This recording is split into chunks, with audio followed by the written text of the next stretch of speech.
You're watching a Fox Sports presentation of B.A.S.S. All right, here we go, live from Florida. Here we go with day number 3 of the Maxam Tire Bassmaster Elite. The St. Johns River here, the most prominent river in the state of Florida. What an incredible playing field. What a complex and large playing field here. We have got 50 anglers who have made it to semifinal Saturday. And Mark Zona, we say it every time we come to Florida, it's so hard to sustain something one day to the next anywhere in Florida. This place, that's especially true. We saw that yesterday. Absolutely right. Taking a look at your takeoff right there in Palatka, Florida. A lot of history at our weigh-in site throughout the years. And the one thing you can say about the St. Johns River, you are tuning in this morning on FS1. This is the land of the giants. Some of the biggest bass we have ever seen in the Bassmaster Elite Series caught on the St. Johns River. But like you said, Tommy Sanders, very hard to duplicate. Last 2 days of competition, we have seen massive stringers, but the one thing to be said about the St. Johns River, right when you think you have it cracked, you have this body of water, understood? Well, that's when it'll turn around and slap you in the face. In fact, your day one leader only weighed in 1 bass on day number 2. Absolutely incredible. We have a huge lead to start the day. You can see right there from our weights to start our day. The anglers launched about 30 minutes ago. They'll be in full force here in just a few minutes. Corey Johnson, though, look at the size of that lead, 11 pounds plus. Matt Airy in second place, but a good ways back. Bob Downey, who was second place here in 2022. Chris Johnston, Corey's brother, they're in the top 10 as well. Of course, this is cut day. You got to be in the top 10 and bubbling just under the cut. Very dangerous, man. That's Jason Christie right there. Chris Saldane, Caleb Kufall, Kyle Norsetter, and all the rest. We got our anglers. Some of them still en route and will be for a while. I mean, this is a place where you can make big runs, hoping for big things to happen. No guarantees. Exactly. And basically, throughout the last couple days of competition, we have 110 miles of water to play with in this venue. And wouldn't you know, as always, Tommy Sanders, 3 out of your top 5, actually 4 out of your top 6, were fishing in the same 2-acre stretch of the St. Johns River. The bigger the fishery, the more likely you're to find a crowded phone booth somewhere out there on the water. And really, the biggest, just taking a look right here of our anglers launching, getting ready to take off. Biggest factor today that we did not see the first 2 days of competition, a lot of haze, a little bit of fog on the water today. Not high skies, which that leader right there, Corey Johnston, definitely wanted. We mentioned some are still running. Some have been fishing for a while, depending on how far they are from our host city of Palatka. Greg Hackney, one of those fishing closer. And Crescent Lake, which has played in years past here. And we join Greg Hackney, who already has 3 keepers in the boat.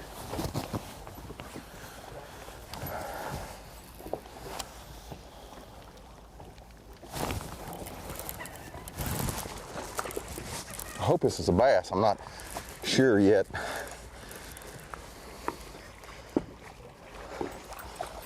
Yeah, it's a bass. It's a bass. Greg Hackney, 3 fish in his live well right now. That is fish number 4. Capitalizing on what's called a shad spawn. This time of year, a lot of the shad spawn on hard cover, wood cover. And that little bit of haze and that cloud cover will make that bite last a little bit longer, something that did not happen the first 2 days of competition. Greg Hackney, second place here in 2016. Event won by the great Rick Clunt.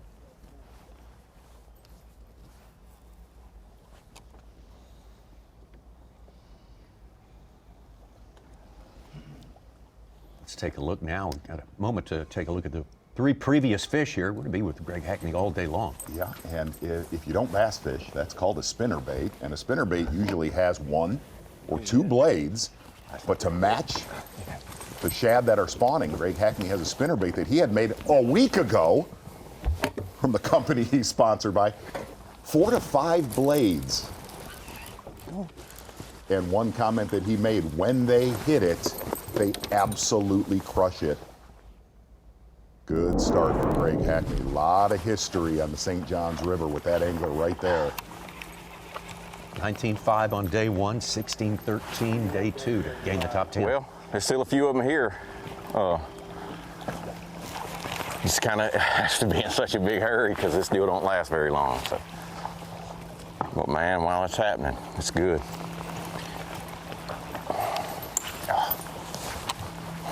I just can't be in a hurry, see, or that kind of stuff happens.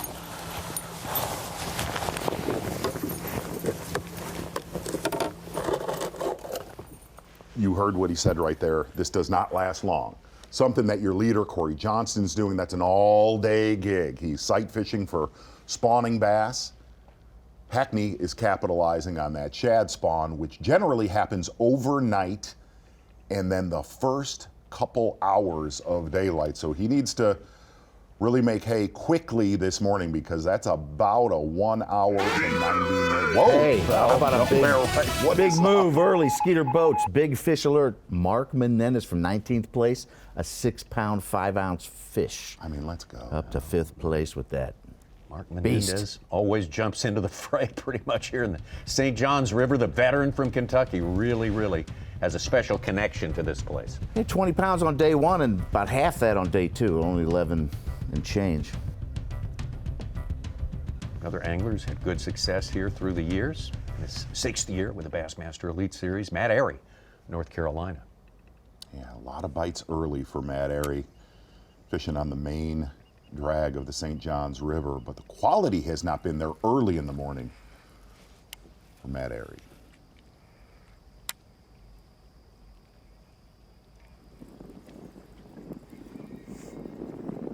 Take a look at his action from you. We were with him all day yesterday. Started catching a small limit, which served him well. It did.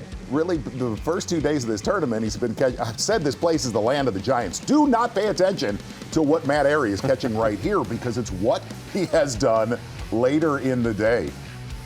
Fills out his 5 bass limit on the main river every morning, then goes to this area known as Salt Springs, very popular fishing area, also very popular recreational area that we might get to see some of that today. Remember that. Big upgrades as the sun would get higher, set up a lot of these fish on their spawning beds, and that's where Matt Airy has done his damage, all of his quality in that little 3-acre stretch that he is sharing with your leader, Corey Johnston. Like those two Matt all day today. They missed, one of them missed it the first cast. Hackney. I think there'd be one right there. Hackney has done everything at the St. Johns River except win this event. He has 2 seconds and 8th. Oh boy.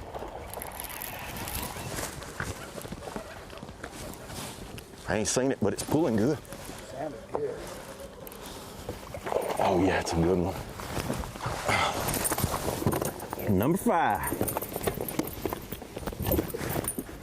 I thought there would have been one there. You were right. Shad spawn.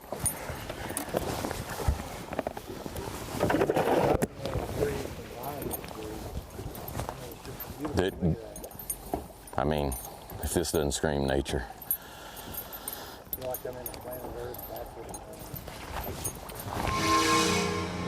Good one, right? Boy, that is the fastest limit we have had on camera all week, and that is the beauty of that bite that a lot of other anglers tried to make happen. In fact, some of the locals that were favorites in this event fishing that same 3/4 mile stretch of Crescent Lake, one of the lakes we have seen in years past. Greg Hackney getting that dialed in and definitely being helped by that cloud cover.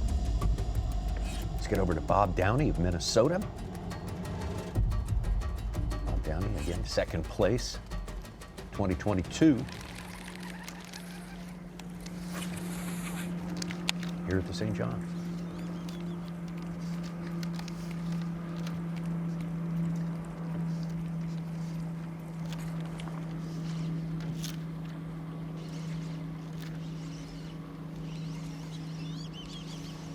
Might be a stripe, I don't know. No, it's a bass. He got it in the side. Yes, that's a good one. Yeah, baby. Little top water action. Yeah.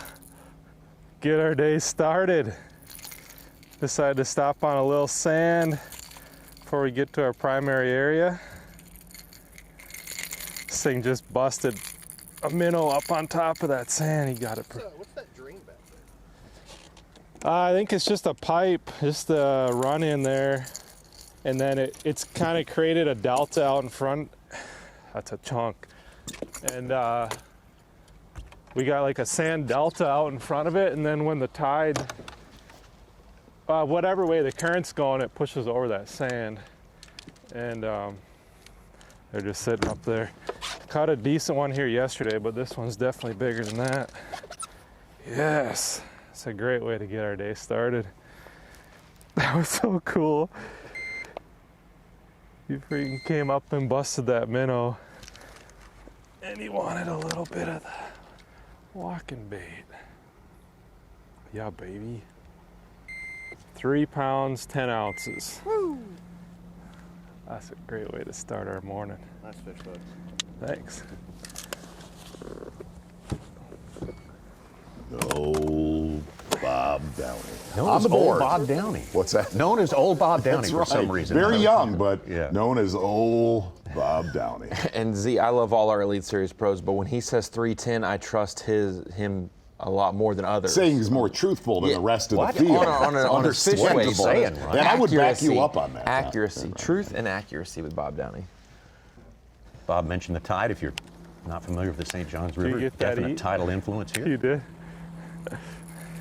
That's awesome, dude. Whoa. What? It's early. No, we're not. How about a 5-pack? Early power pole replay of the day. And really, this could be the earliest power pole replay of the day because Greg Hackney already with a limit of bass in basically the first 10 casts of his morning. Said he needed to catch him quick. That's exactly what he has done. And you nailed it, Ronnie Moore. Greg Hackney has done so much on this body of water. Reminds him of home. Southern Louisiana getting it done early. 5 bass in his live well already with some very solid quality. Capitalizing on that shad spawn bite on the east side of Crescent, an area that we have seen before and we're kind of tipped off that it might play again in this tournament. Power pole replay of the day. An angler having a bait designed just for that bite before the tournament. Well done, Greg Hackney. Power pole replay of the day. That is the earliest power pole replay of the day in the history here on FS1. Maybe the earliest limit here. Totally on agree. Bassmaster Live. Started 15 pounds back. He's cut it to less than 3. Well, you know what? I need a big bite. I've not had a big bite yet. You know, I've got some nice ones. I got 2 in there that, I mean, I'm proud to have them right now, but they need to go quick. Like I said, I know how the last couple days have been after this is over, so I'm like, I need to do 90% of my damage right now, you know.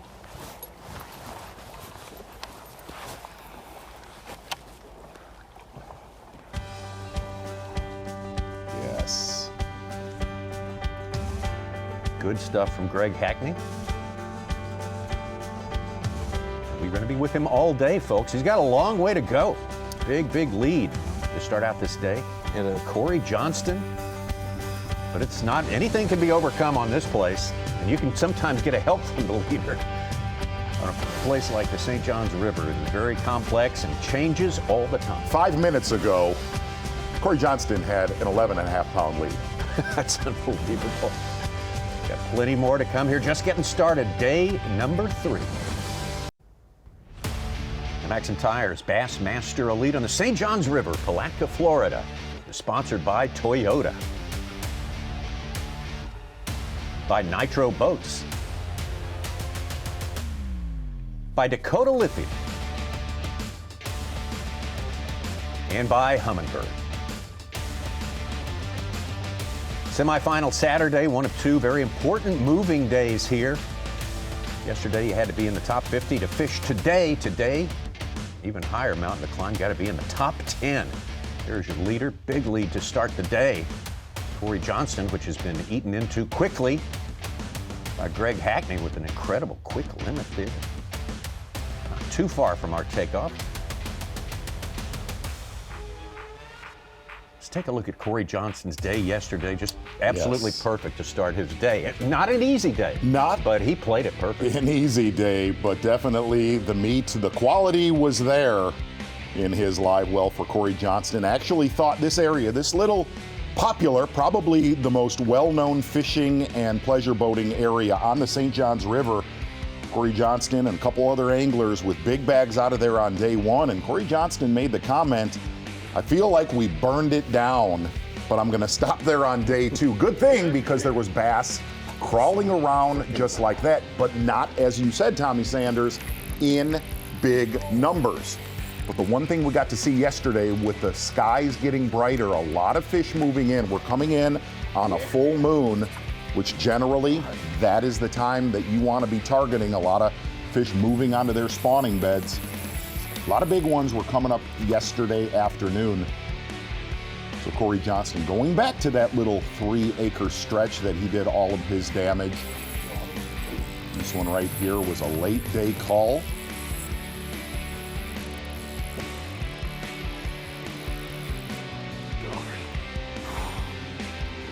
But it took all of his time. He's making about an hour and 10-minute run south of our takeoff. The big thing to watch is this morning for Corey Johnston. The reason why he is sight fishing, either with his eyes or his perspective view depth finder, is later today we are going to have wind. There will be a lot of boat traffic in there, already have some wind. So really the first couple hours very critical. Feeling good. Can't see good. Well, I can't really see it all right now, but feel good. Gonna let the sun get up here and see what we can do.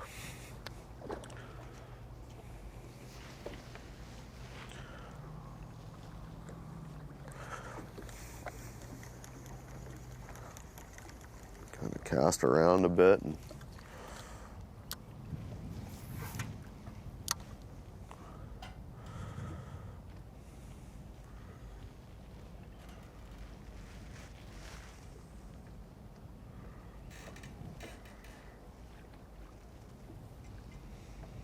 Brad Watley, who started 94th after day one, had a nice 20-pound day yesterday to get inside our top 50. He's now in our top 10 with a quick limit this morning.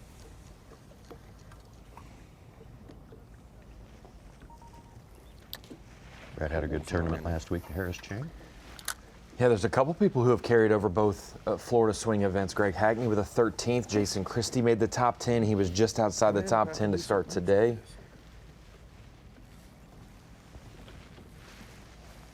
Get it on there. I don't know if I can't see if it's. What the hole is in it? Got her.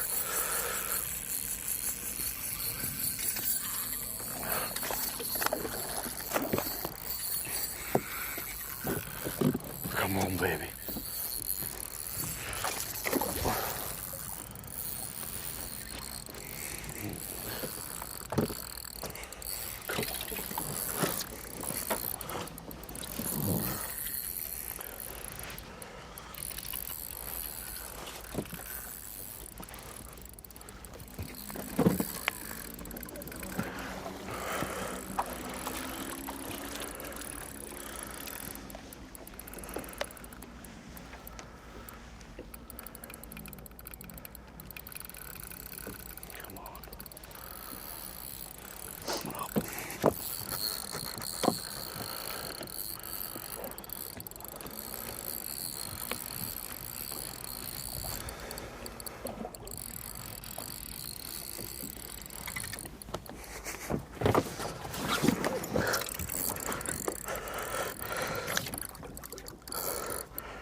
Yes! Reckon way to start the morning, baby. You kidding me? Unbelievable.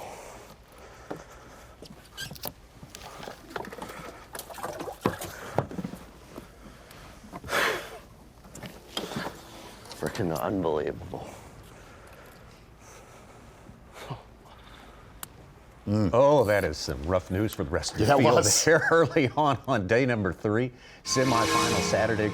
Corey Johnston right there in his place where he spent this tournament, where he had such great success yesterday.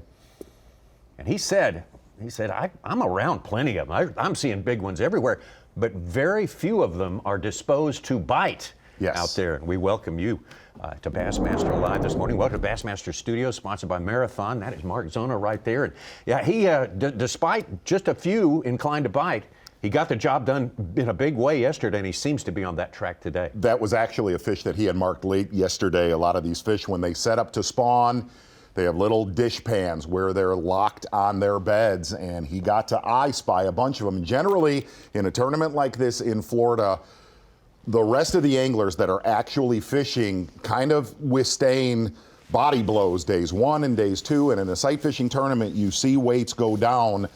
That is not the case right now with that start right there for Corey Johnston. Pretty much, that camera's really close right Yeah, there. it is, yeah.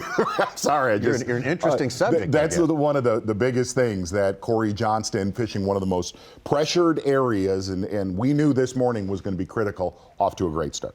Mike Sukhan, one of the things we noticed when we look at our top 10 to start the day, no rookies in that top 10. We had no rookies. We had 4 last week. We've had rookies win 2 of the first 3 events.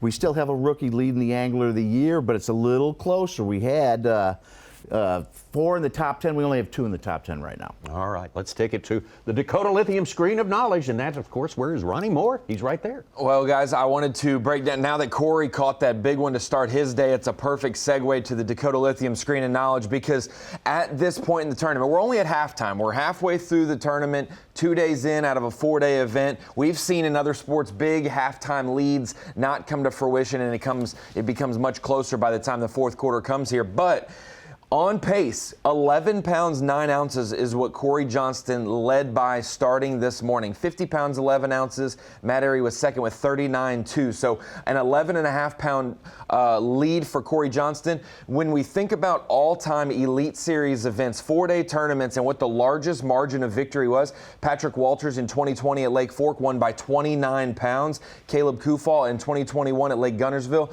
he won by 17 pounds. Those are the 2 largest margin of victories in the history of the Elite Series. And after 2 days, this is what their leads were. Patrick Walters led by 11 pounds 3 ounces at Lake Fork in 2020. And then the next year, Caleb Kufal, he only had a 4.5 pound lead after 2 days, but really turned it on and increased that by 13 pounds over the next 2 days of competition. So I'm not saying that it's going to be one of the largest margin of victories, wins in Bassmaster Elite Series history, but it's got the makings of it, because rarely have we ever seen a lead this big after 2 days.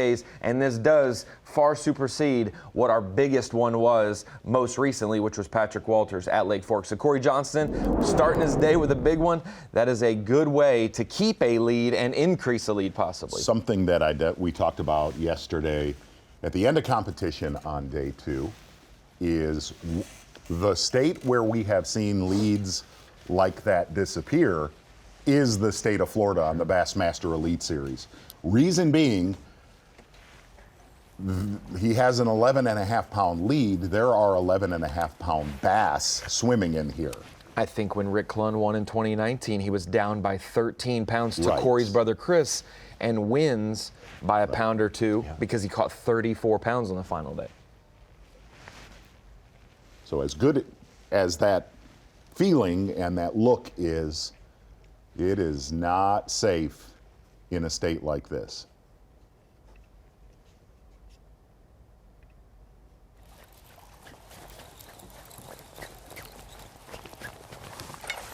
Greg Hackney now his closest pursuer, only 7 pounds and 13 ounces back. I don't know if that's going to up his total, but he is culling now. Boy, you notice he is working with a lot of haste this morning. Good idea. Absolutely. You say this shad spawn was far more widespread a few days ago. Tuesday, it was about a mile-long stretch where the shad were spawning on about every single cypress tree. And Greg Hackney said that is not the case now, buddy. He felt like he knew the exact few trees to be concentrating on.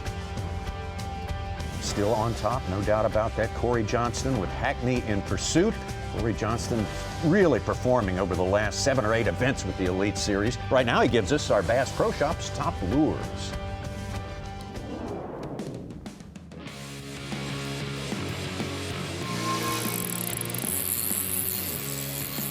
Hey guys, Corey Johnston. We're at the Bassmaster Elite Series at the St. John's River, and this week I have caught majority of my fish on this bait right here. It's a 6 cents bongo. Man, this thing's got a ton of action. These tails kick like crazy. When the bait gets on the bed and you're just sitting there shaking it, those tails just flap there and those bass can't resist it. Got it on a 4-aught Gamakatsu G Finesse heavy cover and 6 cents. Mixing it up between a quarter and one a little bit heavier, 5/16. Got the 6 cents bobber stop. Now that 6 cents bobber stop, I mean, it doesn't sound like much, but these are by far the best in the business. You put one on your line, you use it all day. So see if we can't catch a few on this setup this week and hopefully bring a blue trophy home.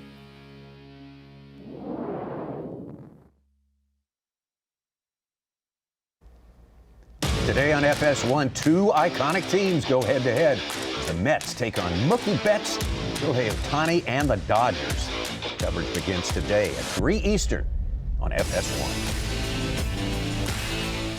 Today is a big day on the St. John's River. St. John's, the most prominent river in the state of Florida, flowing south to north, 310 miles. We're using about 100 miles of it, a little more than that. 50 anglers left in the field on this day. That's the way our field is sort of spread out, and you can make a long ride, Mark Zona. And John Cox is the guy who's done it every day. Exactly right. He's going to make that run again. John Cox running, burning up about almost 2 hours and 45 minutes of fishing time for that run, and only getting in about 2 hours of fishing. Taking a look at your Humminbird Unlock the Lake, looking at Crescent Lake right there. A lot of our anglers fishing the actual main St. John's River. A couple of our anglers, though, concentrating where this tournament was pretty much dominated last time around. Rodman Reservoir locking through, which is basically a boat elevator, one of those. Young Jacob Fouts in our top 10. So burning a little bit of time to get into Rodman this morning. That is your Humminbird Unlock the Lake. And if you joined us last week, Tommy, at the Harris Chain of Lakes, we saw multiple locks, but Tommy, a quarter of the size of one of those doors was bigger than both doors of the locks. That's just, this is a major shipping, it can hold so many more boats as well. We were holding 10 or 12 tops, and you can fit multiple rows of 10 or 12 in these locks. Yeah, that's a lock, mate. That is a big one right there. The times are set for it, too. You don't have to wait on everything to get lined up or everyone to get full. It's not your discretion. No, it leaves on time. The trains run on time. They will honk the horn, and if you're not in there, you are out of luck. Absolutely. Let's get out to Corey Johnston. Leader Corey Johnston's brother, Chris Johnston, who has a 2nd place finish here. And they work as one unit, the brothers from Canada. Chris Johnston was in the same area as his brother yesterday. Good one.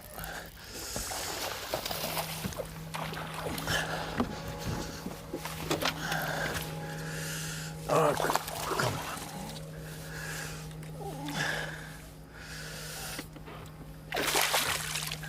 Yeah, here we go. That's how we start day 3. Literally within 5 feet of where I got that big one yesterday. Had to let this one chew on it for a bit. That's what we're after. Hear me some. Here we go, number 1. Maybe the pads are gonna pay off. Good one right there for Chris Johnston. Somewhere in there, like we said, they work as a team, but Corey, being older, probably leading the tournament, said, Chris, I really don't want you in there this morning. Maybe just slide in later in the day if it's an emergency situation. Chris did go to those pads a couple of times during yesterday to begin and to end his day. And he's convinced he can do some good there. Pretty good evidence of it right there. It is amazing. They're both top 10 in Angler of the Year points. Chris has won an Elite Series tournament before. Corey has not. But they make it work. You've seen friends try to do this as a team. It generally doesn't work out very well for very long, but Chris and Corey, brothers, they have done this their whole life, and it is a true business working together. Basically, you're not fishing against one of the Johnstons, you're fishing against both. Both of them always in the top tier of Yes. points at the end of every year. 6 years now they're out here. Corey on the left there. Corey, he was 43rd last week at the Harris Chain. Before that, 6 elite events, all in the top 25. Yep. Just Yes. incredible. With technology, without technology, smallmouth, largemouth, up north, down, it doesn't matter. Summer, spring.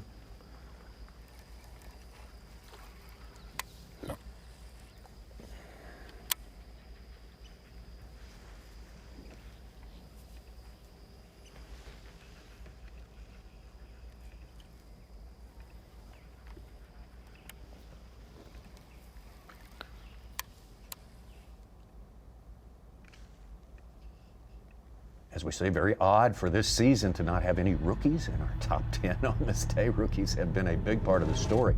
All season long, we got a top 10 made up of journeymen and decorated veterans mostly. And even with the last 2 seasons of really, really good rookie classes, in the past when we've had good rookies, this body of water specifically lends itself to veterans and a different train of thought when fishing. This throws a lot of people for a loop. Good point. Lowrance bird's eye view of Ray Hanselman is one of the most celebrated anglers in the state of Texas, Yes. for sure. No question about that. Has carved a spot out for himself in the Bassmaster Elite Series, and he will roll in and catch him from time to time. And I mean big time catch him. Yeah, and he is on the west side of Crescent, right across from Greg Hackney. A lot of his One more fish. cast and we're out. Shad spawn deal on a lot of these hard sand bottoms, seawalls. Been running these shad spawn points and chasing birds, but all I'm finding is bait, no bass. We're fixing to roll on to another one. Name of the game. I think a lot of it's tide driven. It puts these fish up there on the bank with the bait, but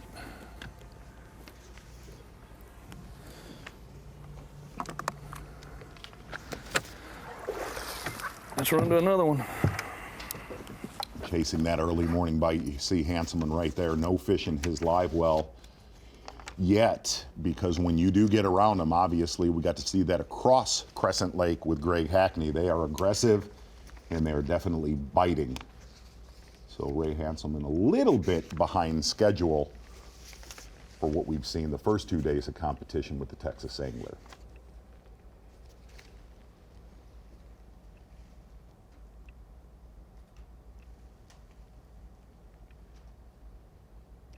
Again, we got 8 hours of fishing for these anglers who launched at 7 a.m. local time. We're down to 50 on this final day. And again, if you're just joining us, you have to be in the top 10 today in order to fish tomorrow. See that coverage here starting tomorrow morning. Championship Sunday. And a lot of these fishermen that we're seeing besides Corey Johnston are hoping for the slip. You know, that's really kind of how we open the show. They're hoping for that leader to run out of big spawning bass. Guys like Jake Whitaker and Ronnie, I know you talked to him. Well, we are just trying out a few new canals. We're going to go hit some here in just a little bit that we kind of know. We've caught some fish in the past, but we're just trying a few new canals. The first 2 days I fished as much as I could in the areas where I knew was really good. So we're just trying a few new ones, fishing some new water, just trying to expand. Just to see, I'm really looking for some canals with a little bit deeper water. The one we're in right now is really not what I'm looking for, but we're just continuing to trying to find some new fish, some new water. So we're trying, we're going to get there. We're going to catch some fish today. We're just going to have to make sure that we get a couple big bites, but we're going to wacky rig and frog it until the end of the day, and see what happens, man. It's been fun. It's been a good week so far. Caught some nice fish, and I don't see why today will be any different. But however it works out, it's been a good week. We're going to keep looking, though. Jake, former college national champion at UNC Charlotte. 7th year out here. Pretty good Florida record for being a Carolinian. Like he's had some bad finishes, but he's had a lot of really top 10, top 5 good events. Harris Cheney was prominent for at least 3 days of that a few years ago. Here he almost won. 5th here in 2020, 14th in 22. It's been a good place for him. Made the cut last week at the Harris Chain, so that's good. Had our day 1 Big Bass this week of a 7:15, and Z, he's probably got 3 different regions, you could call it, of canal systems. You know, certain canals that have the right recipe, but started on the ones that treated him right in past years on day 1. Yesterday made an adjustment and went farther south to places he got a lot of bites, was able to catch what he caught. Basically the same exact bag minus the 7:15. And so now he's going to a 3rd set and will retouch his day 1, kind of trying to let him rest and manage him. You know, that's the one thing in this tournament that we've seen every time the Bassmaster Elite Series has been here. It's always been earlier in the year, and we opened this tournament on Thursday thinking, well, it could be a lot different this time around. It is the same old St. John's, and it is pretty much, talking about Jake Whitaker's canals, Corey Johnston, it is the same areas we have seen years past for decades, Tommy said. Oh, absolutely, for decades. Just in short sleeves this week instead exactly. of 9th time the Elite Series has been here, and of course Bassmasters as a whole, many dozens of tournaments here on the St. John's River. Corey Johnston of Canada hanging on to that lead there, but certainly not as big as it was to start the day. Thanks to Greg Hackney, his early good limit out there. We got plenty more developments on the way on this all-important Saturday. Hey there, fishing enthusiasts. I'm Fox Weather Meteorologist Mike Lestman. Here's a quick look at this weekend's Bassmaster Elite Series forecast. Hey, casting lines along the St. John River there in Florida on Saturday. We are at a hot, sticky, and muggy 90 degrees. It's going to be warm and toasty, to say the least, under partly cloudy skies. Tomorrow, though, a little more comfortable out on your boat at 86 degrees. We'll keep it dry both days this weekend, thank goodness, under partly cloudy skies. And don't forget that you can always download the Fox Weather app or stream Fox Weather from your favorite connected TV device. Thank you, Michael, and everyone at Fox Weather for keeping us apprised of it. There is a bit of haze, as you can see, hanging over the lake right there. That is a benefit to some, as we've seen that in action already today. However long it hangs out, some people will be most appreciative. Rapala brings us our live coverage. Of course, this has been a special week for a lot of reasons. 9th time we've been here, but two of those events have been won by this man whom we celebrate all week long on his 500th Bassmaster event, the great Rick Clunn. This is not an honorary thing. He's a working angler still out there trying to win each and every week on the Bassmaster Elite Series. He has taught us so much about the sport. He is a singular voice. No one else has taught us in the way that he's taught us about everything connected to pro bass fishing. Exactly right. Really, in the last 10 years, 2 victories on this body of water on the St. John's River, and still doing it. 2 long days of fishing this week. 50 years of bass fishing on the Bassmaster Elite Series and tournament trails. Won his first classic in 1976, and 40 years later, he wins here at the St. John's. He basically has fished the Bassmasters as long as I have been on Earth. That's impressive. An impressive human being. We were with him yesterday. And the day before, this was Thursday. Rick out there, not taking part in the ceremonial things, but wanting to make the cut. That was his one thing. He's all business when he gets on the lake. No, and what's really weird is we've covered Rick Clunn for decades, watched him since I was a little kid, and on day 1 of this tournament, it was interesting because it's one of the only times you could see there was nerves with Rick Clunn and his boat throughout the day.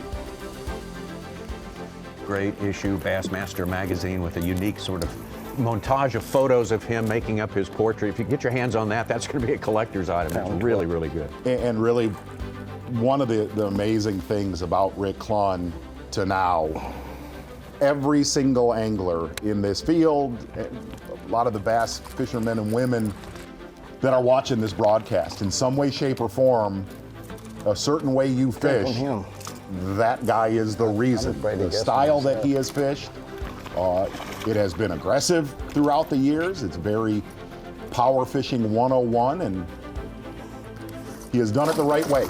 Doesn't look for information in a world of waypoints and finding where local tournaments were dominated. That is what Rick Clunn has always been against. Done it his way, done it the right way. Again, think about 50 years, think about anyone else, not in the world of fishing, but the world of sports, who is doing what he has been doing here this week on the St. Johns River. It is just absolutely incredible. Really one of the foundations of this sport, one of the founding anglers out there. And his stats, as you would imagine, so impressive. Of course, 50 years, who will that ever be matched? It remains to be seen. Wow. 500th event. Ditto for that one right there. Over 130 events, more than the next closest person. And what you can't look at his career earnings, if he would have been, oh my gosh, through the decades now, it's staggering what he would have won. But to look at 4 Bassmaster Classic victories, tied with Kevin Van Dam, an 88 Angler of the Year, to still be doing it. I was talking with producer of the Bassmasters, Mike McInnes, still be doing that physically and most of all mentally is absolutely unbelievable. I hate to say it, a lot of young guys, if you have a bad tournament or 2 or 3, you get spun out. And what's been amazing is to watch Rick throughout the years always has been able to fish his way out of a down period. That is an incredible mental feat, what you just described right there. That really is. Okay, to kind of set up, we're going to get out with your leader, Corey Johnston. Those moon craters that you're looking at right there are either tilapia beds or bass beds.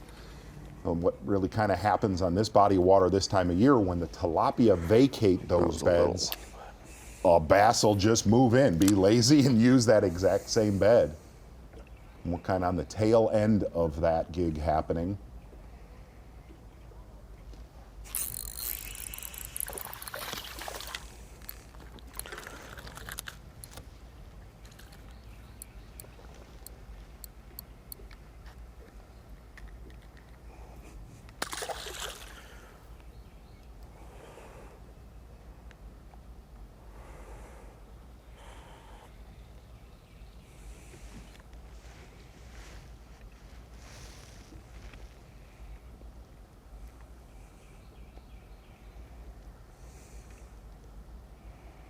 Well, that happens to all of us, Tommy. Well, it really does. That's hard to avoid. Almost looked like he also stared down his cameraman, Brian Evie, in frustration right there. It's only the small ones that do it too. It's always been there. Yeah. There are the Johnston brothers side by side there.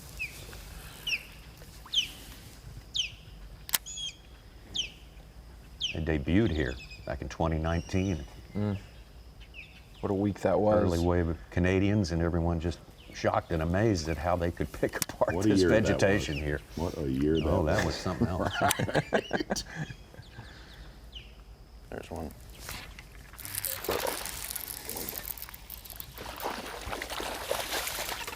A little better than I thought he was gonna be. Just had to let him chew on it. Normally I'm jumping the gun when I feel a bite, but the last couple I just almost take the time to say, there's a bite, let him chew on it, just because I want him to eat it a little better, because if the hook goes through the edge of his mouth, the hook points out, it sticks in a pad, and you never get them out and they tear their lip, so hopefully they eat it a little deeper. It's a good one. I'll take 3 more of those, and then we'll go in that clear spring and try and get 2 big ones, hopefully when the sun comes out. So that's a 2.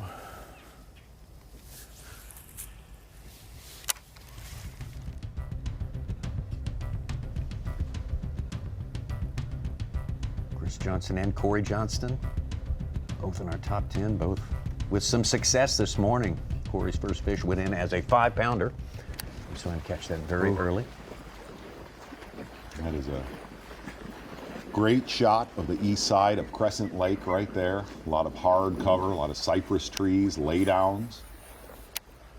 Good shot from above. Scott Canterbury, who's had a great record here.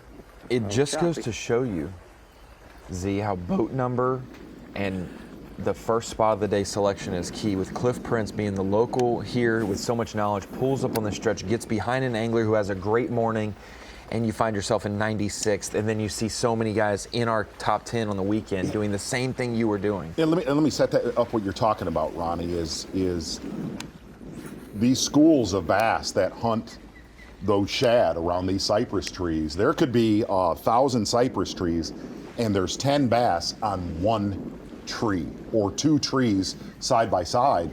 And if you are not the lucky angler to, not really lucky because most of the anglers knew the exact cypress trees to be on, if you're not on those key trees and you're a late boat number, like you said, you're a spectator watching another angler. And it's not like you're like, oh, I'll come back later when they leave. No, it's this thing has such a short lifespan of happening, and these fish then just dissipate, and you don't catch them nearly as frequently, or it's not as targeted of where they'll be.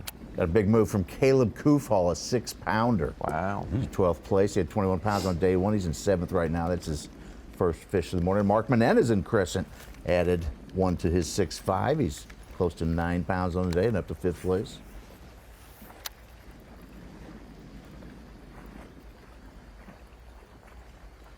And to kind of back that up is looking at Scott Canterbury right here, fishing, call it 3/4 mile away from Greg Hackney. Greg Hackney already was culling in really the first 10 casts. Scott Canterbury, 0 fish. Scott started. Menendez is close to them, and he's got 2 in the big one. Yeah.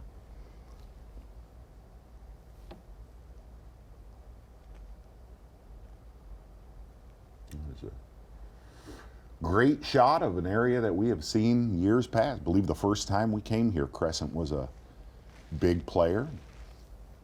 We always seem to have like one angler sample it that's in our top 10 the rest of these events we've had, but this week we get to see a couple more.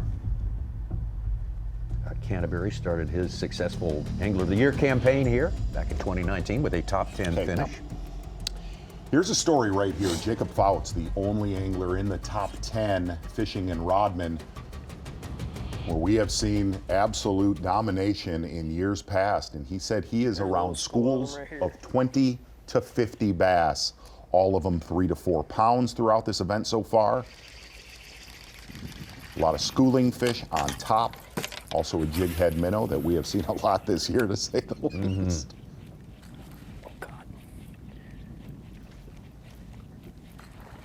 Got it. You're biggin'.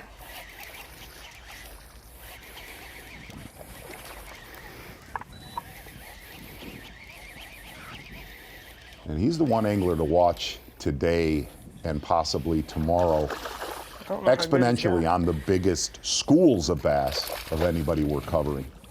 He's not that big. Ah. Let's go. Try to do this without getting the hook in He my said pretty much every single bass is that size. Super consistent this week. No up days, down days. That's the same size I've been catching all week. 17, 11. Has been that size. They're all cookie cutters, 18, man. 12. That's a nice one, 3.5 pounder probably.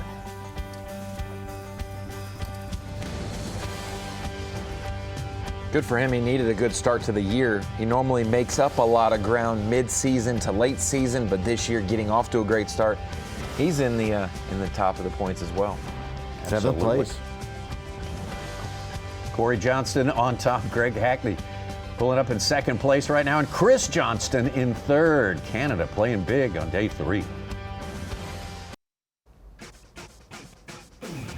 Great to have you with us this Saturday morning for live action from the Bassmaster Elite Series. Maxam Tire Elite From here on the legendary St. Johns River in Florida, our live coverage sponsored by Rapala. We have got a great tournament, as we always have here on the St. Johns, one that contains lots of ups and downs. That's the nature of this place. Very hard to maintain one thing from one day to the other. Always some surprises.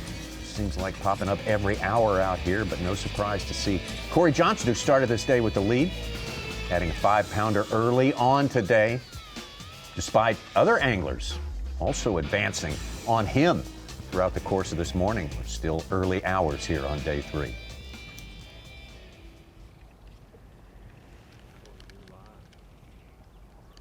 I think we found a female here. It's so hard to see. Looks like a lot bigger mark. I can see the bed, I just can't see her.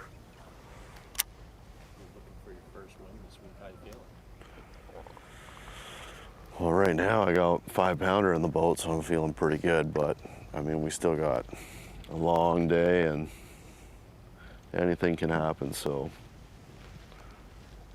we're just gonna fish real slow and grind her out today.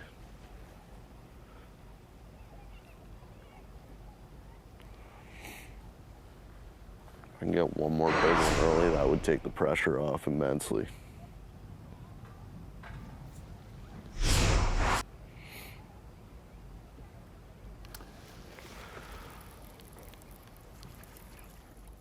Corey Johnson's been a top-tier guy ever since he joined the Bassmaster Elite Series. There's no doubt about that. His percentages are some of the best in the business. Yes. As far as achievement out here, but still looking for that first win. Boy, he got close. He was part of that first wave of anglers to break the 100-pound mark with smallmouth. 100 pounds of smallmouth and did not win the event. What luck is that? It's almost like being cursed a little bit. Cracking the 100-pound mark, only to be topped by Jay Shakurit in that tournament. Actually had the pleasure of being in the boat many times with Corey and Chris Johnston. They are definitely the real deal. We knew that. Their reputation on smallmouth bass, right up there with some of the best ever to chase smallmouth bass, but they are proven on the Bassmaster Elite Series, that century belt right there for Corey Johnston. But him not winning an Elite Series event yet, I can promise you Chris Johnston has let him know at length that he doesn't have one of those trophies.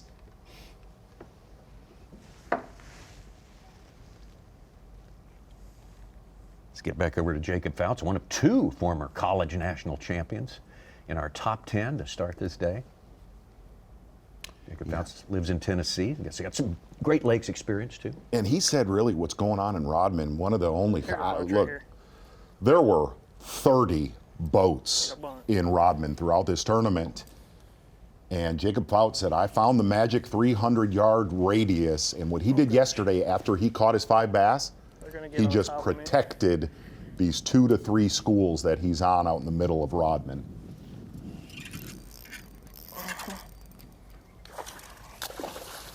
Gosh, dang. That's a jumper.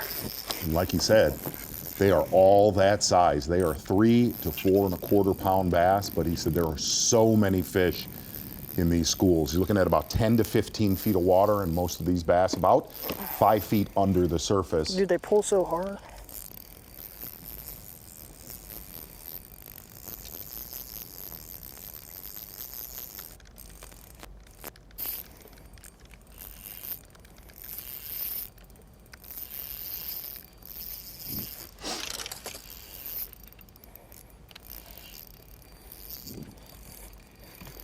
Gosh.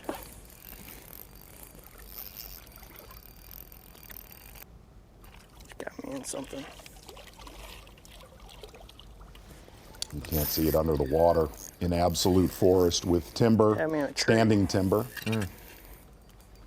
The visuals when Rodman was extremely low 5 to 7 years ago, it is reminiscent of Toledo Bend and some of those places. I'm gonna try to land this thing really quick. Let him say they came up schooling right in front of his boat just now.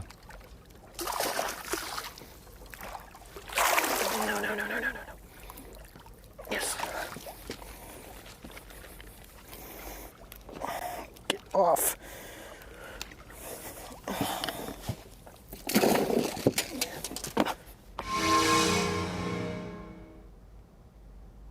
A good problem to have when you're on 3 schools of bass that size in this tournament, where guys were having trouble catching anything over 2 pounds earlier this week.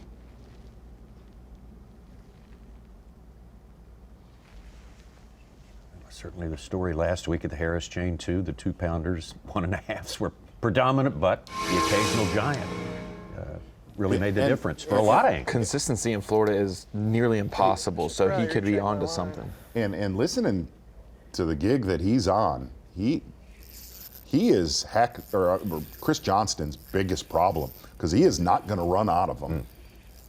Great point.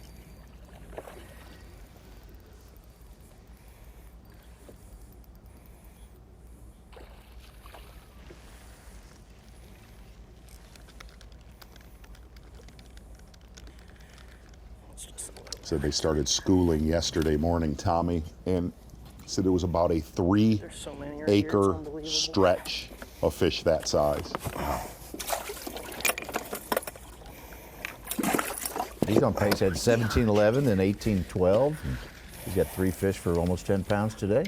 And Tommy, we really believed after yesterday's weigh-in that we were not going to have a forward-facing sonar event. That looks like that is totally a little bit of it. Hey, it's a little mixture. So I think what was the first one, top water? It's been and here's what's amazing is some of the best sonar forward-facing fishermen. 190th place. The last place. I mean, literally last place. Get my minnow to him. Probably catch one. Look at that right there. Wow. The fish are to the right of that pot of bait. Oh boy. Ooh. And there was many. I'd like to see that shot again. Let's go.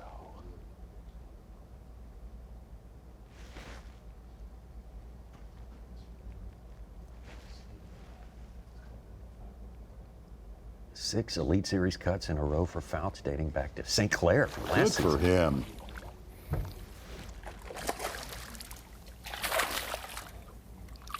I'm trying my best to lose him. It's just a little guy. He said the key under just a little guy. The water. Just like that. Keeper number 4. Going to move him all the way up to 3rd place, and we'll kind of start to dissect that area of Rodman that he's in. There's a couple sweet spots, Tommy said, little juice areas catching those fish. Good idea to put Jacob Fouts on your radar for this all-important day. Again, he's going to try to fish his way into the top 10. Made an important series of steps right there, right before our very eyes. Greg Hackney, early limit as well. Corey Johnston still the man on top. Chris Johnston backing it up in 4th place. We'll be right back to the St. Johns River.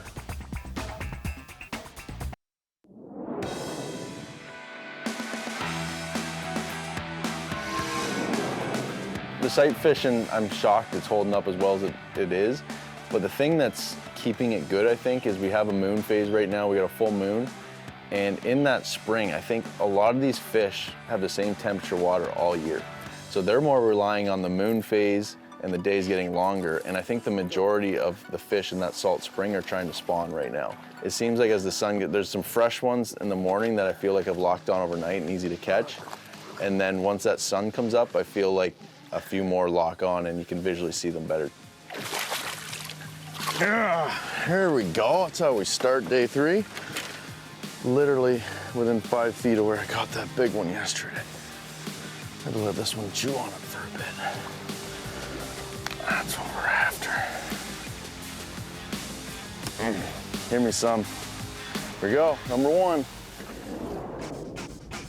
Your BMC on point there. Chris Johnston, the first Canadian winner ever on the Bassmaster Elite Series.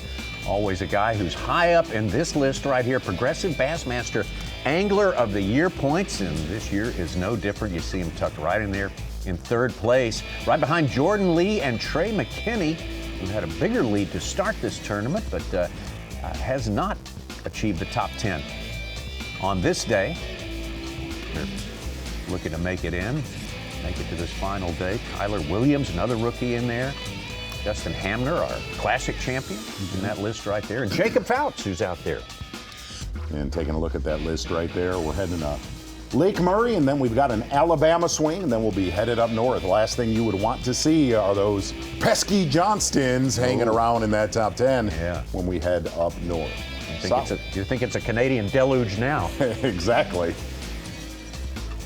Saw Tyler Williams there in fourth, unable to make up more points today. He was the first man out by just a few ounces, and I think he posted last night that 4 of the last 5 Florida events he's fished, he has been ounces out of making the cut, and you cannot dial it in exactly in this state. Well, he has been fun to watch, and we'll see him again this year, I predict, for sure, Tyler Williams. He gained 35 points yesterday with a good bag, though. We're going to take and slink on into the northwest corner of Lake George. Salt Springs, and again, probably the most well-known area of this 110 miles of water. Corey Johnston live.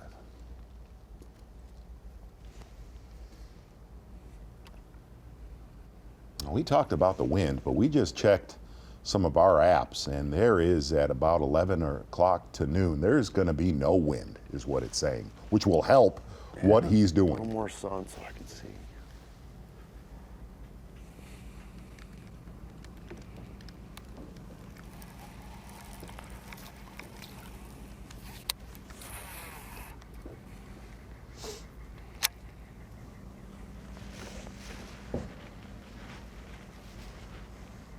Jacob Fouts and Greg Hackney are 2 anglers with the biggest limits so far. 13.8 and 12.12. Some decent fish were just caught by Alex Redwine, a 5.2. Stetson Blaylock, almost a 5-pounder, 4.14. They're in the 30s, about 20 pounds back to start the day. Stetson had a streak of 12 Elite Series events in a row of making the cut for day 3. Lost it last week by a few spots at Harris Chain, but good to see him back in the cut. Starting a new streak, Such. Yeah, he's up to 13th place. 4 fish. To look at Jacob Fouts right there in Rodman, he kind of described this 300-yard radius area. A lot of creek channels intersect there. And again, like we said, you can't see it. It's an absolute forest of timber underneath the water where he's at. But he said really the keys are those channels, those depressions from 10 down to 15 feet of water intersecting almost like a highway for 3-inch threadfin shad schools to swim through. Not near the bottom, only 5 feet under the surface. He said the schools just hunt that channel all day long. He said he got to look at them on his forward-facing sonar yesterday after he had what he wanted in the live well. Look out, look out. Trey McKinney just filled his limit. He's on our top 10, our AOY leader.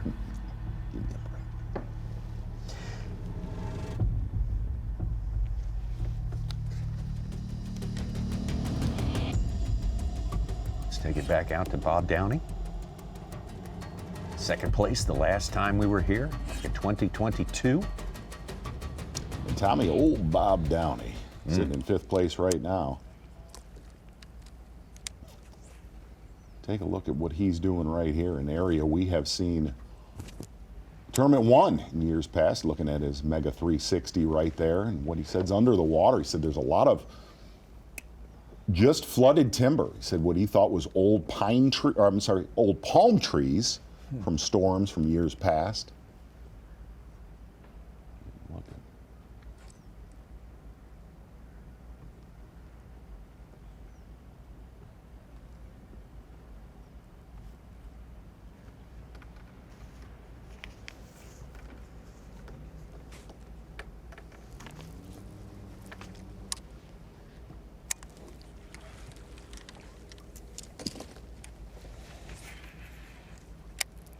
having his best event of the year so far. He didn't get to fish last time.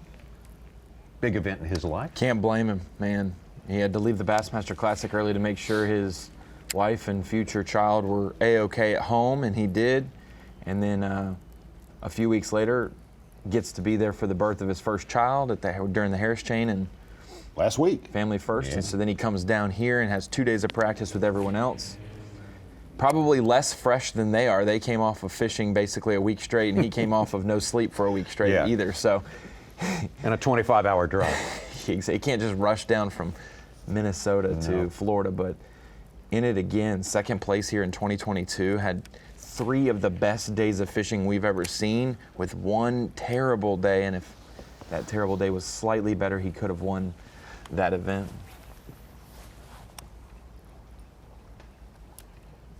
Starting to be able to see just a little bit.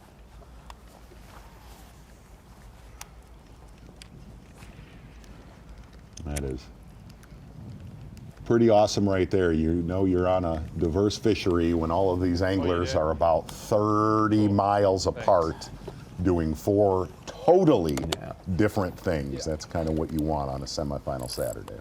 That's fine.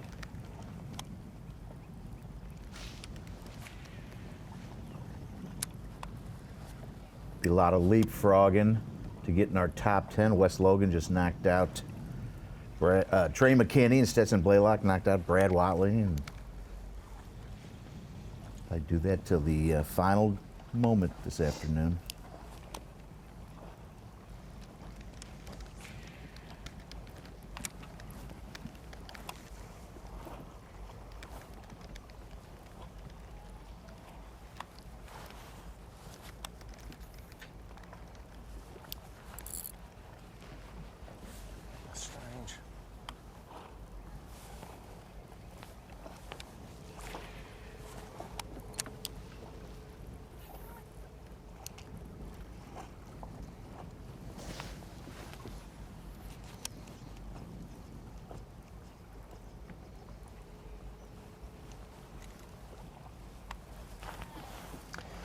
Our most recent winner, John Garrett at the Harris Chain last week, I believe he was one of the guys who went to Rodman to give it a shot, and he said something to note on Jacob Fouts in the bottom left of your screen. We just saw him catch one on topwater when they came of schooling, and then keepers 2 through 4 for him. He said Jacob figured out how to catch the females that were just chasing the bait and roaming. Not many did that when everyone else got stuck on actually fishing the timber, which was holding the fry and fish that were guarding and hanging around those fish that were way out. Something that Jacob dialed in better than the rest. I don't know what it is. I don't think it's a bass. If it is a bass, it's not a big one. It's a gar. How you catch a gar on a Hack-A-Tack swim jig? Get out of here.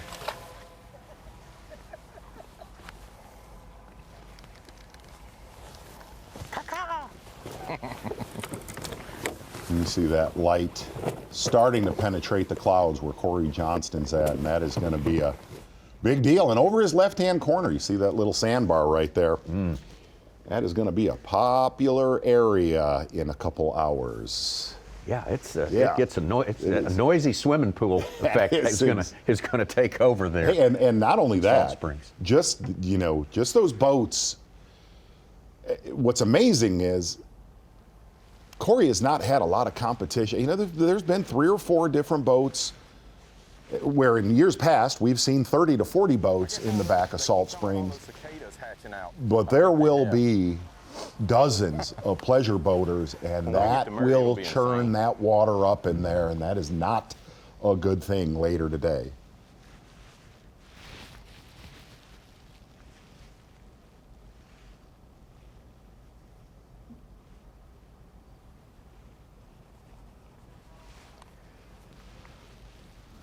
We've talked about it. Greg Hackney, he's one of the best anglers in the Elite Series, won so many times with B.A.S.S, but here in the state of Florida and on the St. Johns River, he is one to be feared for sure.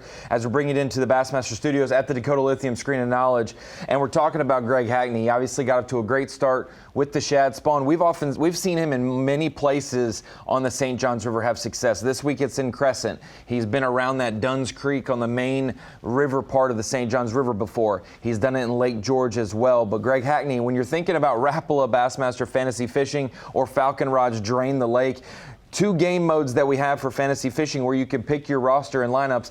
he maybe was considered a little bit less. 2 days of practice period. His most recent finish here was a 58th, his worst finish on the St. Johns River. But looking at Greg Hackney's track record here, this is his 7th Elite Series event that he has fished at the St. Johns River. 6 of them, counting this week because he's currently in our top 10 and already has a limit, should be assured of being in the top 16. 6 of the 7 Elite Series events he has fished here, he has been better than 16th place. He's got 2 second-place finishes, an 8th, a 13th, a 16th, and that 58th most recently here in 2022 is the outlier of the group. So 7 events, 6 top 16s for Greg Hackney. If you didn't pick him for Rapala Bassmaster Fantasy Fishing, your team's probably suffering. I know Tommy Sanders did pick him. Ooh, I did not heed my own advice, and I did not pick him this week. I had used him earlier in the year in Drain the Lake, and so didn't have him on my roster this week. But Greg Hackney is definitely one to watch every time we're here. I think a lot of people in those buckets that he was in, I think he was bucket C. There were multiple Floridians, the Bentons, the Cooks, the Bernie Schultz, the John Coxes of the world. All of them probably had Greg a little low-key more in the picks this week. Interesting perspective, fantasy perspective, and more. The former classic Angler of the Year, I should say, Progressive Angler of the Year in 2014, Greg Hackney, knows his way around a situation like this. Dave and Davey coming up a little bit later. We'll be back.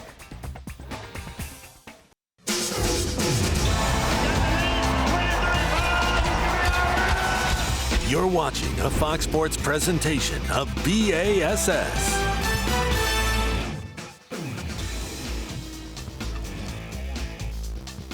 A spectacular morning here in sunny Florida. Semifinals Saturday for the 4th stop of the 2024 Bassmaster Elite Series, the Maxam Tires Bassmaster Elite at the St. Johns River. And atop the leaderboard, Corey Johnson left this morning with an 11-pound lead at the halfway point of this tournament. An incredible lead as he tries to chase down his very first Elite Series title. But he's on a body of water where leads evaporate in seconds. Nobody is safe on the St. Johns River. We've seen biggest leads in the world break down, but this is cut day. You got to get inside the top 10 to keep your tournament alive.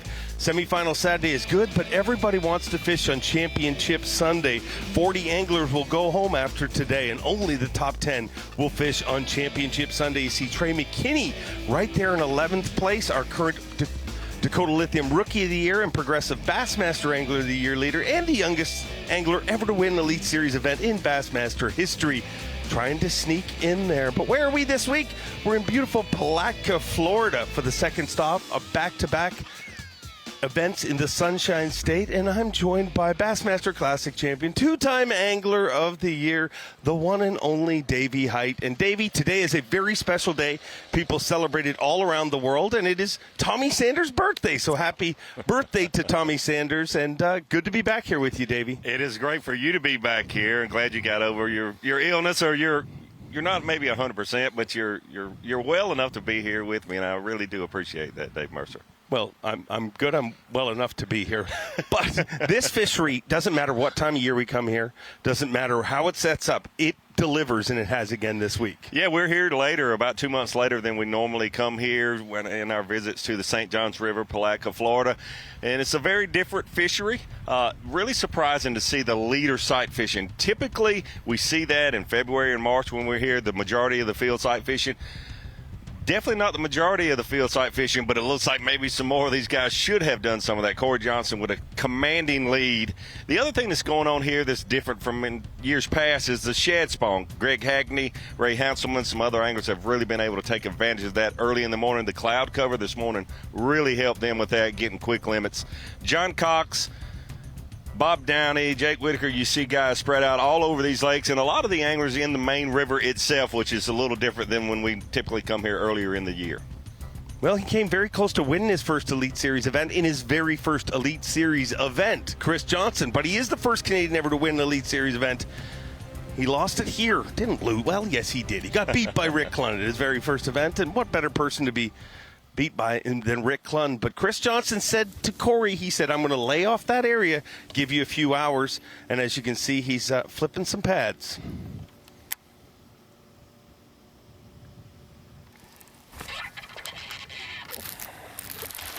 Oh, okay. Take him. At least he's not 12 inches. It's number 4. Take one more of those. And we'll go looking for some great big ones. But you never know, any flip doing this stuff, you could get a 6-pound or 2. That's 4.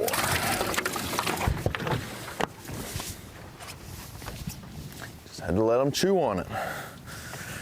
The first day, flipping these pads, I didn't do it for very long. I went 3 for 10 on getting them in the boat. So. 1 week after having a baby, old Bob Downey. And I got to point it out, the obvious, but Bassmaster history, there is an incredible streak of anglers having a baby and then recently after that winning an event. And maybe old Bob Downey can do that this week. Yeah, hopefully so for him. Tough week, really, for his season, his tournament season, having to miss that event last week. It puts you behind the 8 ball in the points, but he has certainly made up for it here this week. Ooh. A real nice one, too. That was a giant.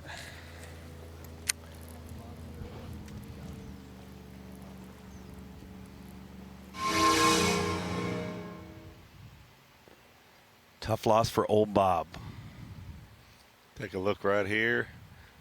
Hooks up and jumps off. We just heard Chris Johnson talking about losing a lot of his fish on the first day. Obviously a big part of our sport, getting these fish to bite, but then also just being able to get them in the boat.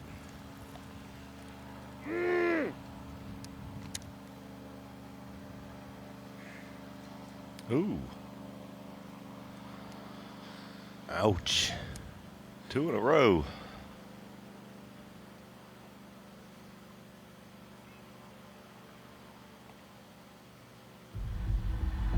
It's really amazing now that we have live cameras on these anglers, the top 10 anglers today, how an angler's tournament can change in literally 10 seconds there. Yeah. He lost a big fish and then another solid keeper that would have, put him real close to, 1 fish away or maybe close to in a tie with Corey Johnston. Instead, nothing in the live well. Now over to 2019 Progressive Bassmaster Angler of the Year, Scott Canterbury. No fish in the well yet. Number 1. Ooh, and just like that, hooked up. Needs to be bigger, but it's number 1. Oh, spear Stevie, point. how come the little ones never get off? They almost seem to never get off, although we did see Bob Downey lose a big one and then a smaller one back to back. So I guess when it's really going downhill for you, even the little ones get away. But you're right. It seems like the little ones never get away. The big ones always do. Well, it's no different than any other sport. I mean, if every receiver made every, throw that a quarterback makes, it's the exact same thing. I mean, just opportunities. And atop the leaderboard with taking advantage of all of his opportunities. Only 1 fish so far today, but Corey Johnson with 56 pounds, 11 ounces told me this morning to take up. I just need 1 more good day. If I can put another big day together, I feel confident that I can stick handle my way to this title. And Maxam Bassmaster Elite at the St. Johns River. The big part for him is starting out with a big fish each and every day. He did that again today. We'll be back in just a few minutes with more of Corey Johnson.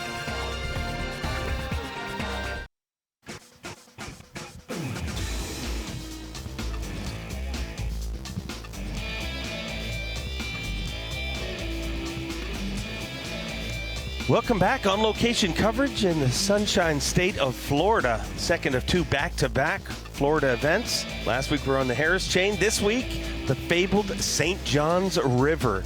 Our tournament leader, Corey Johnson, trying to chase down his first Elite Series title on a body of water that they do very, very well on. Both the Johnston brothers always show up when we come down here to the Sunshine State. But let's catch up with everything that's been happening on the water with our Toyota Midday Report. Yeah, good look there of the St. Johns River. Over 100 miles of river and lakes that they have access to. Bob Downey has a great history here. Last time we were here, a second place finish for Bob Downey. Off to a great start after 2 days here. And then this morning, putting a couple in the boat, but then also we saw him lose a few unfortunate losses for Bob Downey. One of them a big one, but currently unofficially in 5th place. A lot of fishing day to go. And he's one of the anglers that have been catching fish throughout the day. Some anglers like a Greg Hackney, a Scott Canterbury need to capitalize on the shad spawn. Bob Downey has been able to get bites throughout the day, so that's been good for him. The first Canadian ever to win an Elite Series event, Chris Johnston. It's really amazing to me, and I would think all of the viewers that keep up with our sport and remember the Johnson brothers coming to the Bassmaster Elite Series, what an impact they have made since they've been here. But this was the very first event for them when they both came to the Bassmaster Elite Series. And I had heard about them and how good smallmouth fishermen they are. They came here, and it was like, wow, these guys have been flipping and catching sight fish in this vegetation, and they look like they were at home, and they are a long way from their home waters in Canada. But talking to them, this is what they do more often than not when they were growing up, fishing shallow vegetation for largemouth. So no real surprise once you get to know the Johnson brothers how well they are doing here. A former Strike King College Bass champion, Jacob Fouts. Jacob Fouts fishing Rodman Reservoir primarily. Offshore, we've seen Rick Clunn in his 500th event here this week fishing Rodman Reservoir. About 25 to 30 boats the first 2 days we're going over there. Obviously not quite as many today because we have cut to 50 boats. But Jacob Fouts fishing offshore these fish that are suspended, chasing these bait fish, primarily shad offshore. A lot of the other anglers that have been going to Rodman Reservoir, it's hard to resist all the good hard cover, the wood, the stumps, the vegetation. But he has really got a deal to himself fishing the offshore Rodman Reservoir for these suspended bass, chasing bait. And really, I think his tournament should get better and better because more of these fish are moving offshore for him. How about the Hack Attack, Greg Hackney? Another angler, when you talk about the Johnson brothers having success here, Greg Hackney at the St. Johns River seems to always have success and certainly is doing that here this week. Had a great start this morning, jumped up to 2nd place, had a limit, and I think before Chris and Corey Johnson ever put their lure in the water, because especially Corey, with the run in the idle zone, a little over an hour to get to his first location to start fishing. Greg Hackney had a 5-fish limit in that hour, so definitely got off to a good start, narrowed that gap between him and Corey Johnson. And watch out for Greg Hackney. Anytime he's within reach, and certainly 2nd place is within reach, look out for him. He knows how to seal the deal and close a tournament. He is certainly a proven winner. Well, here he is, the man with the plan, saying, catch me if you can, your tournament leader, Corey Johnston. It's really not a surprise to see Corey Johnson leading this tournament like he is, but then again it is. If you kept up with tournaments through decades here on the St. Johns River, Salt Springs, Clearwater, Big Fish, typically a third of the field will be in this area, and there were only about 4 boats in there. Day 1 leader, Caleb Summerall was in there, had a big string that first day. Corey Johnson in 2nd place right behind him. Yesterday he took over the lead and left there with a commanding lead. The big key for Corey Johnson is not the numbers of fish he's been catching, but the size. He started the day yesterday with about a 7-pounder. Today, one probably 5.5, maybe even 6 pounds. Let's get out on the water live with old Bob Downey.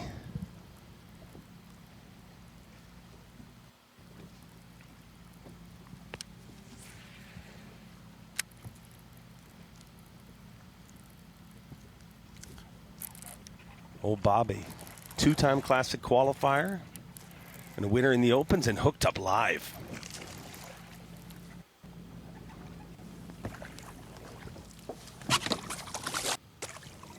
Come here. Not very big. Okay. Finally didn't lose one. Golly. Okay chunk. Not huge, but it's good to get one in the boat after losing a couple good ones. They're still here. Let's see.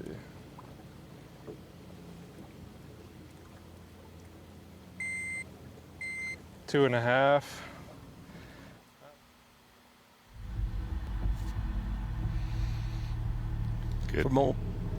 Good for Bob Downey to get that fishing boat, just like he said.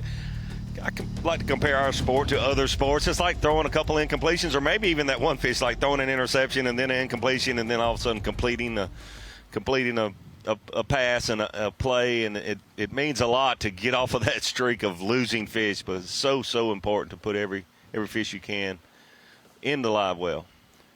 Over to Jacob Fouts, a former Strike King College Bass champion back then. I called him the paper boy because, he looked like the paper boy on my street. Well, he's a whole different kind of paper boy, fishing for a whole different kind of paper this time around.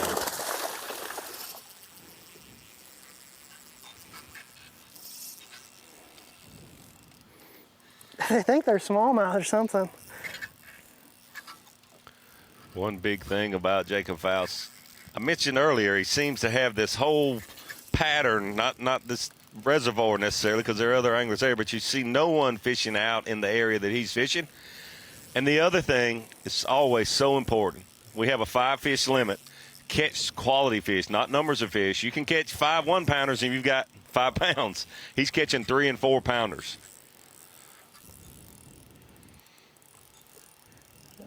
He's not that big. I don't know what's going on. Solid I got him fish, lassoed though. or Solid something. fish.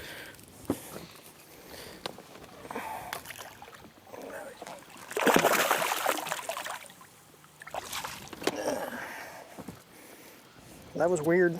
Had him lassoed. I'd get rid of that little one. He ain't big. He's not 2.5, 2 3/4 pounds.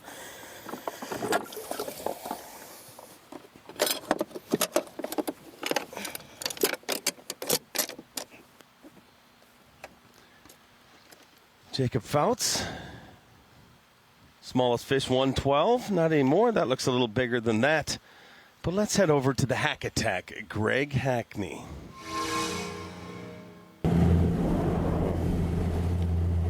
Well, man, if I'd have just caught one big one. I got one small one in there. Like I said, I can go to that creek. I've culled in there both days, but to win, I need to catch them here. Now, I mean, I can catch 8-pounder in there, but I mean, as far as being on something, you can catch a random big one in Florida, but the deal is you want to be on something. What is that? Maybe that's just water washing over something. God, yep, that's what it is. I was fixing to go to it. I was like, are they blowing up right there? A lot of times, like when I'm fishing like this, they'll show themselves sometime. I've been waiting on that. There's something, missing something after the morning deal, and I just keep, just like this morning, they blowing up. I'm like,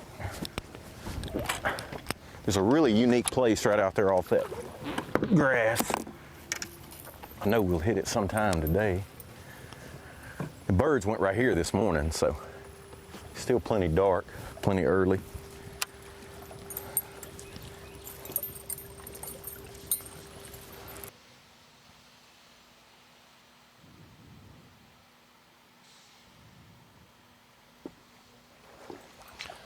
Great morning for Greg Hackney. And watching him fish cypress trees, I mean, that is stereotypical postcard bass fishing. It certainly is, especially for Greg Hackney. He grew up doing this. But he mentioned it's still plenty dark, he said. The shad spawn is what he's keying in on, and these bass are keying in on for sure. And once the sun gets up, those shad move back offshore, and they don't continue to spawn. So the low light this morning has really helped him and gives him a longer period of time to be able to target these fish that are up around these cypress trees chasing these shad. From Greg Hackney, we'll travel back over to Jacob Fouts. All by himself, surrounded by nothing but 3 to 4 pound bass. Yes. That's a pretty good place to be. That's a great place to be. And it's Florida, so I bet you there's a few bigger ones there, too. One thing about what Jacob Fouts is doing, unlike Greg Hackney, he is looking for bait fish, and these fish that are around the shad, but more fish as the sun comes up will suspend and gravitate out in the lake towards where Jacob Fouts is fishing. So for one angler, the sun coming up is not necessarily a good thing, and the other angler, it is definitely a good thing for him.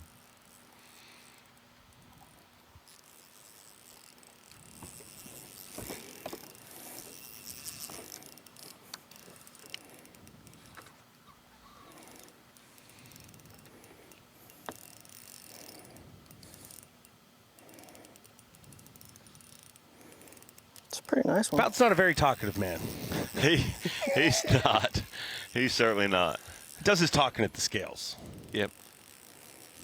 Even the quiet ones seem to talk when they've got a 3 or 4 pound bass on, but not Jacob Fouts. He's going to work.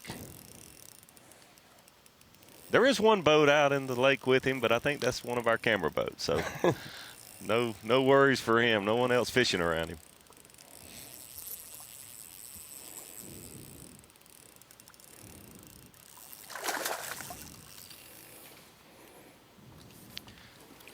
Taking it real easy with his fish. Light line, spinning tackle. A big key for him to get these fish to bite. Clear water. These fish are pressured. We are in Florida, and people fish here 365 days a year. So these fish can be finicky. They can be finicky.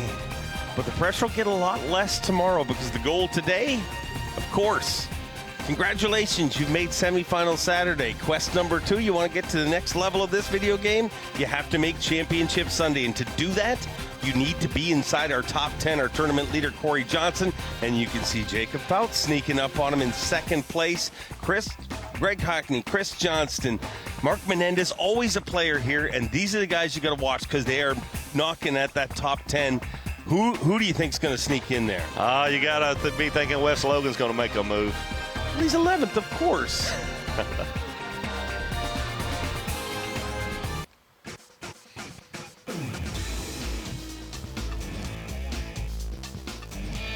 Welcome back to on-location coverage from the St. Johns River in beautiful Palatka, Florida.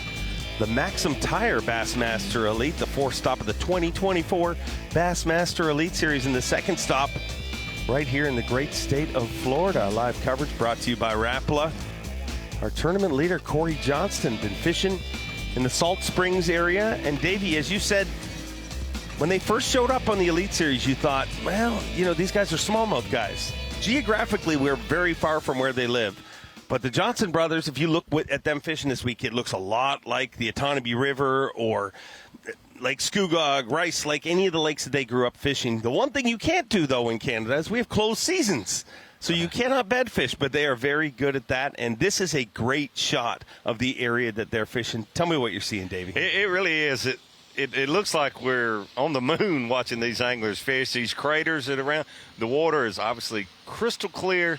It is a spring. The water temperature is consistent, 72 degrees or so, basically year-round. Varies just a little tiny bit depending on the time of year. So it's just a magnet for all different species of fish to go and spawn because of the water quality and the water temperature. And these bigger beds that you see, the ones that look literally like craters, are for the most part tilapia. We have tilapia down here. They are a tropical fish, but they can survive in Florida, especially around these areas that have that warmer water like Salt Springs. They make most of these beds, and then when they're not in those little areas, then the bass will actually spawn in those same beds that the tilapia have made. And this is an aerial view. You can see it's a great shot. It's a great shot. But what Corey Johnson is doing, using his forward-facing sonar on perspective mode, and he can actually look down at his sonar and see these beds and see the fish in these beds even though he's back away from them. A big key to being able to catch a bedding fish is to try to be as far away from them as you can and still see them.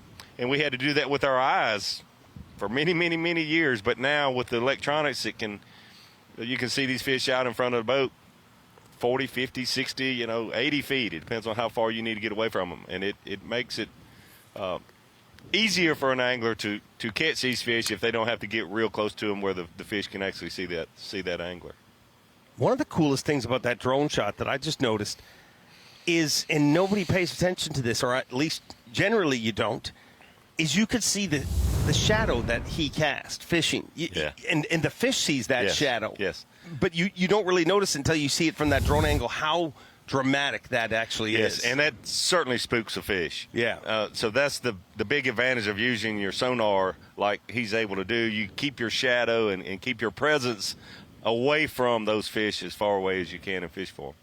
So you might see some of these beds, like I said, they look like craters that he's close to, but the ones that he is fishing for, he's typically going to have that's boated 40, 50, 60 feet away from that bed. All that being said, they're still not real easy to catch. Like I mentioned, these fish get fished for 365 days a year. I asked Corey this morning, was he shocked that there's only 4 anglers in that area? And he said, not really. He said, because it got windy during pre-fish. We had limited pre-fish. And if you weren't there first thing in the morning, you wouldn't have found these fish on the bed. And I said, do you think there's only going to be 4 people in there today?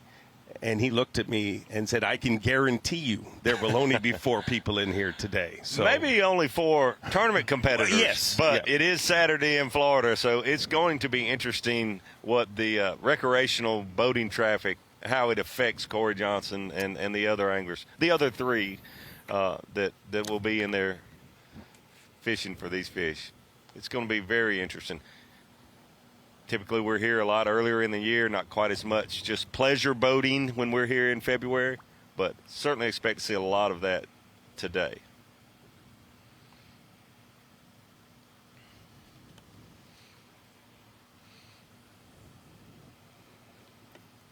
First day of the NHL playoffs, and Corey Johnston said he is not afraid to go a little old school hockey, old time hockey here today. He will protect that area. You see Corey getting real close up on these beds. With the sonar, you can see the bed and you can see a fish in it, but you want to make sure it's a bass and not a tilapia that you're fishing for on semifinal Saturday. You don't want to be fishing for tilapia in a bass tournament.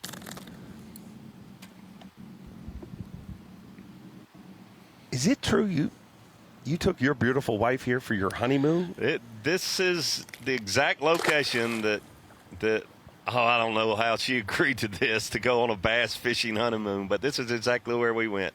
So romantic. Yeah, oh yeah, you know it. We're going to go bed fishing. Whole different kind of honeymoon.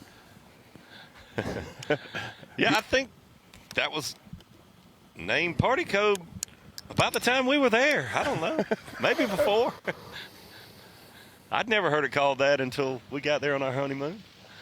You see right there, that's what I was talking about. You see, and it's not showing up as well here, but you see right off the front of his boat, you see that actual shadow. And as an angler, we don't pay attention to that a lot, but that is the most obvious thing to the fish. It really is. And, you know, live television and being able to watch these anglers that are so good, you learn so much. It's not a surprise to see our younger anglers be so good right now, like a Trey McKinney and other anglers, because you can see this stuff. It takes decades to learn this stuff if you can't physically see it like you can now. When I started fishing the Bassmaster Tournament Trail in the early mid-'90s, your best resource was Bassmaster magazine that you got once a month. And now you watch these anglers do what they do live on the biggest days of the year. Or marry Davey Height, and he'll take you here on your honeymoon. I always thought Natalie was a saint. Now I realize she actually is. I actually went fishing on my honeymoon, true story, Mexico. My wife said it was a dream to go fishing on my honeymoon. My wife went down, secretly booked me a charter in a boat. We got up in the morning. The boat was 40 feet long and about 4 foot wide. It had one engine that worked. It smoked. I got seasick. It was wonderful. Well, the story started out great, and you had great intentions. I mean, from Canada, going to Mexico on a fishing trip, on a honeymoon, all that. I'm South Carolina with a John boat, went to Florida. I mean, it's a little different budget there, I think.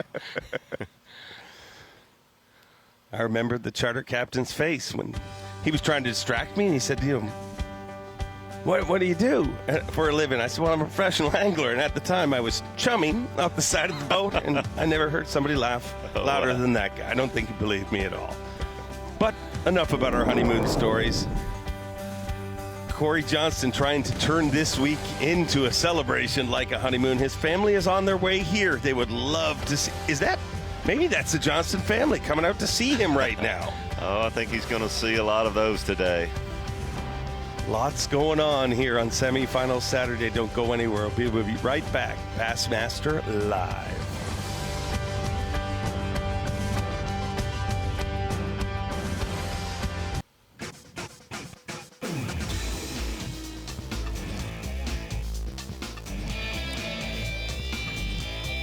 Welcome back to On Location coverage. Maxam Bassmaster Elite at the St. Johns River. And Corey Johnston with the lead with 56 pounds, 11 ounces. That lead is dwindling a bit. Was over 11 pounds when he left the dock this morning. But Jacob Fouts having a big day today. 52 pounds, 15 ounces, and trying to chase down Corey Johnston. Both of them looking for their very first Bassmaster Elite Series title. Greg Cackney in third, Chris Johnson. Both Johnson brothers inside the top 5, and Chris had agreed to lay off and give Corey his best shot, and with good reason, because our Mercury move of the day belongs to Jacob Fouts, who has found himself all the way into second place. Yeah, what a great start for Jacob Fouts. First fish this morning, 3 pounds, 12 ounces at 8:28 a.m. Keep in mind, he probably didn't get to his fishing location until about 8:20, having to go through the lock to get to Rodman Reservoir where he is fishing. The big key for him and why he is Mercury move of the day, 3-pounder, 4-pounder, 3-pounder, 3-pounder. He's good average size. And the other thing, he has made a move this morning, but he should continue to catch fish throughout the day. Some of these other anglers, first hour of sunup has been very, very important to them.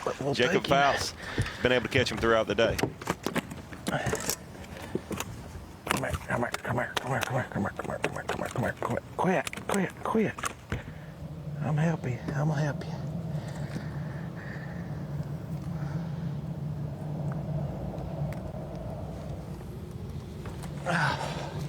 Number 3.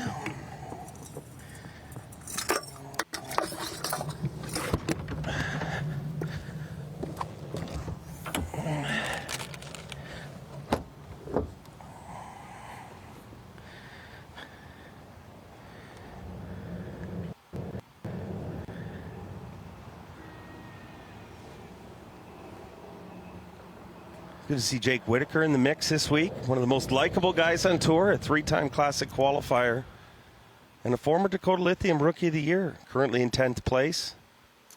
No surprise to see him doing well here. That's great here. Bob Downey, Corey and Chris Johnston, they all those anglers, you see them have success here, and they have their own little plan, their deal, so to speak. Jake Whitaker puts a wacky rigged stick bait in his hand, and it seems to make the top 10 every single time we come here. Yeah, been pretty good so far. Caught him pretty quick this morning.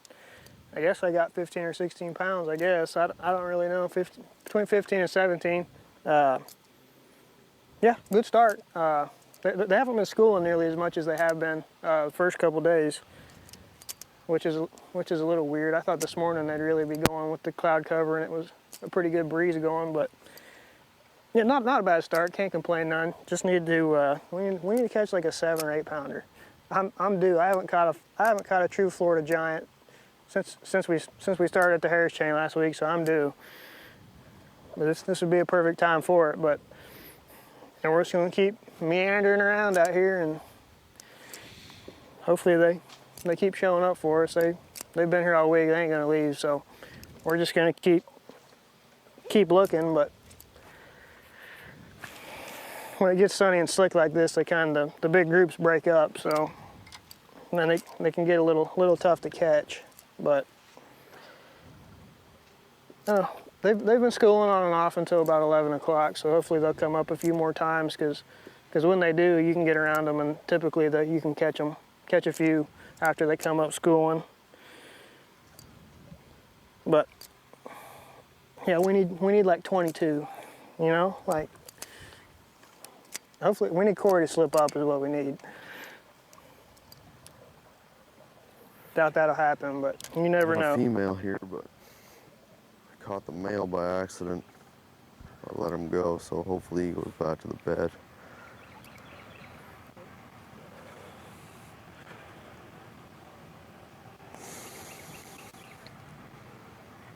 Corey just said he caught the male by accident. Yeah, Explain that to me. That sounds weird to a lot of our viewers, I'm sure, but his reasoning there is when you have a male and a female on the bed, obviously they want to catch the larger fish, and 99 times out of 100, the larger fish is the female. Big girls. And that's the one these anglers want to catch. Oftentimes, if you catch that male, and like you said, he let it go, he doesn't have a limit, so he could have put it in the live well and bring it to weigh in. That's what most people would do, and you would think.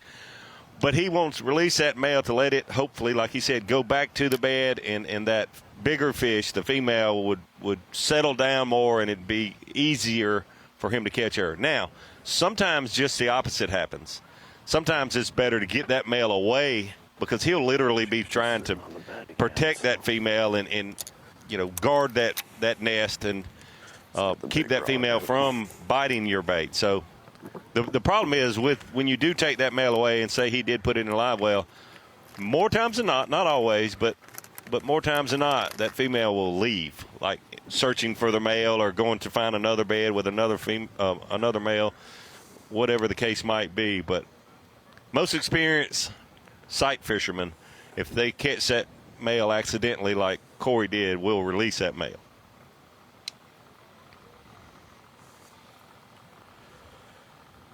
A lot of times when you're using the forward-facing sonar like he is, you catch that male accidentally. When you're visually looking, you can see that, hey, that's the smaller one, that's the male that eats my bait, and they won't even set the hook. They'll just like literally shake that bait out of the fish's mouth. But when you're 40 feet away using your electronics, it's real difficult to see which one of those two fish actually eats your bait.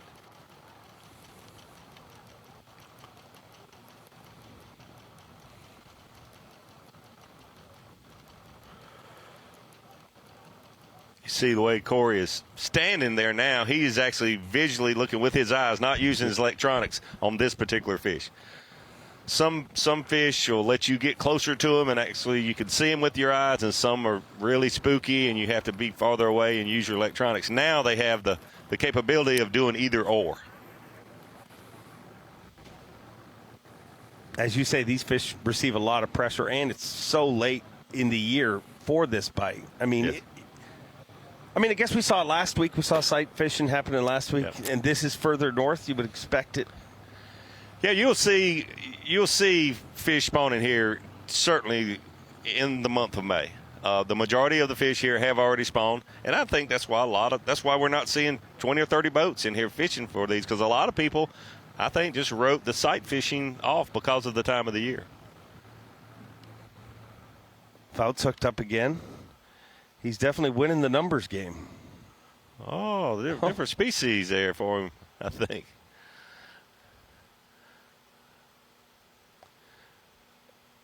The other thing's really cool to see first and second place in two totally opposite locations. One's Rodman Reservoir and the other in Salt Spring.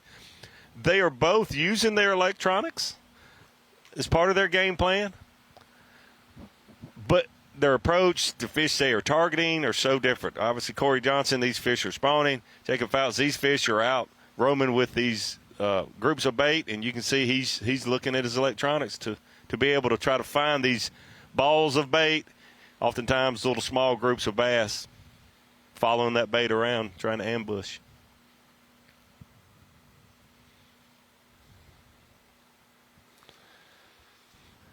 Nice thing about the Sunshine State, well, it's right in the name. It's always beautiful. Oh, you might run into yourself a gator, too, but let's have a look at our TH Marine Weather Watch. Today's forecast, 90 degrees, partly cloudy, a low of 60, and 10-mile-per-hour winds. So a beautiful day here. Those clouds, I'm sure Corey would like them just to dissipate a little bit. Yeah, it's amazing we had 50 anglers out there today. Probably half of the field wanted those clouds this morning and a little fog and, some lower light conditions. And Corey Johnston and the other 24 or 25 that were out fishing today were praying for them to go away. Still got a mixture of both. I think it's certainly cleared off now for the rest of the day. That gator looked a lot more intimidating until it got close to those pads. It was either a small gator or giant lily pads. Giant lily pads. Which there are some ridiculously large lily Yes. pads in the state of Florida. Yes. I mean, it's basically a terrarium, the whole state. Yes. Beautiful place here on the St. Johns River. Enjoy coming here every time we're able to be here. Get a look there at Jacob Fouts on the right. See his electronics. You can see the bait up off of the bottom. That's what he wants to locate. When they're not up on the surface schooling, you certainly want to use any means you can, in this case forward-facing sonar, to be able to find those fish and find the bait. So Corey's obviously left that fish, moving to another, just resting it, I imagine, or giving it an opportunity. It's not eating now, so. Yeah, both, like you're saying, just let it set up and not be, harassed, so to speak, because most of the time, I believe, even with your forward-facing sonar, if you're not back away from those fish a long way, they know you're there. Your presence is known, and it makes them uneasy. Some places much different than others. Like you mentioned, there are places in this country and in Canada where you have a fishing season that sounds like a foreign language down in the southeast, because people like fishing season. I never heard of such. But when you have those fishing seasons, obviously there's long periods where those fish are not fished for, so they're easier to trick. These fish are fished for every day. I laughed when you said that, because years ago, former Elite Series champion Kelly Jordan got married, and I said, and the date that he got married was Bass Opener in Canada. And I said, "You're getting married on Bass Opener?" And he said, "Bass Opener? Why do you have a bass closer?" I agree. Yeah, totally.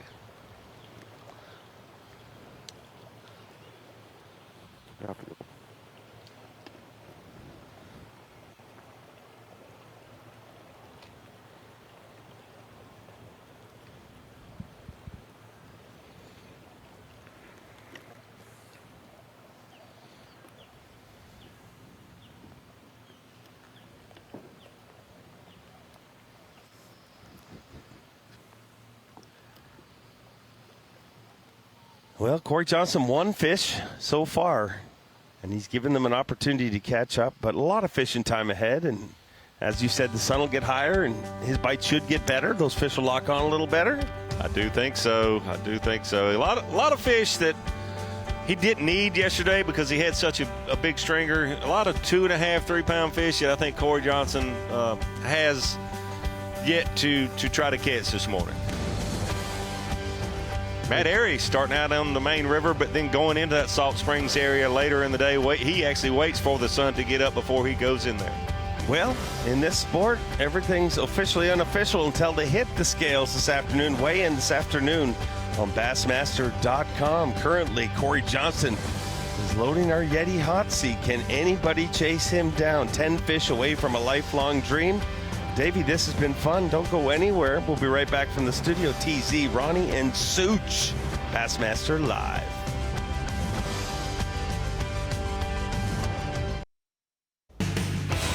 Tomorrow on Fox, the stars of NASCAR head to Talladega for the biggest thrill ride of the year. The pre-show kicks things off at 2 Eastern. The green flag flies at 3 Eastern Sunday on Fox. Oh boy, that place is wild. Yeah, exactly. It is a wild ride. That's a real race. That is a real race. It's all going to break loose there. Good stuff.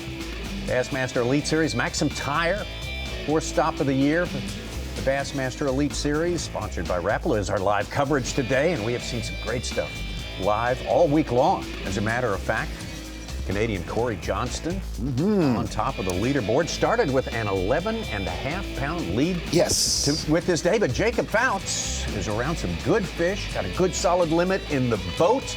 Corey Johnston, only 2 fish so far. Exactly right, Tommy Sanders taking a look at Corey Johnston in Salt Springs and Jacob Fouts in Rodman. Looking at this 2-box, Tommy and Such, Ronnie, and I thought about this a lot the last day. If you have tuned in this morning on FS1, we made the comment that Corey Johnston is fishing in probably the most well-known, most popular area of the entire 110 miles. And for the first time in any tournament that we've had here, there's only been 3 or 4 boats in that area. And you would say to yourself, if you don't bass fish, well, if it's the most well-known area, why were there not more boats in there? And I truly believe this. If you look at the style of Jacob Fouts, with the way he's fishing with forward-facing sonar, even though Corey Johnston's using his electronics and perspective, the traditional forward-facing sonar tournaments that we have had the last few years, I really believe this. We have made the comment, one of these tournaments is going to be blown away by a guy fishing shallow that's predominantly, for the most part, left alone, because the bulk of the field is going to look for that bite that Jacob Fouts is on. And I really believe in this tournament, with only 2 days of practice, shortened from last week, a lot of the younger anglers, I'm not even say younger, a lot of the anglers that thought this would be a early summer, late spring event, relied on searching for that bite that Jacob Fouts is on, and failed at it, to where they completely ignored the obvious, being Salt Springs. Basically, there's only been 3 boats and 4 boats in there the entire event, where in years past there's 30, 40, 50 boats in there. And I think that's something you'll see down the line, where a lot of the field is so hyper-focused on finding offshore. Don't get me wrong, it's obviously been dominant. Not bad. But it also has opened the door for somebody like Corey Johnston, and you're gonna see it again, where they have free reign of some of the most popular areas that anglers never even thought about or looked at. Also is windy in practice, which it was. Made some people avoid the Salt Springs area What's as even well. more peculiar is one of the best anglers who does that style, Kyoya Fujita, was with Corey Johnston and finished last. Like how he didn't even try it. He did the right thing, but didn't do it to any good capacity. Count out Chris Johnston as well. Keeper, number 5. I guess in a very short answer, what I was getting at is I think you're going to see more of that happen, of very popular shallow water areas that will never be checked by the majority of the field anymore. Bassmaster Live. Chris just announced that's his limit, and now he is going to head sight fishing. So we should see him make a run and possibly be down there where Corey is. Let's go over to John Cox. He is hooked up. De Leon Springs. Yes. John Cox with a big day 2, day 1, set up on one that was locked on a bed that he has gauged over 12 pounds. And he only had 2 hours to fish, and he said he burned 1 hour on that fish. Just loosening up, you know? He did bring in our Phoenix Boats Big Bass, an 8-0, 8-pounder. Hey, Logan Latusa's making a move, a 6-pounder and a 4-pounder. Yeah. He's up to 6th place. From 18th, he started 74th on day 1 with only 11 pounds. Got 21 yesterday. Oh, we got 4 in there, boys. 4 of them. 4 beggins. That's only about call it a 65 to 70 mile run, but with all the no wakes, it chews up about 30%, 35% of his day getting there and getting back. He said there were 6 different no-wake zones, and the one that goes from Lake Dexter into the next lake, which I believe would be Woodruff, is the longest and most tedious of the idle zones. Most of them are about a mile long, but that Dexter one's a little bit longer. And remember when Brian New won, he stopped on a place he didn't want to go through the idle zone, and he stopped and found his winning fish. Hey, Jonathan Kelly has also climbed up into our top 10 from 34th, and Brandon Palaniuk is 10th right now. Wow. All right, let's go. We're going to slink back into the back end of Salt Springs. Corey Johnston. Still, how many fish in his live? Two bass. Here we go. Is that Davey and his wife? Wait, no, they're not there. This that was many years ago. That's many, not they were now. down here. There'd be folks down there with live shiners this morning. Hey, look. It looks like she done locked up right here. Yeah. Let's see it. Uh-oh. Hang on. Dialed in, ladies and gentlemen. We need to get a look at this. If there's ever a time one would jump, it would be now. Now, Corey said he was going to own that area. We'll have to see. Her fishing partner seems very intrigued by this, kind of happy. Oh, Good jumping stuff. behind. You see the party in the background Yeah. starting to crank up Saturday. man. Let's go, guys. Get 10 loud. a.m. Uh-oh. It's getting close. It's not her first trip to the pool. No, hall it's here. not. At Sir. all.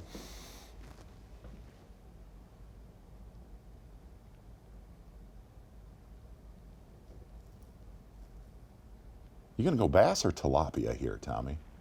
I'm saying bass.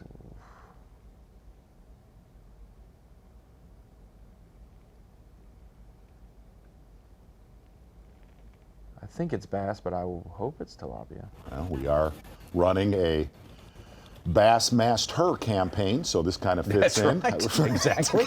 It's all put together. It's all coming together. Oh. Uh-oh. Yeah. That is not the species. That is No. That is a big sleek. Still a BFA. That is. That is a good one. Bassmaster. All stripe. Yeah. Oh, we gonna. That's tilapia. Well, you remember in 2019, Prominent I down thought here. we saw around the Johnstons guys with their live shiners catching some big fish around. I am going to tell you, if that was a largemouth, Corey would not have said a word, but I mean, he'd have been seething. The look he would have given Brian Evie. It would have been palpable. Palpable. Quickly back down to John Cox.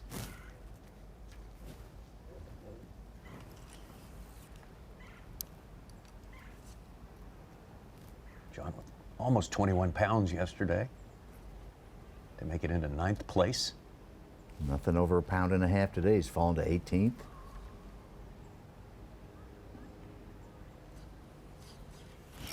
Damn it. Oh, that's a pretty good one, though. The other one was really big. Caught a 5-pounder on day one, Tommy, when we got to see him in the boat, and then an 8-pounder yesterday. He said there are groups of 3 or 4 or 5 fish swimming together actively around this area. Big ones in there, but like he just said, it's a good one, but it is not the biggest one he was pitching towards. Oh, God. Oh, God.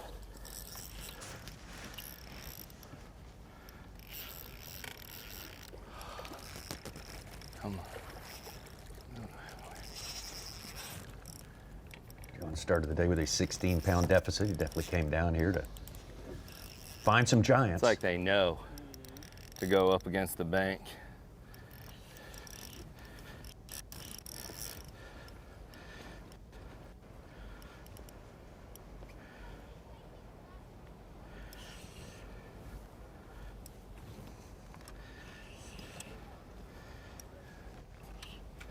Come on, baby. Come on. Oh. That wasn't a fresh Celsi, was it? Oh my gosh. Oh, come here. Come here. Come here. Let me get my hand in your mouth. Yeah, there we go. That's a better keeper there. All right. A little better. Gosh, the one down there was twice that size. I thought it was going to. Let's see.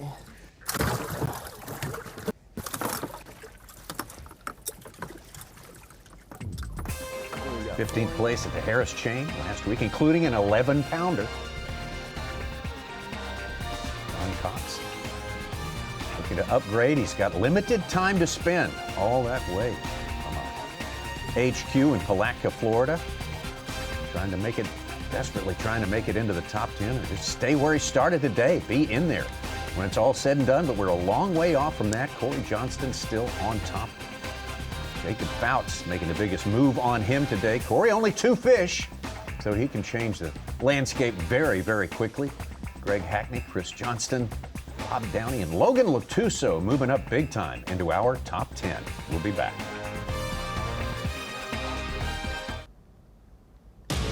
Today on FS1, 2 iconic teams go head-to-head. The Mets take on Mookie Betts, Shohei Ohtani, and the Dodgers. Coverage begins today, 3 Eastern on FS1. Oh, that Shohei Ohtani's had some stuff going on in the last month or 2. Boy, he has. Exactly. Busy guy. What a player. Yeah, no doubt about it. Fantastic at his work. And we are getting on up into the day. Very crucial semifinal Saturday on the St. Johns River here. Corey Johnston started the day with a huge lead, 11.5 pounds. Some of our cohort in the top 10 have gotten much, much closer to him during the course of the past 3 hours, 2.5, 3 hours. Yeah. Here's our Lawrence bird's eye view of Salt Springs, as you claim, Arizona. It is one of the most popular fishing spots on this incredible fishery. Absolutely beautiful when you go back there taking a look at that Lawrence bird eye view. And if you look at the right-hand side, that is all the way in the back of Salt Spring. If you look at the right-hand side of your screen, and kind of in the center, right at about 12 o'clock, the interesting thing back there, there's a lot of depressions, a lot of deeper depressions, and a lot of these key bass that your leader, Corey Johnston, has found throughout this tournament very close to those depressions. The other thing that makes it, actually 2 things that make Salt Spring so good: hard bottom, so the tilapia or the largemouth can spawn. That is what their preferred bottom contour composition is. And the other thing, beautiful temps, water temps back in there generally right around 70 degrees all year long. So those are the key developments. And the other thing about it, very, very clear water, good penetration for fish that are wanting to lock on beds. And all of those craters, those moon craters that you see, are either tilapia beds or largemouth beds. And normally when we're here, we see a second spring at the bottom of Lake George factor, but that has been a non-factor. This one is a much longer, bigger region. But look at that picture right there. You see how that bottom is kind of silted up right there? Right where his boat is hitting. Those motor trenches from the boats that idle in and out of Salt Springs, that's what we talked about earlier today. As the day wears on and more boat traffic that comes in there and clouds that water up, the harder Corey Johnston's job is going to be. It hasn't been easy so far today. No. Again, he's only got 2 keepers, and one of them very small. First one was a good 5-pounder. And I believe he's also caught he's caught small keepers that he's thrown back in hopes of catching the bigger female paired up with it. So he's had some picking and choosing he's done. That tells the whole story, left-hand side of your screen, all those big craters. My dad.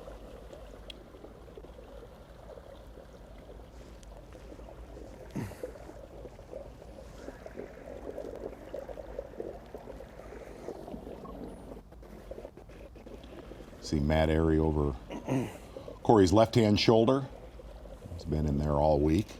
And most of those 2 other boats to the right side of that drone are media boats that have been stationary there, letting him just come around. They're not necessarily trolling around and in the way. They're just sitting where they've been told that's fine. And that's why Corey went right up to him and then turned around and came back this way. And every day about this time of day. No good. You? I got 1 okay one and one okay one and 1 little dink.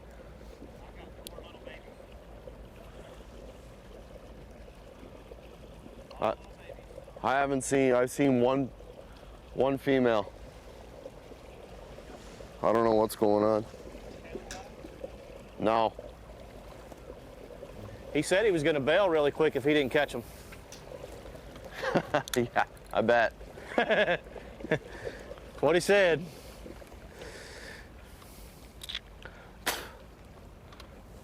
Those two started the day, 1 and 2.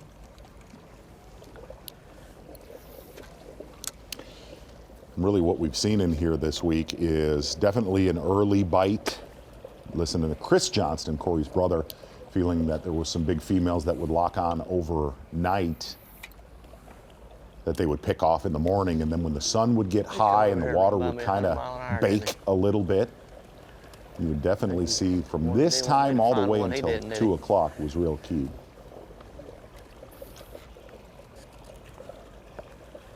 Ooh, that's a big old deep bed.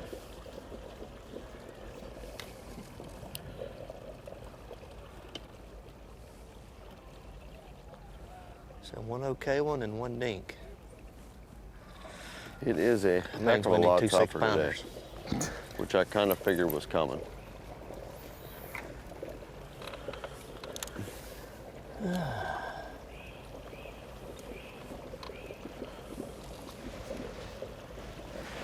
That one I was working on was right over here from yesterday.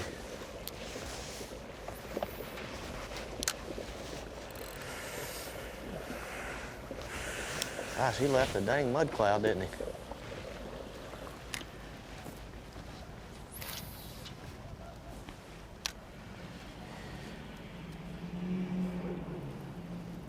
Corey's looking for the dumb ones. The ones he runs over their head. St. John's River, the 4th stop of the 2024 Bassmaster Elite Series season, is a special event. It's a regular season event, but this is a momentous one as I bring it into the Dakota Lithium Screen of Knowledge. Wanted to highlight one of our guys who competed the first 2 days of competition but missed the top 50 cut. That is legendary angler Mr. Rick Clunn. Fished his 500th B.A.S.S. event this week. To put that in standards, that is quarterbacks who play well in their 40s, that are numbers that never get touched, or basketball players that are well in their 40s as well, far surpassing the normal lifespan of an athlete. And Mr. Rick Clunn, Mr. 500, we'll call him this week, 16 B.A.S.S. wins, 4 different classic titles. He's finished in the top 10 in 123 out of his 500 events. He was the 1988 Angler of the Year. He's caught over 13,600 pounds of bass in his career as well. And that's just what he's weighed in on the Bassmaster stage. When you look at the classic stats specifically, he's got 4 victories. He's fished in 32 of the 54 that have been, since B.A.S.S. was formed. 28 of those were in a row from 1974, his first one, all the way until 2001. He never missed one in that 28-year stretch. 11 of his classics have been top 5s for him. He almost won 4 in a row. And then looking at the all-time records, I talked about athletes in other sports that have longevity and hit marks that others have never hit. This is where Rick Clunn stands with active BASS anglers on the Elite Series that fish just right alongside of him in this event and in the next event throughout the rest of the season. 500 for Rick Clunn. Bernie Schultz at 367, 133 events behind Rick Clunn. Gerald Swindle 321, Mike Iaconelli 278, Mark Menendez 275. So for Rick Clunn to fish as long as he has in his 50th season, 500 events, and to think that just a few years ago, guys, he has won on the Elite Series in 2016 and 2019 right here on the St. John's River. We were with him the first 2 days of this tournament. He came to compete and to win. Absolutely, as he has approached every tournament so far in his illustrious career. It was really cool to talk to Rick before this tournament started, and he really kind of reflected. He said, I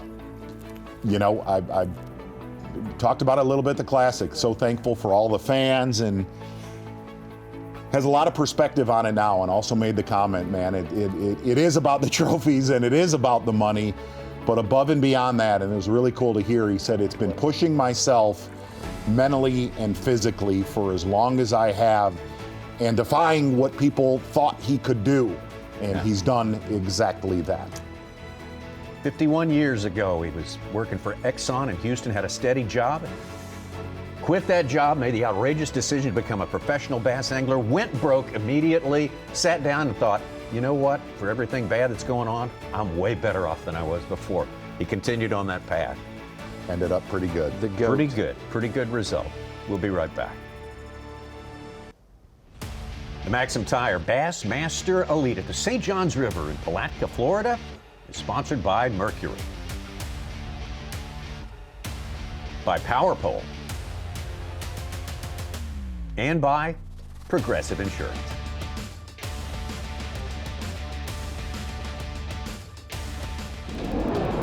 All right, here on the St. John's, I mean, we have a massive playing field this week. I mean, it's like hundreds of miles. It is a huge body of water, and everything you can possibly think of that you would want to fish, you can fish here. You know, you can lock into Rodman where you have eelgrass pads, standing timber, really clean water. Some guys are going to run the tides and catch them and fish in shell bars, docks, canals are going to be a thing. You know, they're always, people always catch them here in canals.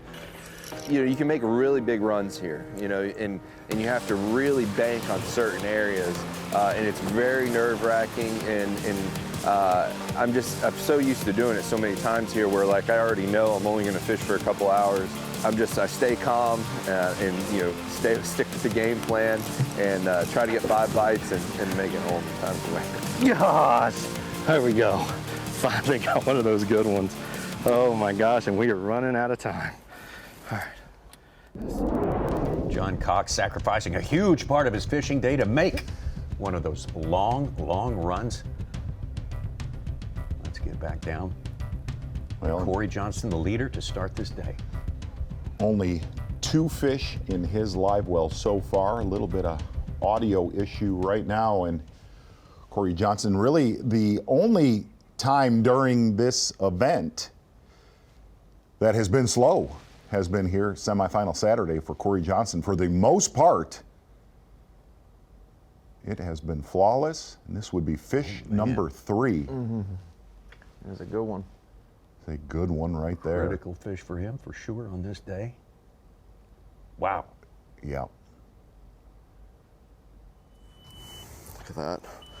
Way down deep. That is such a critical fish. Freaking right. He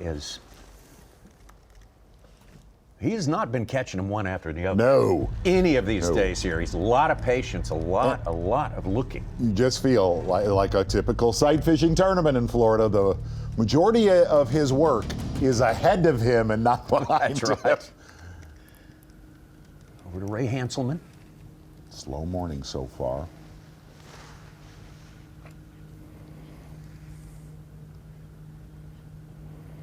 Tommy, this little shell bar he's fishing, he had a 5-pounder and a 4-pounder hooked yesterday on a crankbait on the same cast. Lost them both.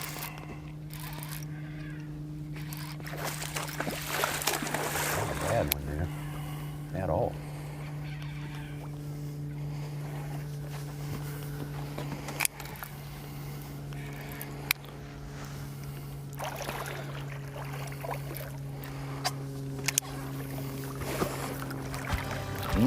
To get on the board, get that one in. There you go, Ray. Yeah, that's a good one. You just fantastic fishing this morning, and you just feel like Tommy Sanders. This one is far, far from over. You really do. You might have thought differently when we started our day with Corey Johnston, an 11.5-pound lead, but instantly this happened. The great Greg Hackney knocking out a quick limit.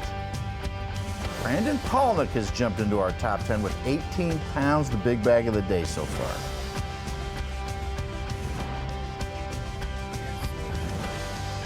We've got more coverage on the way on Bassmaster.com. 11:30 a.m. Eastern Time. Weigh-in coming up today on Bassmaster.com as well at 3 p.m. Critical weigh-in. That will decide our top 10. Championship Sunday coming up here from the St. John's River.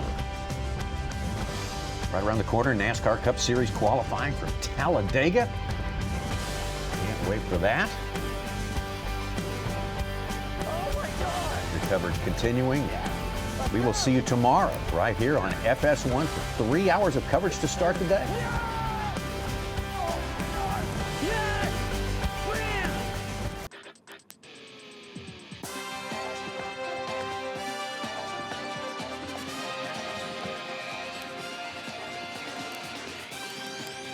Welcome back to the live mix here at the Maxam Tire Bassmaster Elite Series event on St. John's River. We've got 2 St. John's River experts with us here on the Angler Show, Drew Cook and Cliff Prince, the Prince of Palatka, and they've been intently watching some of the things that are taking place. One of the things I noticed that, not a lot of changes, but you got Bob Downey. He had a great, he couldn't fish. He wasn't able to be at Harris Chain. had to leave the Classic early for, children, wives, and everything else. But he finished second here. Last time we were here, he finished second to John Cruz. The other part of that is Robbie Latuso always had a good event at St. John's. He always caught him day one, every time. Every time. Yeah. And now Logan Latuso is it's funny how Mark Menendez always has a good tournament here. Yeah. Rick Klund typically always had a good tournament. So I'm just kind of wondering what it is about St. John's that does that. And then I was looking over here at we don't have a catch by catch deal. We got Brandon Palatka in seventh. That's kind of a surprise. Ray Hanselman, who is, just a quiet assassin at times, he's having a good tournament. Mar Menendez, that name we were just talking, then slinking off down there, and is Trey McKinney and Jonathan Kelly and John Cox. Cox may not even be where he's going to fish yet. Yeah, he's there, and I'm sure got what I'd say an hour left to fish. Yeah, probably. Yeah. Yeah, he told me it was like 2 hours and 45 minutes. You reckon he wishes he had a glass boat on that run? Nah. I seen him go down there in a local tournament here, and him, I don't know, I think they had like 34 pounds or something like that. I don't think they had but like an hour and a half to fish. That was in the Wolfson that year, yeah. Ran down there, and they power poled down, and Keith fished for a 7-pounder. Cox fished for a 7-pounder. When Keith set the hook on his, he went to go get the net, and when he picked his rod back up, the 7-pounder had it. He caught it. They netted him, moved on, and then they had a big bag, and ran all the way in. Yeah. Had to get gas 3 times in that boat. Yeah. Oh my goodness. Yep. That's John Cox. Cox laughed all the way. Mm-hmm. He doesn't like to go fast. It messes up his hair. Yeah. Anything over 55 is going to mess his hair up. Oh, my goodness. He said it is scary in that slow sucker. He said everybody's passing.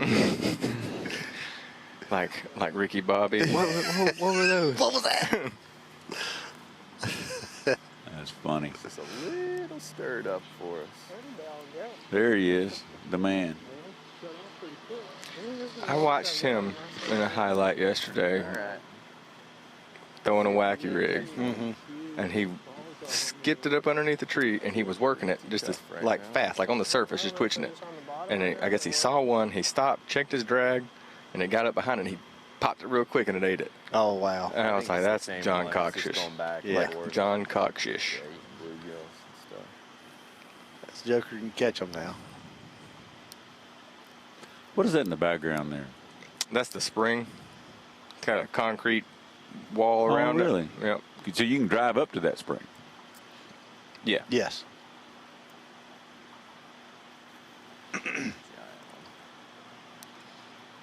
That's interesting. Oh, he said a giant one. He also said he had a 12-pounder on bed, and he spent majority of his time on the first day. I don't know if that's or not. I hope it wasn't, but and then I kind of hope it does. It was, because then it means it might actually be biting.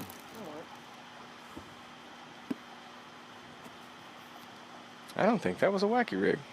I couldn't tell what it was. I think it looked like a trick worm, or like a little straight tail worm rig, Texas rig. See? Yeah. Mm-hmm.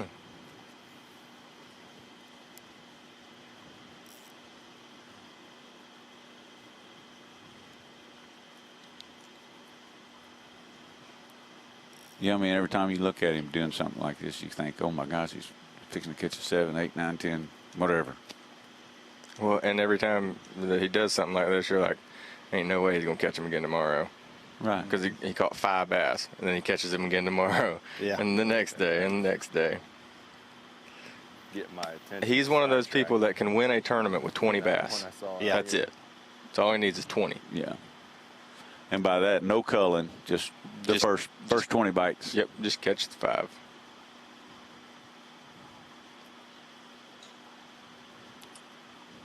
Yeah. I'd love to see him catch one there. Oh, he's always. I mean, right now we're seeing the back of his head, but I can promise you, he's smiling. Oh, I guarantee he's smiling at them trees right there, smiling at that. Just thinking. I mean, he's a happy fisherman. Well, you said, I wonder if he wishes he was in a glass boat. Once he gets to the south end of Lake George, he's in as fast a boat as you can have. That's anyway. right. That's right. So, I mean, he could probably save and probably run shallower and where he's at. You just don't get it. It's a little hairy getting in there where he is. Yeah. But even being from Arkansas, I've been in there. Yeah. We saw one year Gary Klaus there for 2 days. Covered Gary Klaus there. On nine reeds out in the mouth of it. Yeah. Yeah. That deep. Yeah, there was a bunch of bass on them. Yeah, there was. What is he doing? He's just reeling that thing. I can't tell. His reel's behind his back. I can't really tell what he's doing. He's being John Cox. Yeah, exactly. So is that, it's not wood stuff there. Is that some sort of bloom going on there? Yeah, some type of something. A little algae. Could just be the underside of a mud tusset that got rolled over and then drifted off. Yeah. But where he is right now is really shallow. Yeah.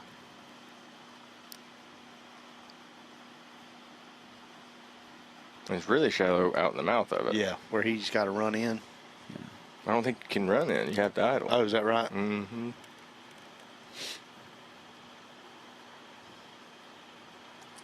But it's not bad to idle in the barge. Yeah, I mean, yeah. 3 inches of water. Yeah, he's good. That thing's as wide as it is long. Yeah.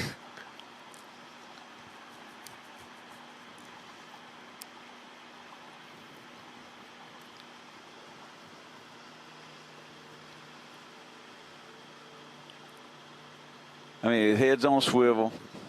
He's just dabbing that little thing around.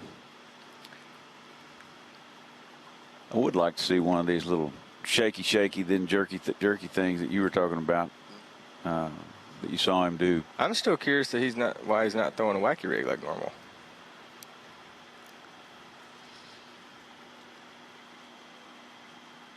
Is that not a wacky? I couldn't tell. It doesn't look like it.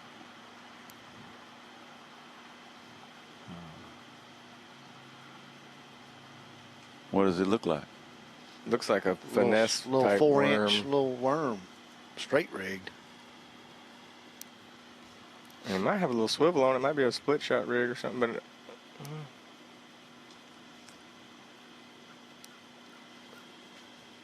almost looked like it had a forked tail then, like a fluke.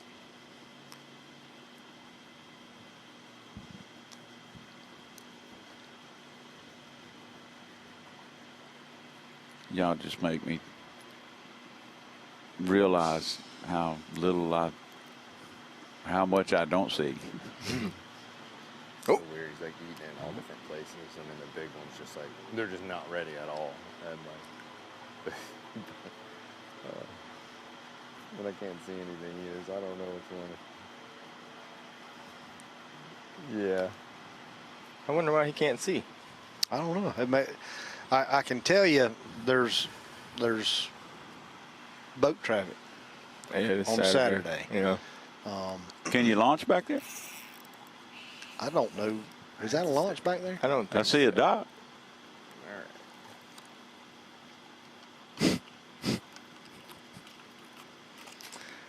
Dang. He just messed that up. I hate it when that happens. Yeah.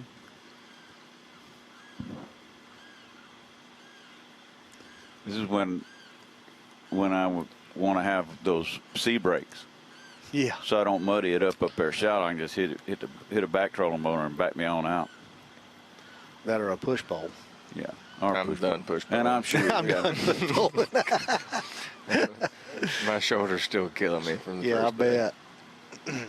What time did your trolling motor do It's that? the one that I saw yesterday. That it was good. I like sawing and Did you have a trolling motor go out? Just had to Really? lose him. I couldn't figure out where he was.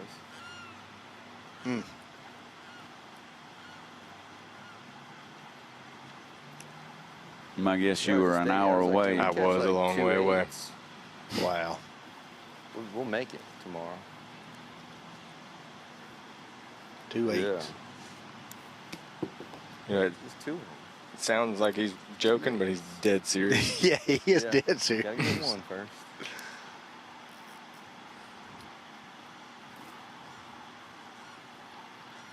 That is a little fluke. Is that what that was? Yeah.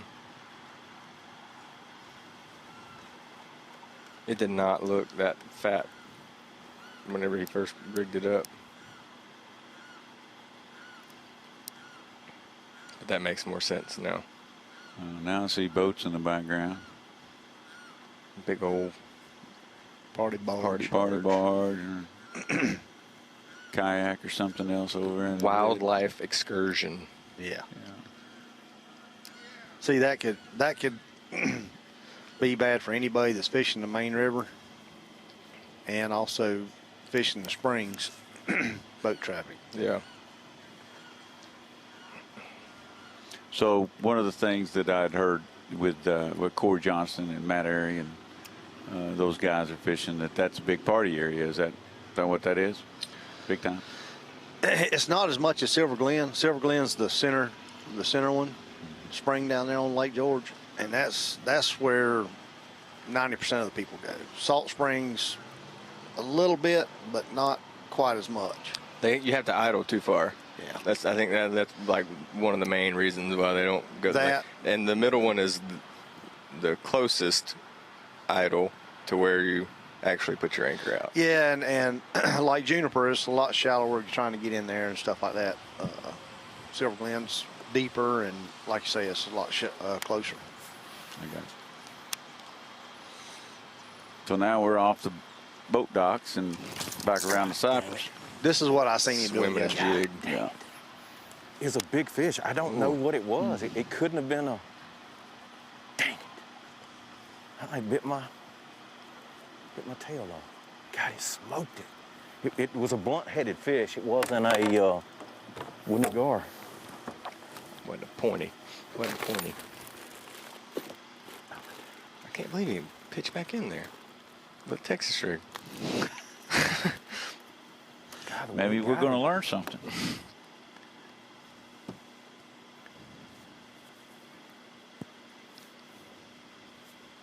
I will say the bites that I did have on the swim jig this week were some of the best bites that I've ever had on a swim jig. Yeah.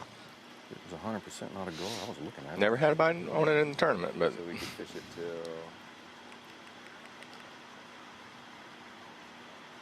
Oh, back to John Cox. I mean, something's good. Look at him just taking the little line with his finger. It's about 45 See? minutes from here. Mm-hmm.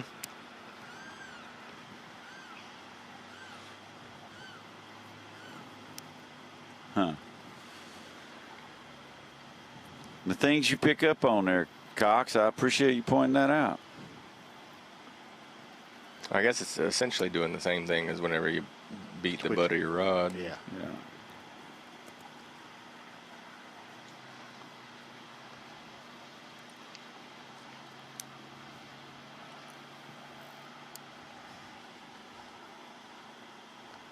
You know, Corey could make a big.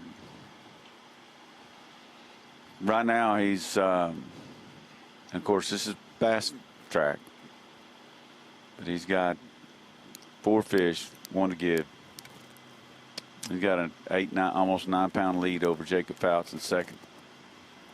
So another 4 or 5 pounds is going to give him, 13, 14, 15 pounds.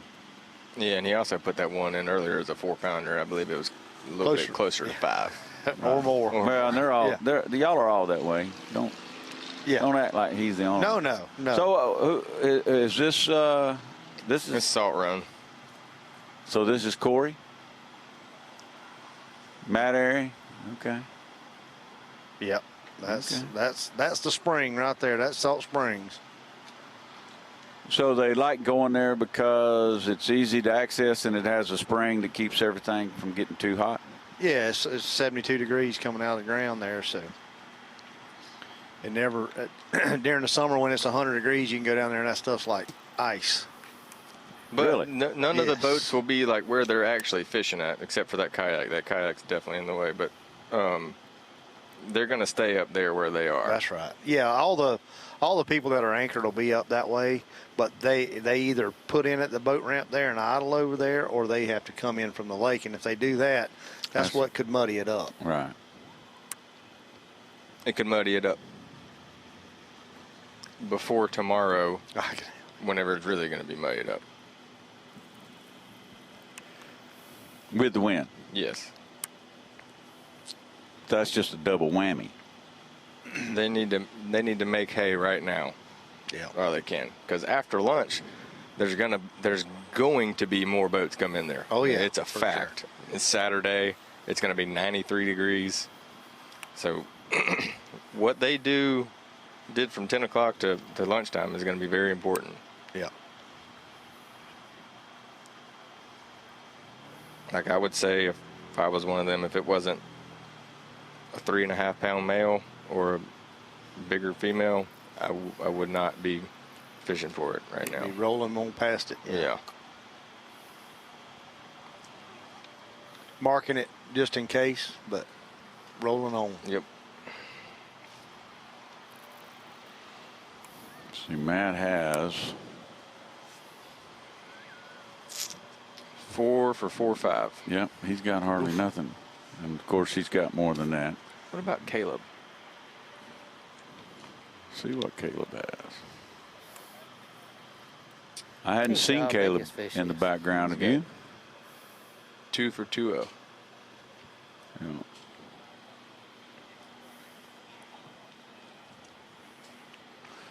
The way you guys sandbag, I keep thinking I'm going to see, 2 for 1 pound. But I'm going to catch him there, I think. I've always been where I want a half pound under everything or more, just so I don't say I got 20 and I wound up with 16. Yeah. I never have been at one of the big iron for sure. I try not to.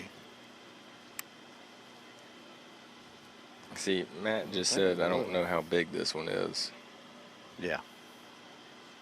Probably need to move on. But he's also on the water, and I'm sitting here doing the live show. So Give me 5 though if I catch him. There is that. But that's irrelevant, in all honesty. Yeah. Like, why you're gonna waste 20 minutes to catch it, and then turn right back around and cull it. And that there, if he leaves that, if that is a small fish, it's more than likely a male, and generally a female's going to come to that, just mark it and come back later and check Correct. it. That's my opinion. Yep. But I'm sitting here like you are, and hindsight's always 20/20. But yeah. But I have doing this and went into a 4-day tournament planning everything ahead like that, and left males purposely, males that would save me whenever I needed it. That's right. But I've also left males that females pulled up onto day 2, day 3, and day 4. Yeah. That if I would have caught them day 1 or day 2, the bed would have been dead. Correct. Right. Yep. So there's a lot more strategy in it than just catching everything you see. Yep. So tell me a little bit about this strategy. We've got Robert Downey there. I'm assuming he's in the river or a bigger canal. And the rivers, St. John's River is lined with that, especially, once you get past, a certain, I haven't been down that river this year, but I know in years past. So where do you stop? Outside River Bend right now? I mean, how do you narrow that search down in Florida? Well, first off, you got to remember that the river's backwards. Okay. How the current flows. But in my just easy rule of thumb, spawning springtime, you want inside where the water's not hitting it hard. Summertime, you want outside where the water's hitting it harder. That's right, where it's got some current on it. Okay. Just a rule of thumb. And it looks to me like he's got just a little peninsula of pads, and there's actually a little dollar open bonnet type stuff on the backside there. And if the river's flowing, that would be the inside edge. Correct. It's a grebe. Oh, that's a coot, dude. Yeah. That's a night flyer. Bob had 2 great big ones yesterday. Did he? Yes. Like fine specimens that Yeah. he said he caught him on a swim jig. Yeah. I seen him swim jigging earlier.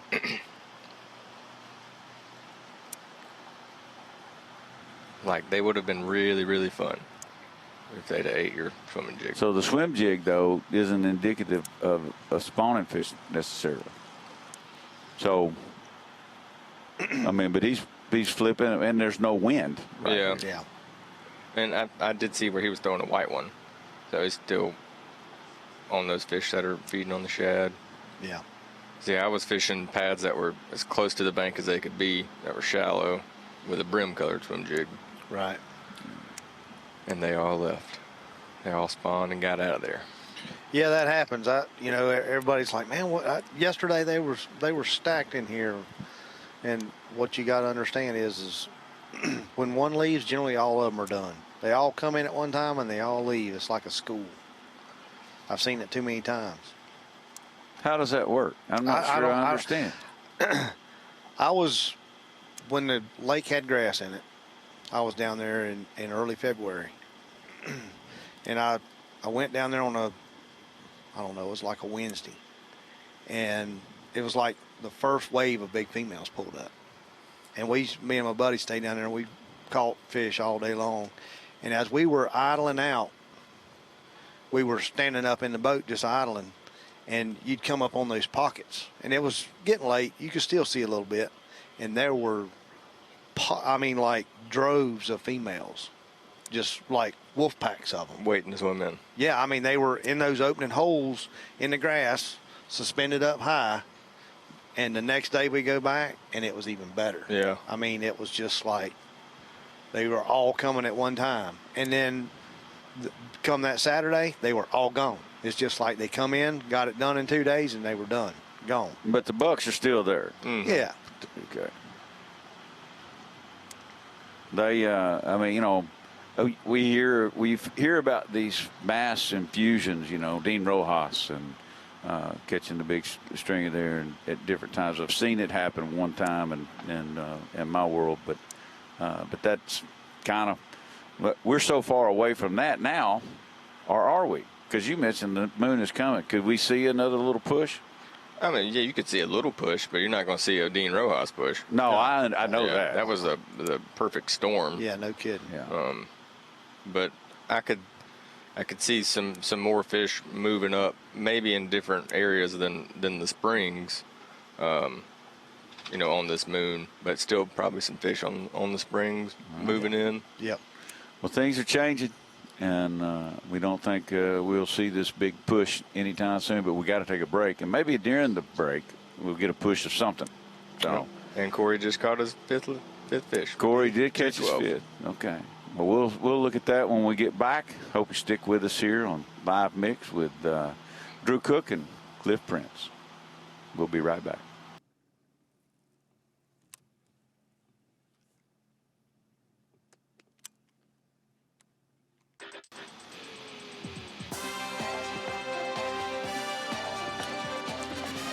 Welcome back to the Maxam Tire Bassmaster Elite Series event on the St. Johns River.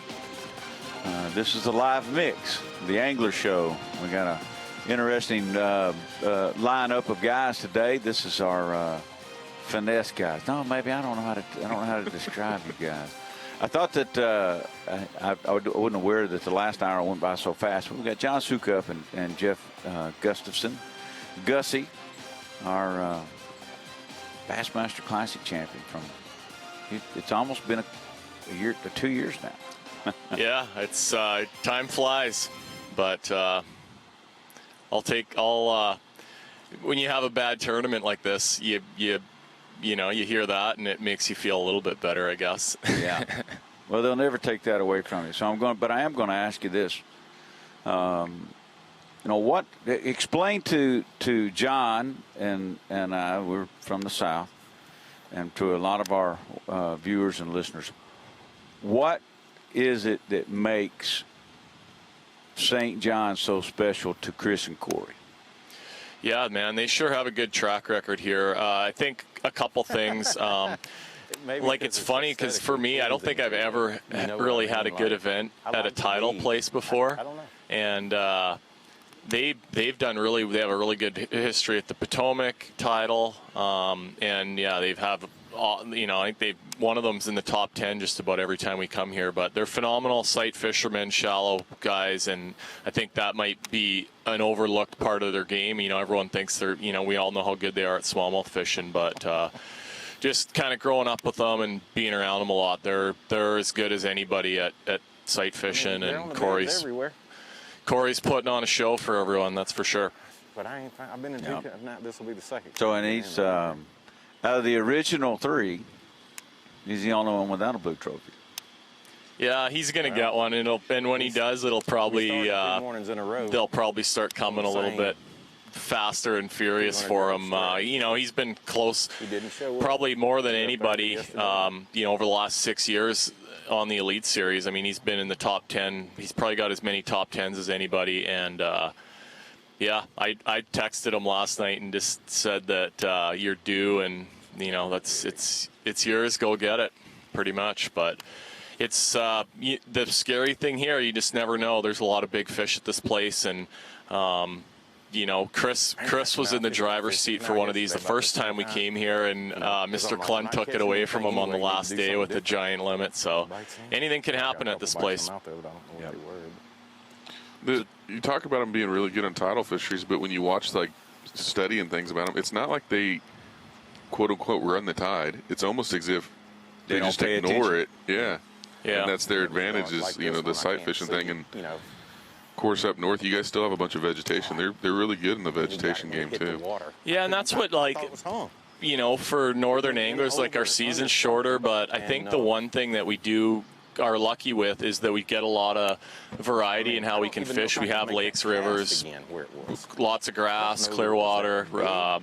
So you do get to grow up being fairly versatile and fish in a lot of different ways. And yeah, I mean those guys are pretty consistent. I think they're both in the top 5 or 10 at least for sure in AOI right now. And it's impressive what they do. It was on there. I was looking at the names of the top 10. There's a lot of interesting storylines going on this year. Jacob Fouts with kind of a best year he's had. He's doing really well. Greg Hackney reminds me right now like he's in the Sabine River. Right now as you watch, it looks like he's just in his element. And I think about Logan Latuso. I think he only had 10 pounds on day 1. Yeah, so for him to be sitting in 4th right now as we speak is pretty awesome. And he did that at Sam Rayburn to qualify for the elites. He bombed a day 1 and came back with a large bag. If everybody remembers that from the Open, a couple 10-pounders in a bag. So he's known for being a heavy hitter. Yeah, no, big comeback. Bob too. Bob Downey. He missed our event last week. Just had a baby, so that's good to see him. He's a guy everybody likes, and good to see him back in the mix. It's crazy. Mark Menendez always in the top 10 on St. John's. Yeah, I think he's got maybe a magic dock or something. What do you think? Yeah, I don't know, but he does well here.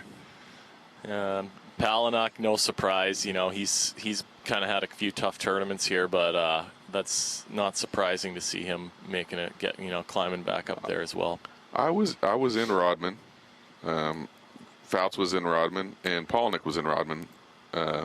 Looks like Fouts is still there. I don't know if Palatka is or not. But what's amazing is he's outfished a bunch of boats. Jacob has in that area. And he outfished me. We were right next to each other this whole time. So he's definitely got something figured out with how to trigger or how to see him better than other anglers. Is he throwing a minnow too? Looks like. Looks like it. That makes me happy, disappointed in myself that I didn't go in there. When we were walking over, I just said I went to Rodman the last 2 times we were here, and when the schedule was announced, I was like, oh, please let us be able to go to Rodman, and we could. And for some reason, I decided I would spend my first day of practice on the main river. Found a school pretty early on a shell bar, and I just fully committed to that and didn't really have a backup plan, didn't go to Rodman. And I ended up having a real bad tournament. That's my worst Elite Series finish that I've had, and you know, pretty disappointing. And then yeah, you see that he's fishing with the bait that I like to probably use the most, and in second place right now. So well, little Coop's in the area too as well. I don't know how he's doing exactly today, but he's doing the same thing. Yeah. And he came through, and I saw him catch probably 5-1 to everybody else. They were all little ones that second day, but he was catching them. I, you know, only having about a day and a half of practice with rigging involved as well this time. You know, I went ahead and just gambled on Rodman because it felt the most comfortable. And when I did go down the river and practice, I didn't catch what I would like to catch out of the pads. I just didn't see it. Obviously, they're there. But there's just so many elements to the St. John's for people that are on the outside looking in, thinking that it's just that easy for these guys to smash. I mean, you got from bed fishing to running the tide to, like you said, shell bars, Rodman's own animal if you want to do scoping out in the timber, or if you want to go, I mean, there's hydrola in the back of milfoil to punch. Which I think has been sprayed or something because it didn't look very healthy. But, I mean, and the docks, eelgrass, there's all sorts of different elements that are here to really kind of spread the fishermen out. Well, and what I liked about Rodman in the past is just not having to worry about the tide, because it can, you know, you could find something really good in practice, and you know, and that's probably what hurts me, is I just don't pay as much attention to it as maybe you should. But if you go to Rodman, you're locking in there. There's no tide influence, so you don't really have to worry about it. But you know, but at the same time, you hit one of these places and the current's moving the right way, and it can be really easy and fast and easy, but not how it worked, and not how it went down for me. That's for sure. Well, I don't know. I don't know, because Palatka's update on this deal doesn't have any times on it, right? It's just like he sent in 18 pounds or whatever, you know, so I don't know what the 5 are. So I don't know where he is. And so I just checked his tracker, and his tracker has him here in this basin. So, but it might have had him here in this basin this morning, right? So he may be really, really off the map somewhere. He may have used Rodman to get in that top 50 and then decided, hey, he started seeing something, and I'm going to try to jump weight and get on a really big bag by fishing the main. I don't know. You know, where he is, who knows? We'll find that out. I actually have a tracker on his cameraman, and cameraman's turned it off. So he's got him a hidey hole. But Brandon Palatka has made a good day. We just don't know where he is, and if it's one big fish, 2 big fish, or you know, 3 decent fish and 2 little ones, or what that is, or just 5 solid fish. He says it's 18 pounds. You know, so those get sent in by text. For those of y'all who are trying to understand what I'm trying to say, they have a program. The marshal in the boat has the program on their phone that says, and that each time they catch a fish, they go in and they punch in, you know, it's a 2-pounder, 4-pounder, 5-pounder. Service being what it is in places, there's times when the angler themselves will just text in, I got 5 for 18. And you know, Palatka was nowhere inside of the top 10 this morning. So now we have somebody sent him, or he sent in a 5 fish for 18 pounds text at some point, and that's what we have. That's all we know. So, and because his GPS tracker's not picking up, my guess is he's found him a little hidey hole. Veteran move right there, yeah. No doubt. Yeah. No doubt. Well, that's a Palatka move too, you know. Yeah. So, we'll see. But where Fouts is right there on your map, John and I both saw Palatka and Rodman the first 2 days. Fouts is literally fishing where I fished for 2 days within 100 yards. Really? So I know exactly what he's doing or what he's looking at there. Like Palatka went down a little bit deeper. It was kind of interesting being in there with 35 boats, then having all the famous guys in there like your Jacobsons and your Palnicks and all these guys that have their own camera boat coming with them. Mm-hmm. And those guys are coming through you and you're trying to scope, and then here comes the camera boat to cut in front of you. You're kind of like, huh. You know, I guess you can use that as a little defense if you had a camera boat fall on you. Inconvenience. Yeah. Did these guys let Corey kind of have that zone today? It looks like it. I mean, I think we've seen Matt Airy in there, and let me look. And I don't know what Chris is doing. You know. Yeah, I mean, being around them a lot, the way the routine. Obviously, Chris used that area to get where he's at right now, but that's sort of their game usually is that.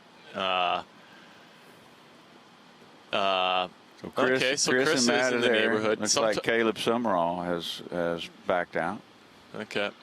Yeah. So, okay. Chris usually, if one of them has a shot to win, they get the juice, you know, for the day 3 and 4. But I guess maybe they just feel like there's enough fish in there that it doesn't really matter. Or that it's not going to last long. So Yeah. that was some of the stuff that we had talked about on the previous group, is that there's a wind problem for them tomorrow, and a wind problem for that'll get, and a crowd problem.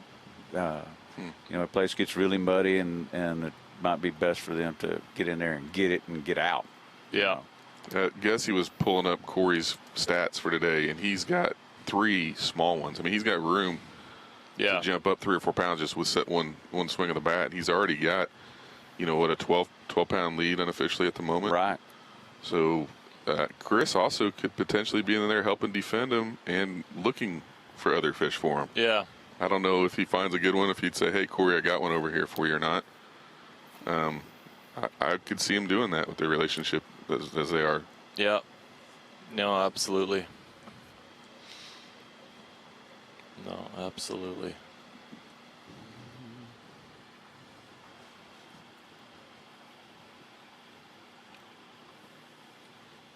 Let's see, Corey.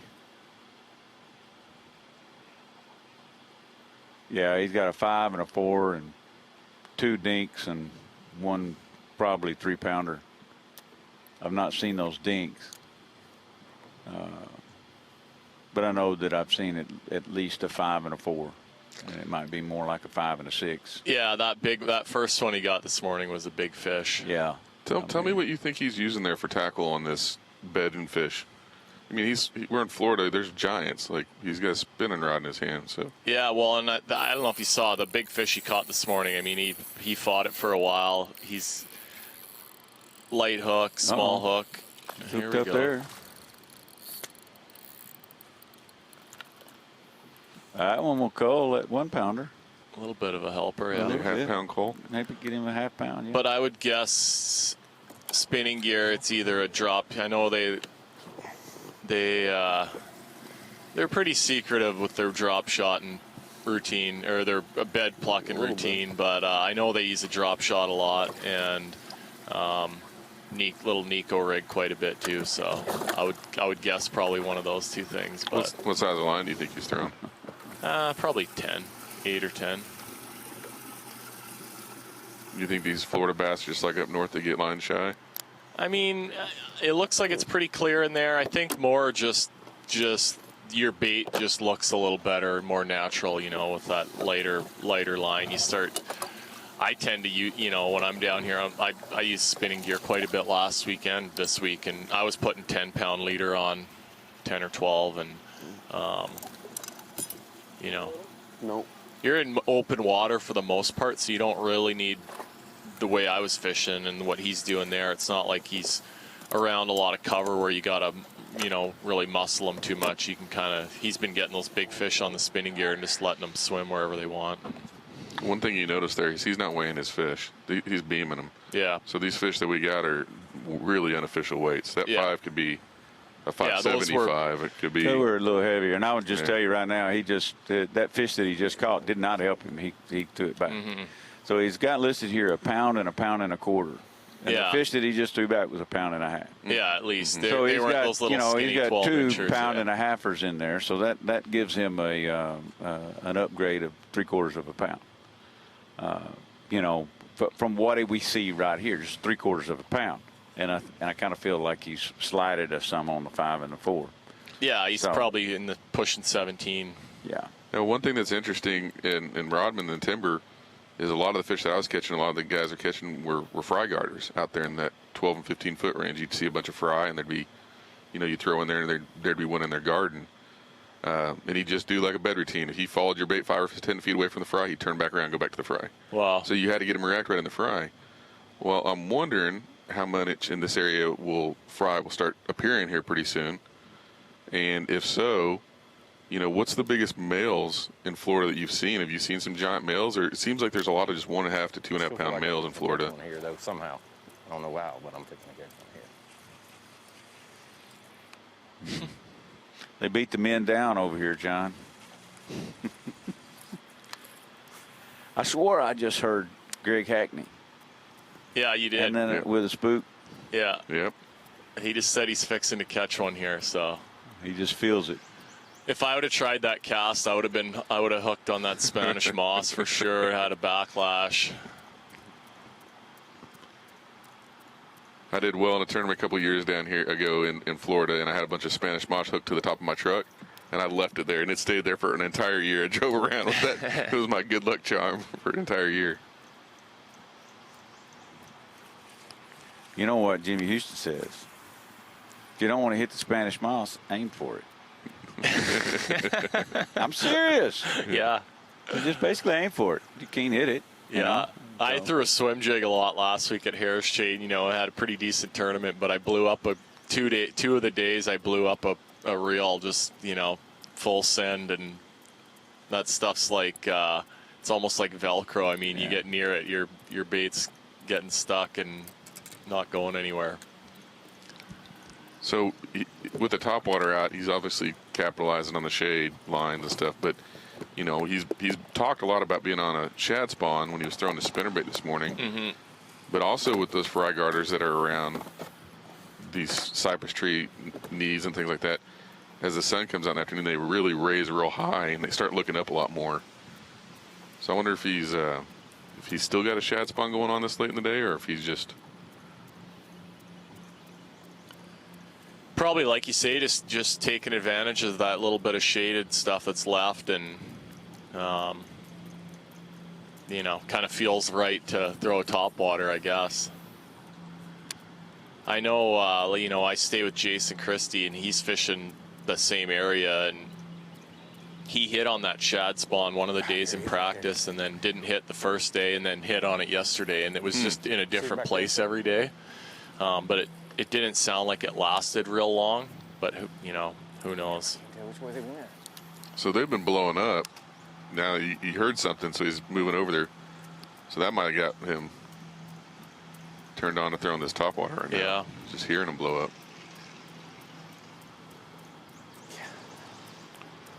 Just a nonchalant backhanded cast 40 feet back into the woods. Yeah, I would. Gar chasing it now. I would have a hard time with doing that.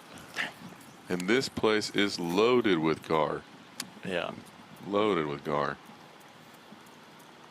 Weigh these things, see what we got. He aimed for it.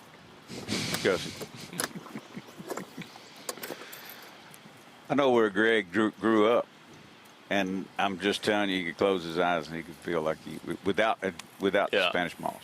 I mean, there's Cane Creek, Post Lake, lot of stuff around where he grew up.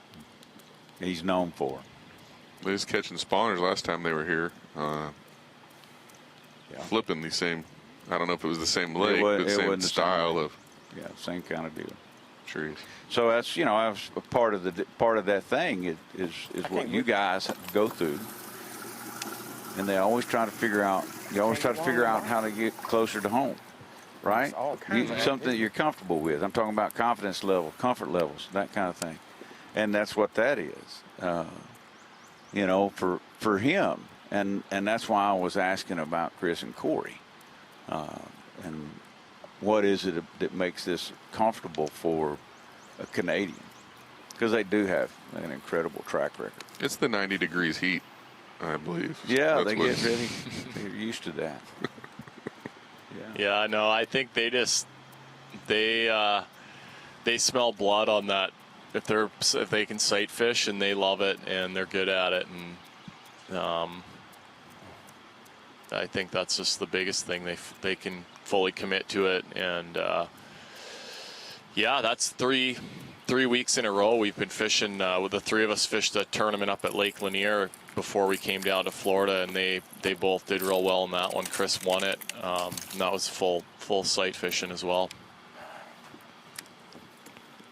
You know, witnessing them in practice and stuff, every once in a while, you'll see Chris spending in. I've seen both of them actually spend an entire day on the trolling motor looking for spawners, and it'll be in the conditions that you're not even expecting, maybe 50-degree water or 55-degree water, just something that's like they are willing to take the risk and spend an entire day looking for that. Yeah. And I guess if they don't find it, then they just go fishing. Yeah. I broke that hook off throwing at that one of those docks, and well, I mean, right before we left over there, I was like, I didn't know if I'd even use this, but that's a big fish, man. I think that's. I was like, there they are. Just that way for a lot of y'all. When I saw it blow just up the sitting first back time, looking, it was just a random fish from the blowing outside up, then in. it blew up again and again, and I see and I saw you its guys head blow that up, like its to do the body forward blow up. facing. Y'all, you don't even go to the bank, right? And you spend a lot of time looking for that. I see this guy right here looking for, but in a different way. I mean, he doesn't have to do it on trolling motor, but he's looking for that same kind of piece of home, piece of comfort. And then, I mean, there's some of the stuff that I've seen happen in these first few events that I'm like, how in the world do you go out there and put your forward facing sonar down and just start looking at Gussie, what you did at the Classic? I mean, Yeah, no, that was you could have looked at the screen and those fish. It would have felt exactly like I was fishing at home. They acted the same. They looked the same. And yeah, you get definitely comfortable when you can be in that situation. Now, not often that's the case. You kind of gotta be able to do it all to hang with these guys. And for John and I this week, obviously we didn't get the job done, but yeah, you see that for sure. Now, Bob did not have a good day one, but then had a tremendous day two. Yep. And he's down there in the southern end of George. Yeah. Is that about a 45-minute, an hour ride? How far away is that? I ran to the top end of George, and that was about 30 minutes for me. So yeah, I'm sure probably 45 down there. minutes. Yeah, it's a big lake across there. You can't see across it. And did you see on the map Jake was even further south? Jake Whitaker? Yeah. How many miles of shoreline are we talking about between here and there? Oh my gosh, there's no way to know. There's a lot of canals. There's salt springs. They've got 2 or 3 of those type deals there. It's a bunch. And then, like you said, Lake George is just a big body of water. So, I mean, you can't see from I don't know how many miles it is from mouth to mouth, river mouth to river mouth. But then you go down through the bottom end and the river keeps going.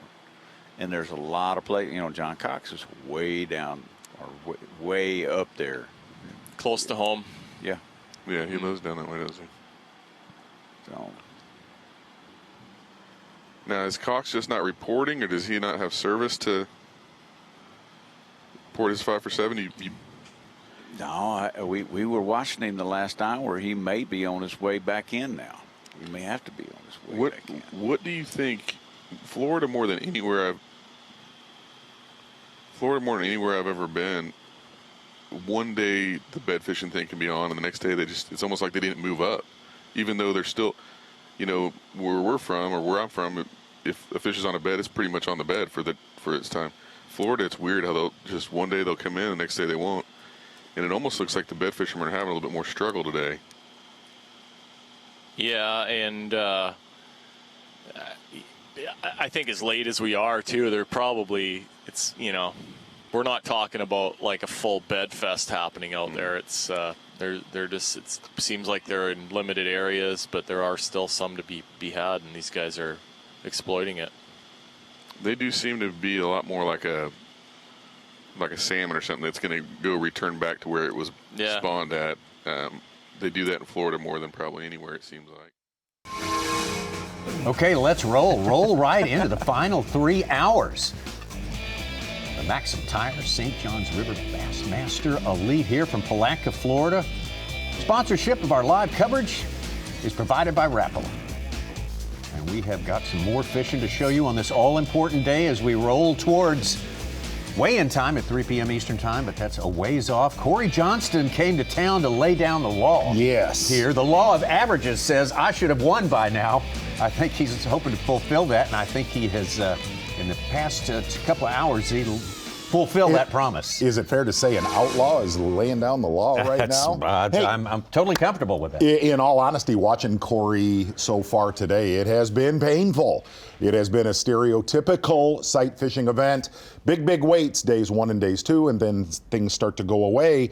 And something that we ended with, we were talking about it on FS1, is a lot of folks we talked about it. How were there not more boats in the back of Salt Spring when generally 20 to 30% of our field is locked into that spring, somewhere in that spring?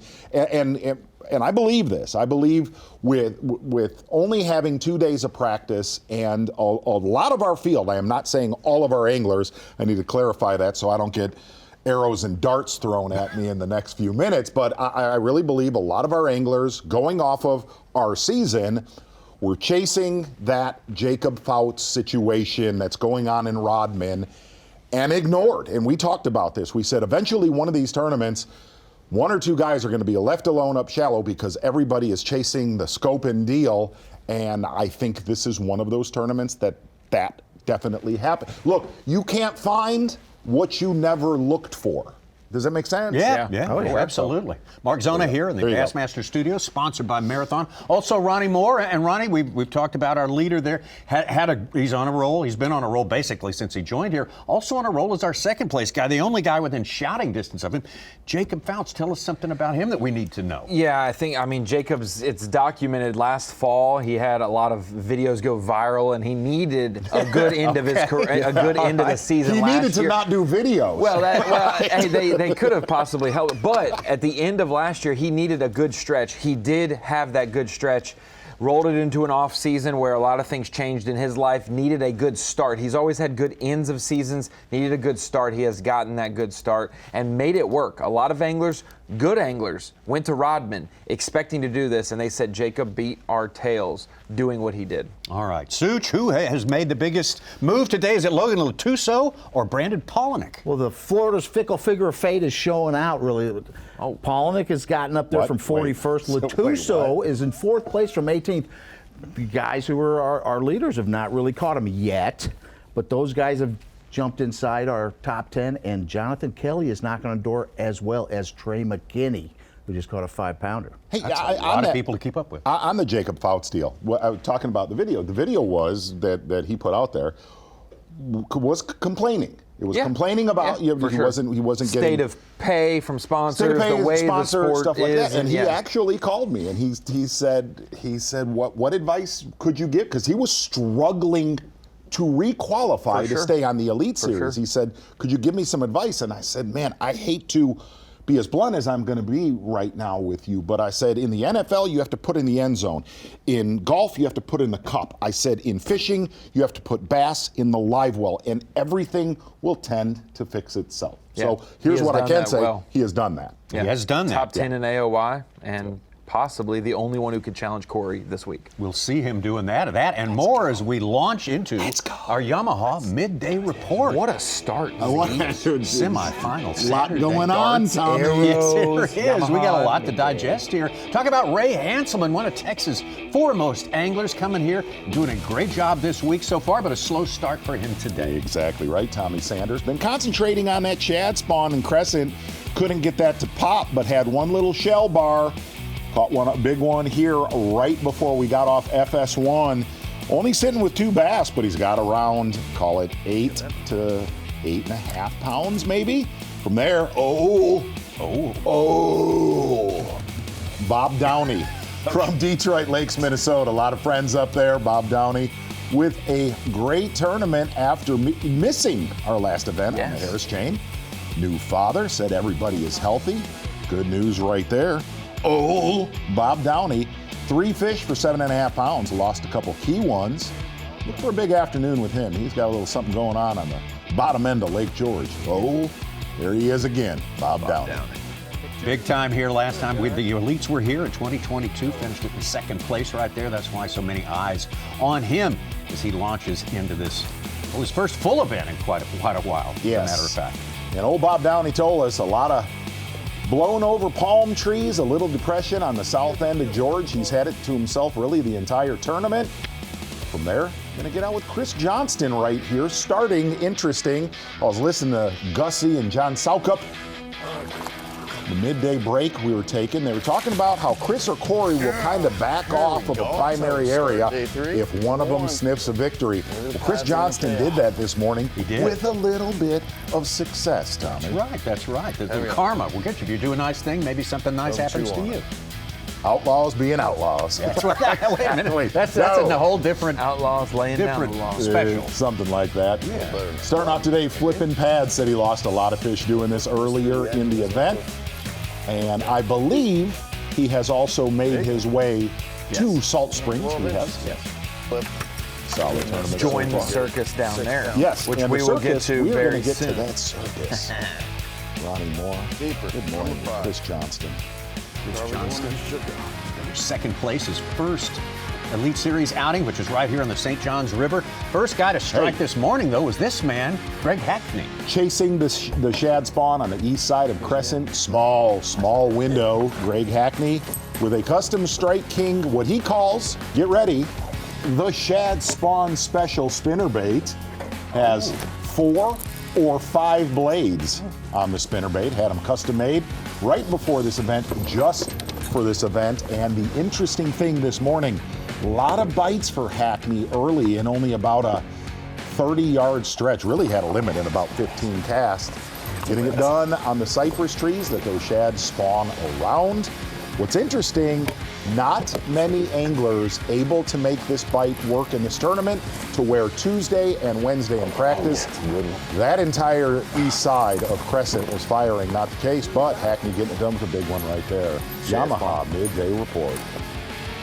Hackney to Jacob Fouts. Jacob Fouts from Tennessee, big-time college star back in the day, former national champion in college bass fishing, and having a sort of a championship effort here today. Well, we said it yesterday. The Paperboy has become the mailman.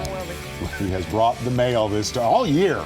Good for Jacob Fouts. Good dude, fun to cover. And the interesting thing about this spot, a lot of anglers tried to make that offshore gig happen. The forward-facing sonar game in Rodman.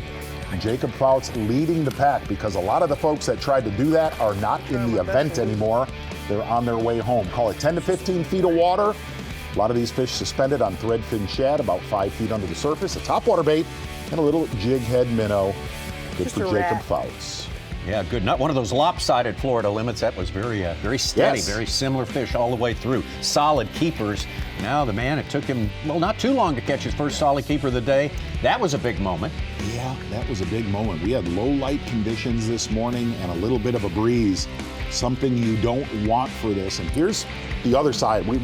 Before we came on air, we talked about before the FS1 broadcast, if Corey Johnston could just scratch together 14 to 16 pounds the next 2 days, he was going to be a big headache. Well, he has done that.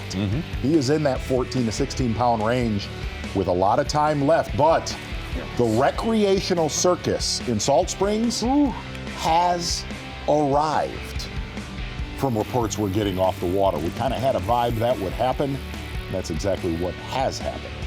Has benefited, though, from the fact that other than that, there has not been much of a population there in Salt Springs, much less than you'd usually find in a typical tournament. Yes, and a lot of the anglers really thought there were more fish moving in, especially with the moon that's coming. I believe there's a full moon coming on Tuesday, and they got to see a lot of big ones cruising yesterday. So this afternoon will be interesting to watch, but it will be a 3-ring circus for sure. Corey Johnston, that was your Yamaha midday report, Tommy. Well, thank you. Live. We loved it. We got 3 good ones. We got 2 1-pounders that we got to get rid of. We got a pretty solid bag, but not what I'm happy with. They're few and far between today. Well, I think the game plan's going to be probably stick it out here, because if I get one more good bite, a 4+, I mean, that's what I need. So I don't want to waste too much time running around. It takes so long to get in and out of here, and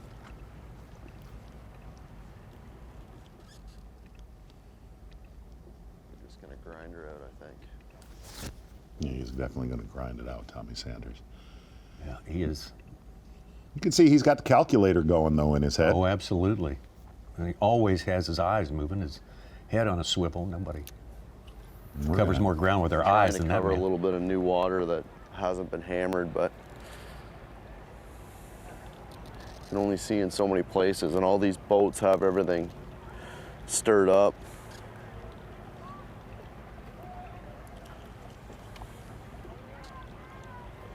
We need to get some of the recreational traffic in there. It is, it's going to be something else in the next hour.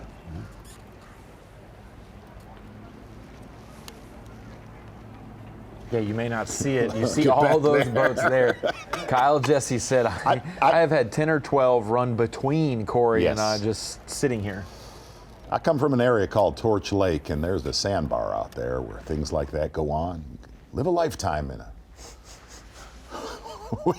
weekend. Short period of time. Absolutely. 2 tiny ones in the live well for Corey Johnston as well, so plenty of growth room left on this great effort he's putting forth here at St. John's. A lot of time spent in that same area by this man, Matt Airy.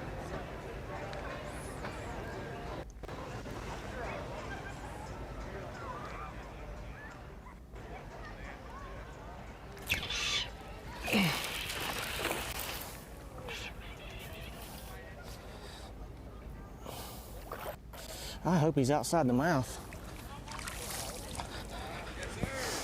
He's in, I hope he's not outside the mouth. He's in the mouth. Well, that's a big call. We got babies in there. We got babies.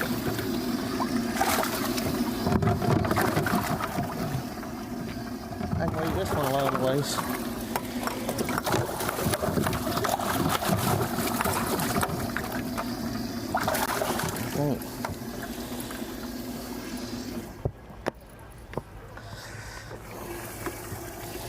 I don't know. I know. See, white's smaller. White's smaller.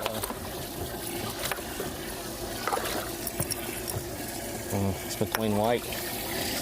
I need to get under you. Sorry, Brandon. I thought that fish was bigger, dude. It's so deep, so hard to see. You just don't know, you know.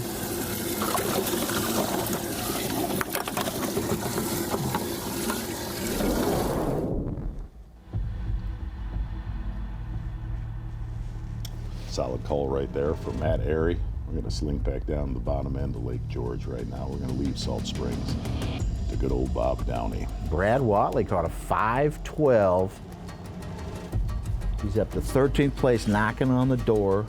He started this event 94th with 2 fish on day 1. That's not his biggest one of the day, is it? Or is it? Today, 512. Today. He had like Okay. 2 5+s yesterday. Yeah, that's right. 20 pounds. Yeah, so we got 3 in the box right now. You know, I'm in my primary area where I've caught some of my better fish the last 2 days. And we started here this morning and then let it rest, and now I'm coming back through here just one last time. And I think I had 4 bites here this morning, and I only put, or 4 or 5 bites this morning, I only put 2 in the box. Lost 1 good one and another decent one. And I've only been getting, you know, 1, maybe 2 good bites here, so that was my opportunity. You know, I just went through here again, got 1 bite and lost it again. So just one of those days, but we're about to bail on this area and get back up in the river and probably go throw a swim jig the rest of the day around some pads. I did catch a 7 late yesterday doing that. So you never know what could happen, but I'm afraid my luck has maybe run out on this particular spot. It seems like the past 2 days, you know, I get to go through here about, you know, 1 time and they bite, and then you go back through it again and I haven't really been able to get any more bites. So it's almost like they reload overnight. You get 1 good pass and you got to execute, and we just didn't execute today, but there's still a lot of time left. We're just going to go fish new water the rest of the day up in the river, and hopefully we come across, you know, 2, 3 good bites and get inside that top 10. Bob Downey from Detroit Lakes, Minnesota, originally from Hudson, Wisconsin, up there on the St. Croix River. Knows a lot about river fishing, knows a lot about natural lakes as well. He's a natural for down here, that's for sure.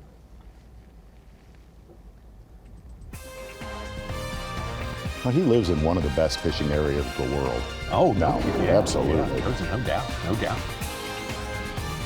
We'll be out of Northern Swing more to the east this year. Both of those events will be in the great state of New York, but our next event, we are going to take 1 stop in the state of South Carolina, and it's a good one. If last year is any indication, we should be right in the middle of some great fishing. Absolutely. At this time, 2 weeks from now on Lake Murray. Would you mind if I invited myself back to studio rudely again? Would you do it? I would love to. Oh, you're in. You're in. You like that, Ronnie? Let's go. Let's go. We're going to go and take a break real quick. Come right back to fishing in the St. John's. We're moving on towards weigh-in time here. That's 3 o'clock Eastern time at Bassmaster.com. For day number 3, crucial weigh-in. Only 10 will survive. Corey Johnston started the day with a big lead. He stands with a big lead right now, ahead of the likes of Jacob Fouts. Yes. Day for him. Done a great job. Greg Hackney, a fast start this morning. Logan Latuso fishing his way into the top 10. Ditto for Mark Menendez, Brandon Palatka. All those guys trying to hang on to that spot, and maybe upgrade if they can. A little warm out there today, but yes, otherwise it is. beautiful. Sultry. Sultry is a good word for it. Beautiful Florida weather. Exactly right. Wind's kind of in control, but you can't control a lot of other things. Whether or not your fish are going to still be there tomorrow. I'm going to tell you, there's a good opportunity. We've heard a lot of music in the background that we hear that big rig, Luke Bryan's song in the background from one of those pleasure boats today in there. Very possible. Yes. It's pretty picked over, but I just need 2 bites, and I'm on one right now. I've probably been on her for an hour, but she's fairly locked.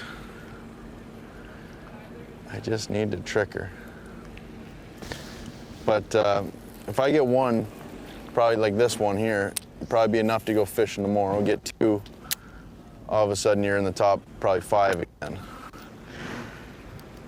And since I've been here, I've seen 2 great big females just cruise and swim by the bed, so maybe as it gets later in the day, a couple more will pull up as well.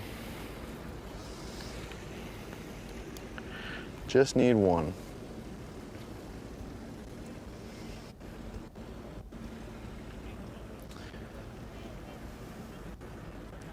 Won on the St. Lawrence in 2020. It's Johnston. It was Elite Series win.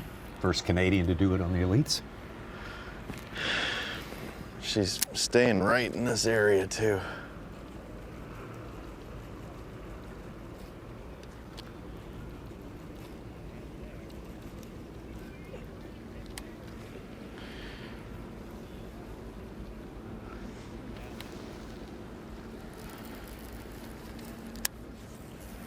Oh, it was so peaceful back in the back of Salt Springs the last couple days, was it not?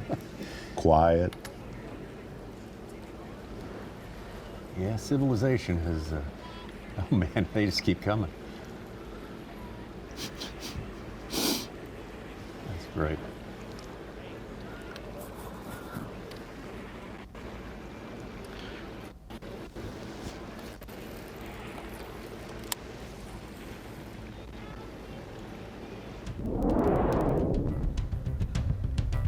More coming.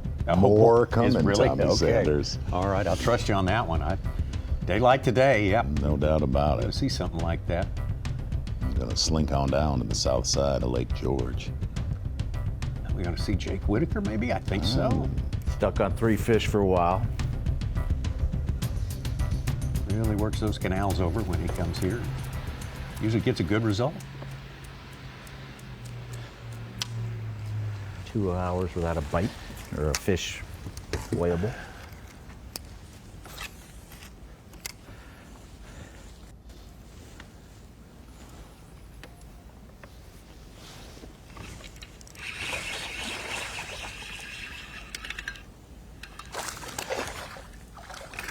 Hey, number 4. Teat. That's right.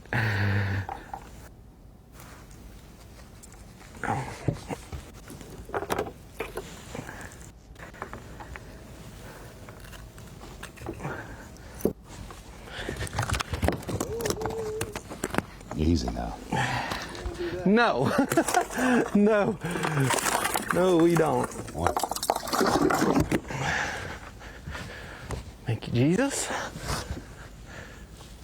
Almost had a jailbreak, too. Mercer labeled him as one of the nicest guys in the Elite Series. These fish did not want to be around him right now. I don't know what the deal was. They were trying to get away.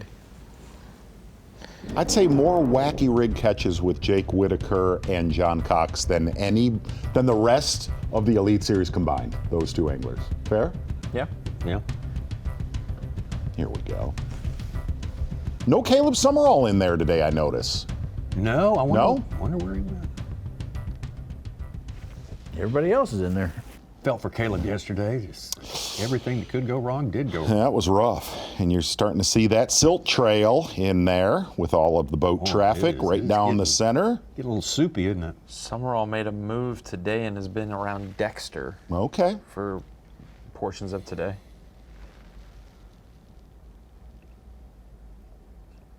Boy, it is a Oh, it's going to be a parking lot after a while, isn't it? cocoon of Hawa. I believe John Cox is on his way back. He has slowly been making his way through some of those Look small at areas. this. Let's go all the way to the back. There it is, Tommy. Boy, that is. Woo! And Corey Johnston is on the highway to that. Wow. Oh, look at there. Give that 2 hours from now. Let's go. Just getting started. Right there is where Caleb Summerall was yesterday, right in front of that boat ramp. There's the deep hole of the spring we were showing at the map yesterday at the screen. Beautiful aerials provided by Wes Miller. Thank you, Wes, for all that. Yesterday, All week. great stuff. Yeah. Good, great stuff.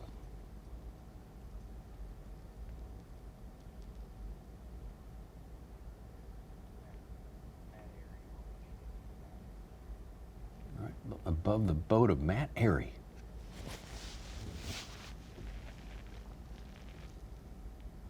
Caught one about 15, 20 minutes ago there.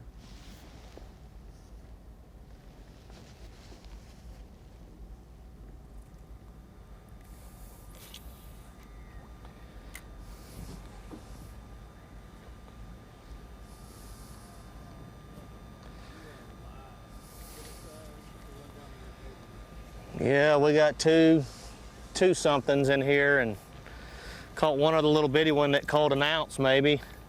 seen a couple decent ones. I'm gonna spend the rest of the day in here. I mean, 1 or 2, 5 or 6 pounders, and I got, a good bag. But, Corey's in here and obviously having a pretty good day. He needs one more big one. He'll have another big bag. So we're just grinding, man. I've seen fish. It's just I'm getting a little bit of ripple on the water now, which makes it a little tougher. The problem is there's 957,000 boats in here, and if you look behind us, there's, I don't know, 100 back there, 60 out through here. The good thing is they're all staying in the middle, so that's kind of been a blessing in disguise for us. Has not been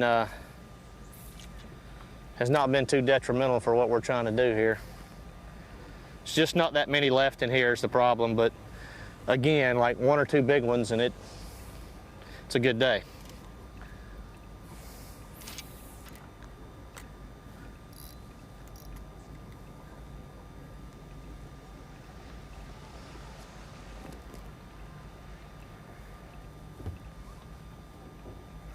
I feel like I'm bone fishing flats.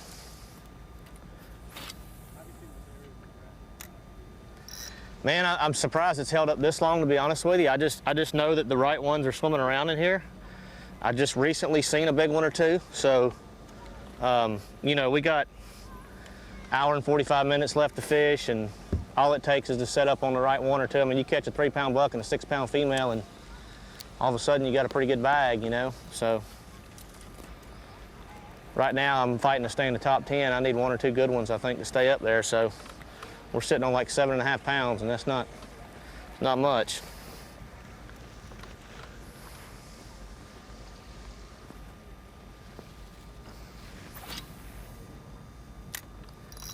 Not much.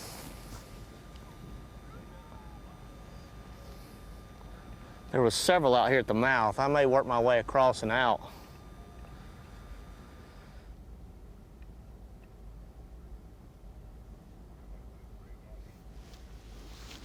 That area, another member of that class of 2019, along with Chris and Corey Johnston. Greg Hackney's been out here for a couple of decades, doing great. 6 wins with the Bassmasters and a Progressive Bassmaster Angler of the Year title.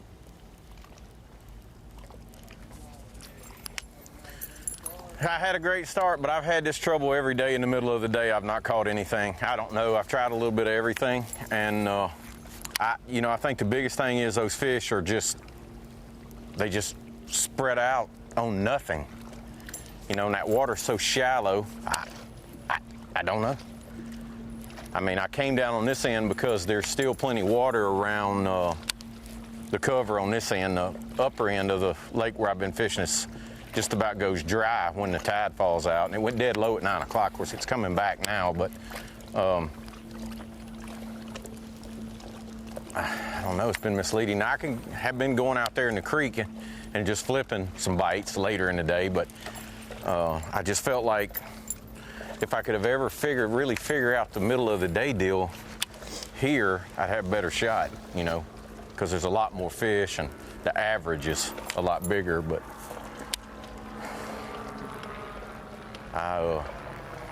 this wind intrigues me a little bit because it has been slick. I mean, it still looks good, and like I said, all this stuff on this end of the lake, even when the tide goes down, it's still got, the outside stuff's got a couple feet of water on it, so it's better than the area I started in.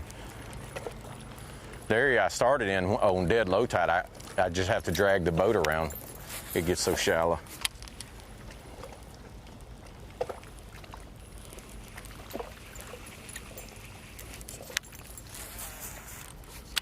I'm going to interrupt Mr. Hackney with a 10-pounder. I fished all this What? stuff in Todd that day Otten. of practice. Fished it late in the day and did not get bit. So, wow. Bad news is it's his only fish today so far, a 10-pounder. So he may waste. He started 15th, about 32 pounds.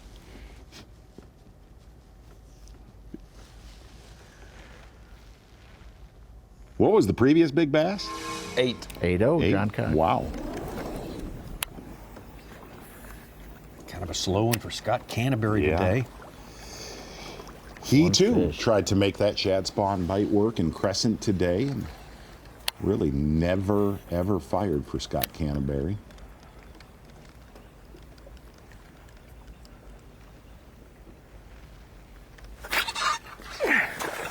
That's why I ain't catching them. They're about that big. Probably. He might measure. He won't weigh nothing, but he might measure. Oh yeah. He's 12 inches. He's about 12 ounces. And 12 inches. Remember I said Ounce per inch. Brad Watley was 94th on day one? Yeah. He just caught an 8.7. He's got 20 pounds, 11 ounces. He's in 4th place right now. Wow. Maybe back-to-back top 10s. Another update, John Cox left with a small limit from De Leon Springs. Did not like the water clarity. They just got to a new area. You're going to fish there until about 1:30, and he'll have to come back in. So. Okay. Some of the action there from Salt Springs. That's Corey Johnston's son right there. Manatee bumped that. He bumped that board. Northland Trivia. Northland Daily Trivia. Let's roll it out for today. How many top 30 B.A.S.S. finishes does Rick Clunn have? How many top 30s among those 500 that we are celebrating today? Is it 228? I thought we put that. 38? Did we put that graphic 240? I don't know if we did 30s. Top 30s. 258. Could that be the number? Is it updated? Count all your fingers and all your toes and see how many top 30 finishes Rick Clunn has in B.A.S.S. Put your phone away. Return. Got more live coverage coming your way today. Semifinal Saturday from the Maxam Tire Bassmaster Elite, St. John's River. Northland Daily Trivia question was this: how many top 30 B.A.S.S. finishes does Rick Clunn have? Is it 228, 238, 248, or is it over half of his starts, 258? Could be. Tommy, Could be. What do you say? I'm gonna say it's Rick Clunn. I'm gonna have to go to the upper end, 248 or 258. Give me C. Okay, C. I'll take a 258. It's C, 248. 248. Okay, Ryan, let's see if you're right. You are exactly right. Both of you. Hats off. You're the best. Yes. No, far from. A lot of times. Far from. A lot of times. You two are the best. No, most of the time. That is. Who's got the best record of all the elite anglers on the St. John's River? There's no question about that. Everyone knows that answer. It's this man right here, Rick Clunn. Exactly. Getting it done with a bladed jig when a lot of other anglers were sight fishing their way to a top 10. Rick was busy blowing it away for the victory. After 2016, got to talk to Rick Clunn about the next victory he would have here, and said, Rick, what do you need to win this tournament? He said, I think I have found the magic 200-yard stretch. If I have it to myself, I believe I could win this tournament. It's exactly what he did. Throwing his signature spinnerbait, backing up with a few big worm bites. Unbelievable. 2 victories on the St. John's River. Year number 50, Rick Clunn. 2016, 40 years after he won his first Classic. So far back, it was one of the Mystery Lake Classics. He went to Lake Guntersville. Take a look at that record there. Some of the highlights for you. Florida Invitational down here in 1985. We saw some of the footage from that yesterday on our show from down there at Lake Okeechobee. Another masterful performance. He owned Florida back in the day. Still does in my mind. I think he was one of the ones who caught a double digit in that 06 Classic at Toho as well. Mm-hmm. Second all time in Classics. And I think that was on a spinnerbait. Yeah, was that the one? 11? Sure was. He had a blue wrap then. I think he laid on the front deck, and I remember that footage. Definitely the longest span between wins, 76 to 2019. Who's second? Who did he beat in that? It was Woo Daves, 29 years from 75 Virginia Invitational to the 2004 Did you just ask Open. and answer Yep. immediately? Yeah, I you didn't did. even give us a chance. I didn't even know what tournament you're talking about. He's trying to streamline the process, right? That's what it's all about. You know, the only problem you have seen with Jacob Fout's area is he said he was on 20 to 30 fish schools out in the center of Rodman, 2 or 3 groups of those fish. The only problem is there is a ceiling with his I ain't fish. seen it yet. Like that 19 pound upgrading gets 3.5 biggest, biggest. Yeah, you don't have that, and you know they're swimming out there, but you just haven't seen with what he's weighed in. They've all been that size, and I mean a ton of those. I don't think he helps me. I'm not sure though.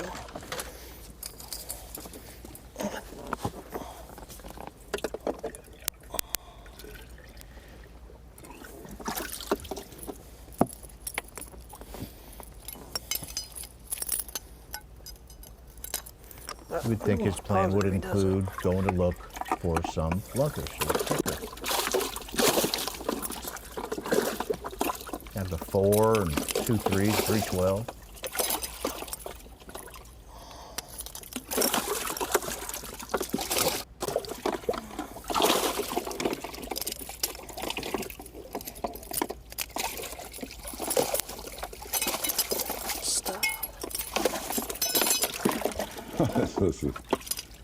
These are the worst call tags I've ever seen.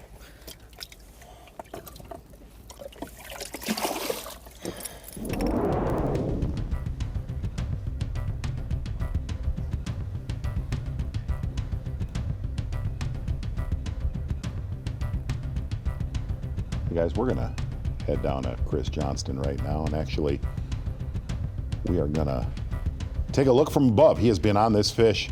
We're getting this from M. Breedlove from the production truck. He's been on this fish for over an hour. I believe we're gonna get a look at it right here. We'll get to see it swim either through the bed. Just keep your eye on the bed to the left-hand side of Chris' boat.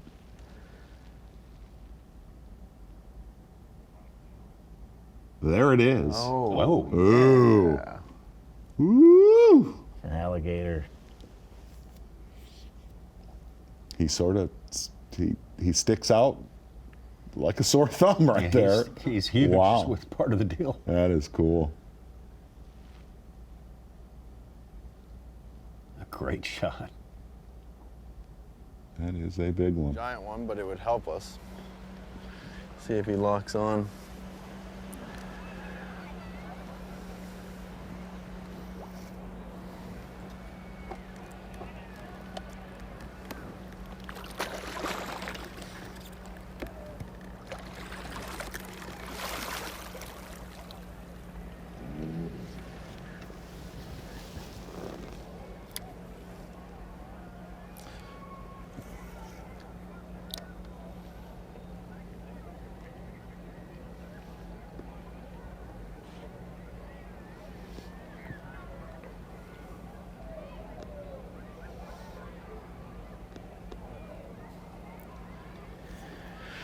Figures, I don't think he's a dumb one.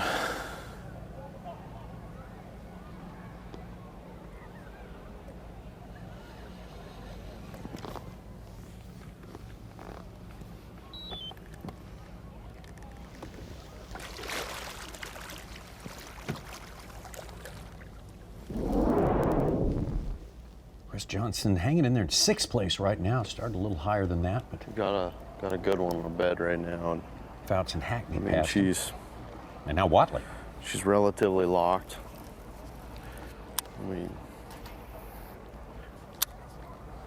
I've visually seen her, but right now I can't visually see her. I just see her on the screen here.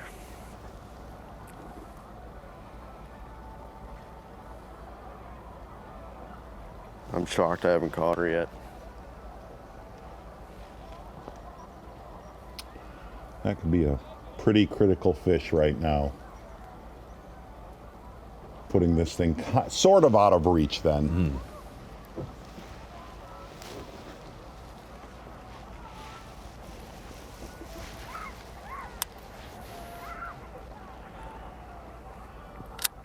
If I can catch this fish, we'll be good.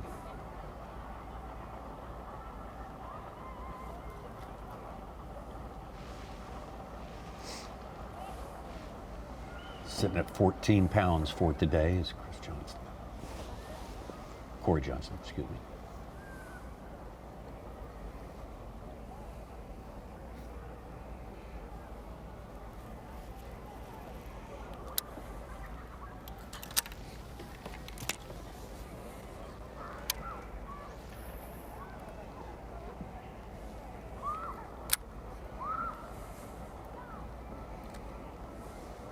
This really is the time of day yesterday where you did see a lot of fish set up and tighten up on a lot of these beds in Salt Springs.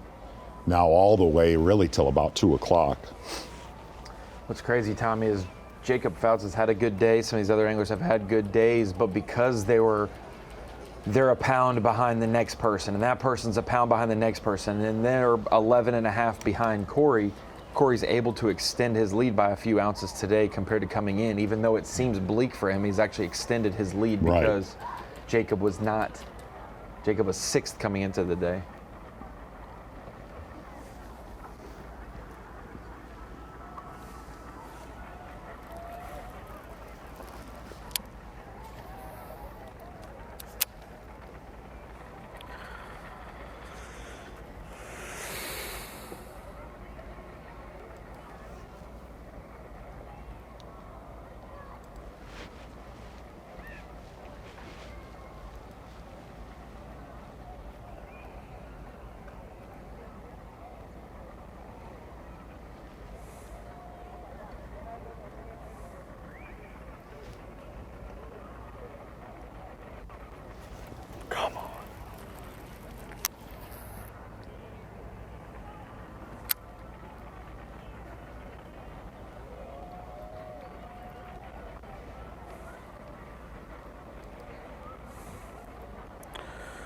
She is a good. Are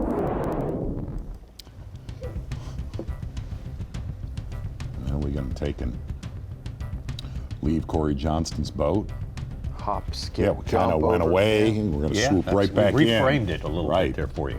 I liked it though. It's a good move. Over to Chris Johnston, also who has set up.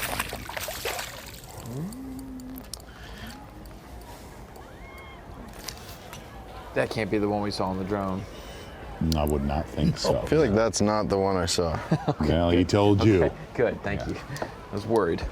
Yeah, she's up there.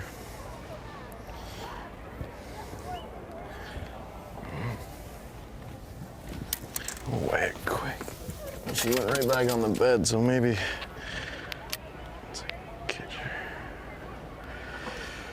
We gotta call it 1-2. This is probably about 1-4.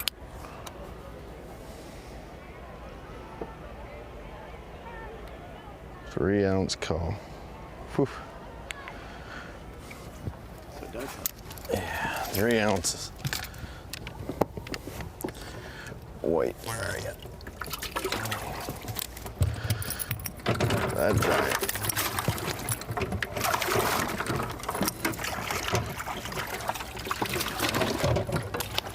Now let's get the female that's there. She's only like a 2.5.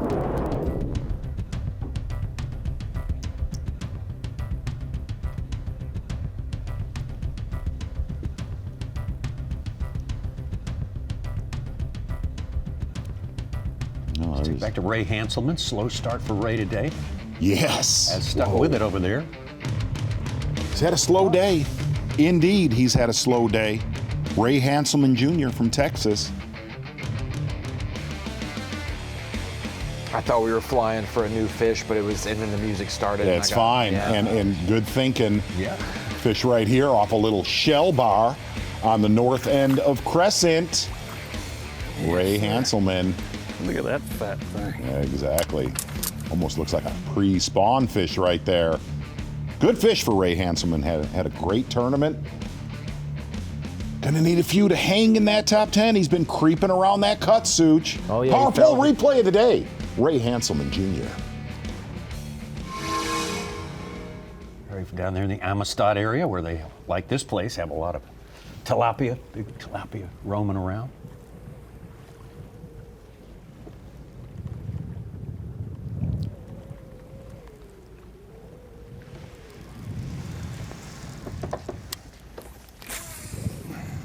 Well, it's about 12:30, I guess, and a little bit of a struggle, the shad spawn deal. There was bait there, but the fish weren't.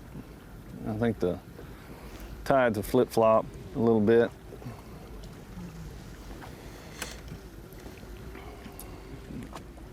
And I'm out here on the shell bed where I caught most of my big fish this week, and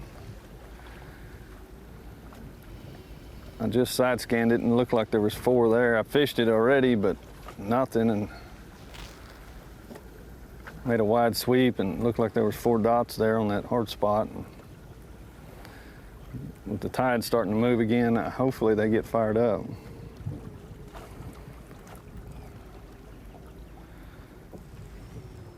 I want to congratulate my son's baseball team. They won last night, 6-5. Last game of the year. So it's good to finish with a win.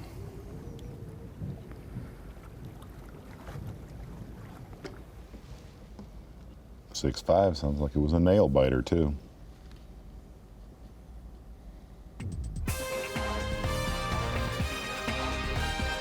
Ray Hanselman.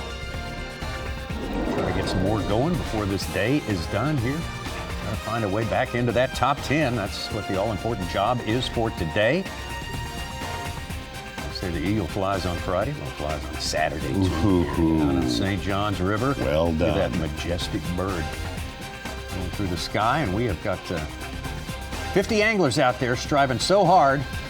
They're not the only ones out there either, as you can tell. Woo. We've got a big day on the lake in Florida. Corey Johnston still on top there. Brad Whatley, first 2 events of the year, the 2 elite big-time lakes closest to him. He couldn't break out of the 80s. Wow. It comes down to Harris Chain. Style. 10. It's all style. It's 10. 10th at the Harris Chain, and he's in 4th place right now here at the St. John's River. How do you explain that? Funny thing. It's really funny thing. I don't know how that happens, but good on him. I mean, man, that's how you make up ground really, really fast here. Brad Whatley and all the rest. Coming right back.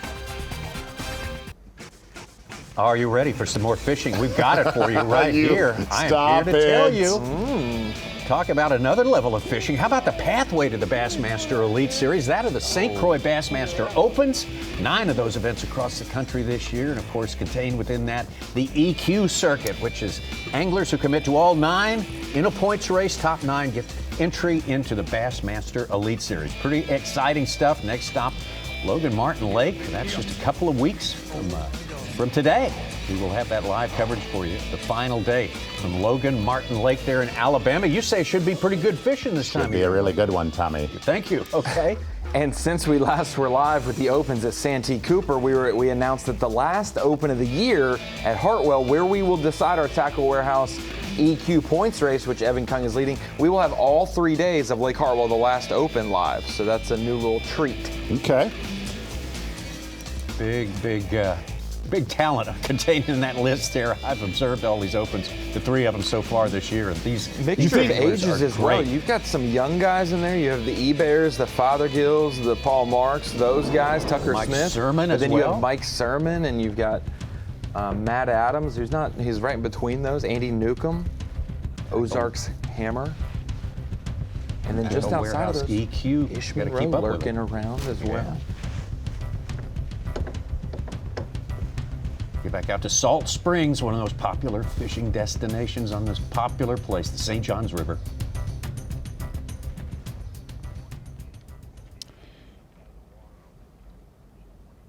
Yeah, this is one that he was set up on yesterday as well. If you look at the... You see it moving in there. Zoo. You just see him... There he's he rolled. You see that heart-shaped bed. That was a bed he was set up on yesterday for quite a while.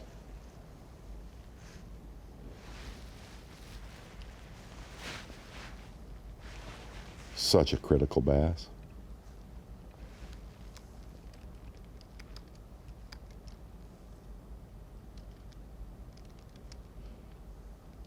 Boy, hard-pressed to think you could get... Take a look at it. Look at that. That is a big one. Oof. That is a big one. It's about the length of his trolling motor bracket if you put it in perspective right there.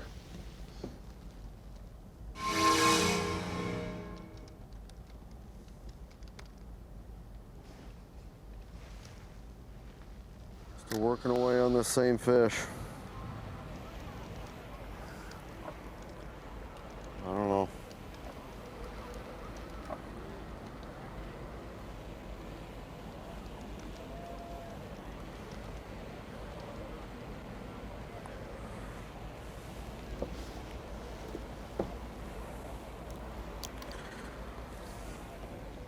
Not sure.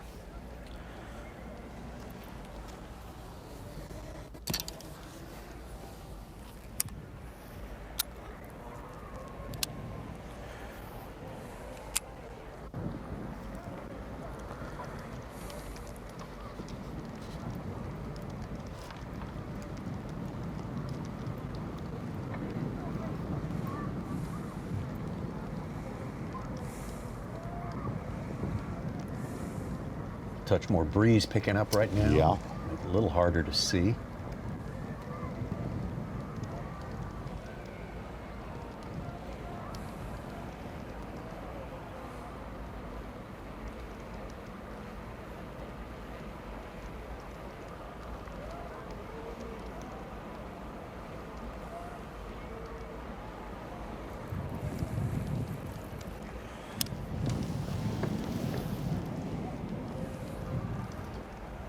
Notice if you don't bed fish a lot, all of his cast, really the last few days, I'm watching him today, all of his cast to the back of the bed, working it into the nest, never throwing right on it.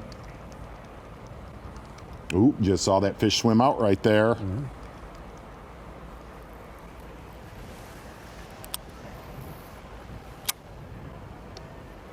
Fish is sitting right on the back side of the bed right there.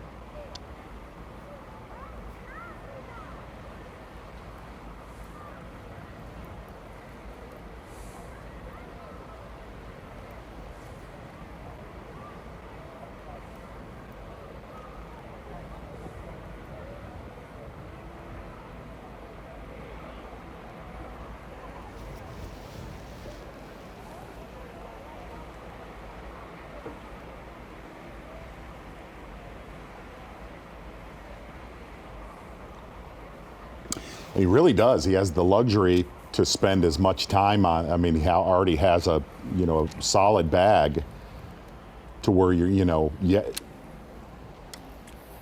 yesterday was a different scenario.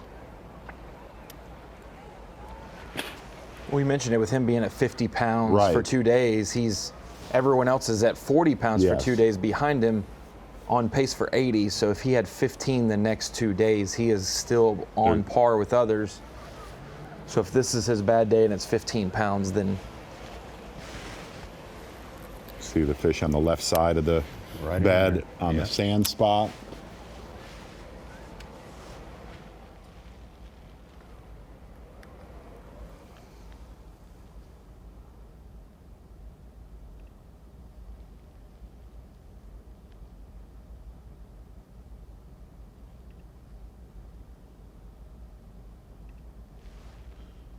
And the actual bed is that dark heart shape with a rim of sand around it.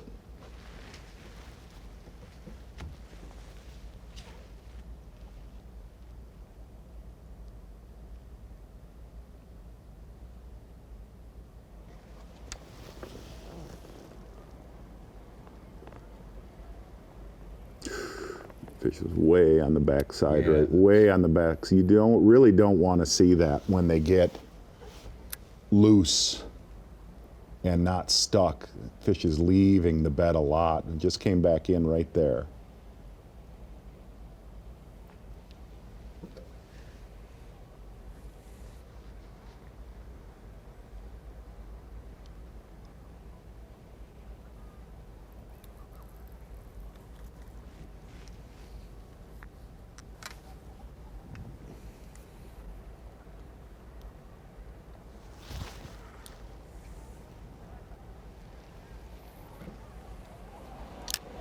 If you look close, it's right on the left-hand side of the bed right there.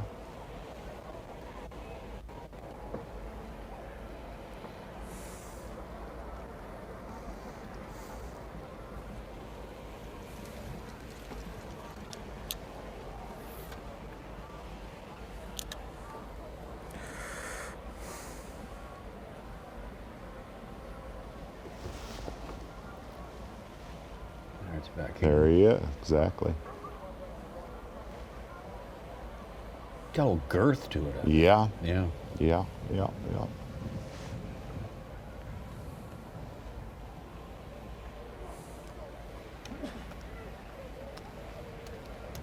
good.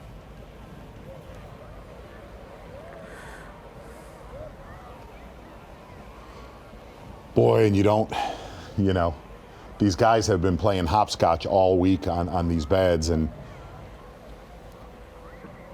when somebody sets up on one, if you're Matt Airy or you're Chris or Caleb, when somebody sets up on one, you make a mental note where that fish was at, because if Corey moves on, that fish will get visited by somebody else in there.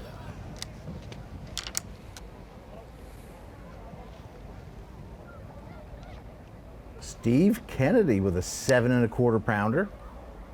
That's his second fish of the day.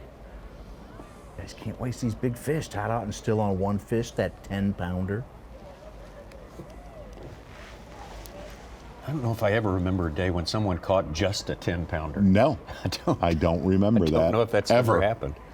It's not done. Day's not done. Come on, fish, please, boy. That's why I'm currently looking up to make sure it wasn't a 1-pounder misentered. But that happened last week, I think, did it not, Ronnie? Yes, but that was by one of our trustworthy camera guys. Oh, okay. So I got immediate feedback that it was not a 10-pounder.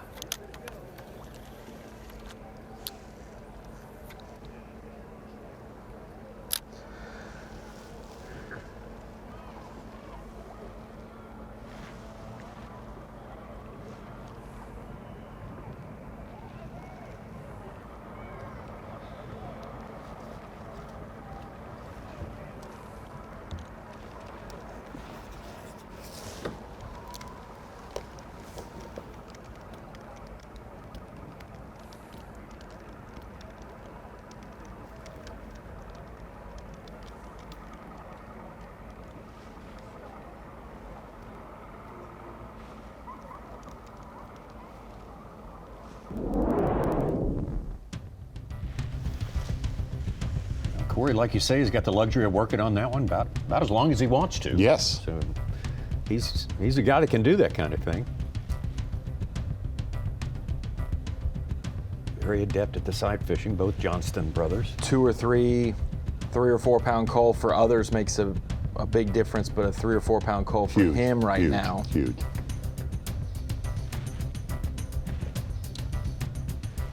Back to Jacob Fouts.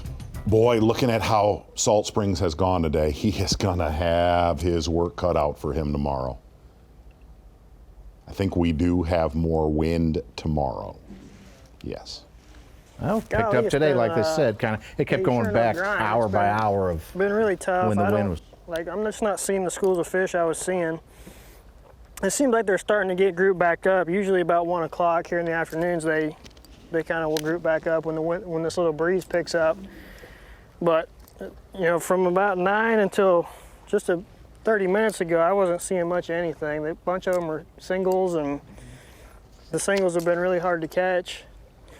It's just been really slow. I don't know if it's a pressure deal or what the deal was. But I've started seeing some groups again here in the last 10 minutes.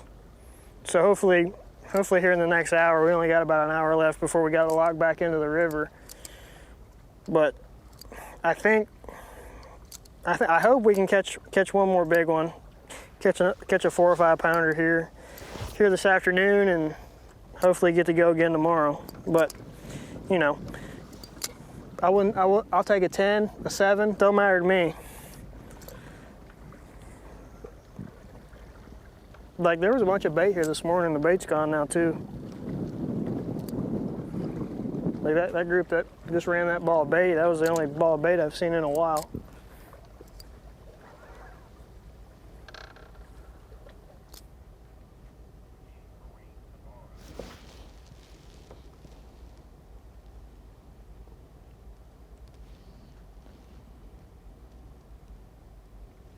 Here's your TH Marine. We're talking about the wind tomorrow. Yeah, 15 miles an hour. Yes, indeed. That's a big change. Not quite as warm. Maybe a bit more cloud cover, but not totally cloudy day. And a little cooler at night.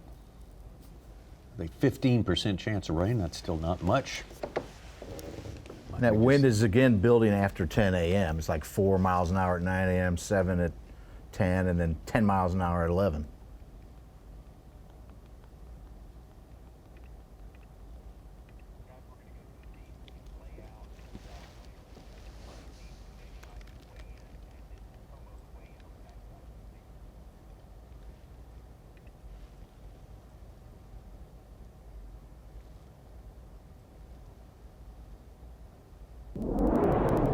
Oh, that ain't gonna work. How about this one? Oh!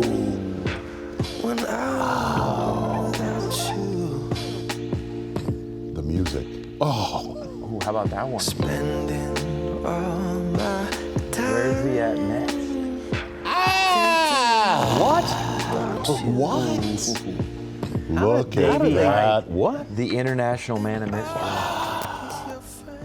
I've been deer hunting with Davey. He will throw that look out oftentimes. Davey Height.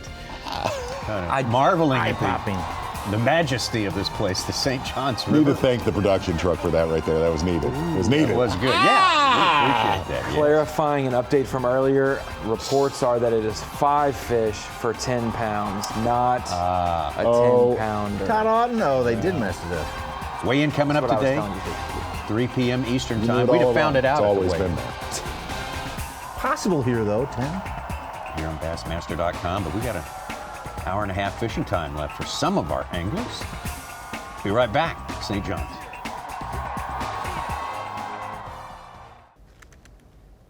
I want to tell you about something you can explore here on Bassmaster.com, and that is the Yamaha Rightwaters Bassmaster Kayak Series, scored by Tourney X. And their big classic last month in Oklahoma, just around the time we were having the Bassmasters Classic, Bassmaster Classic, whatever you like to call it. Had another one just last week on the Brazos River, their Possum Kingdom, and hats off to one Jason Isaacs to win that rain-shortened event. They only went for one day, but Jason put up over 100 inches. That's the way they score them with the Tourney X system right there. Good big ones. Scan the QR code. Get yourself involved in it. Get to know it. May 18th and 19th, the next event at Lake Guntersville. Should be exciting. Friend of the program, Drew Gregory, with the Kayak Classic victory in Oklahoma. Here we go. There's not as set up as some of those rigs we just saw a second ago. No, but same principle. One-man unit. Oh. Truck is messing with us a little bit. I'm not sure who we're going to dial into. Yeah, that's we're taking kind of some rights and lefts, but I think we're headed into salt. Back over to Chris Johnson working on one. They even messed with you, Tommy Sanders. Yeah. Fool me again. There we go. Corey Johnson. That's where we're going. Well, that is not the one he was working on.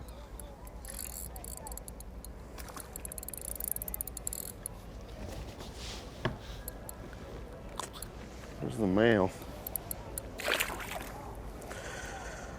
God, we need to get her to bite.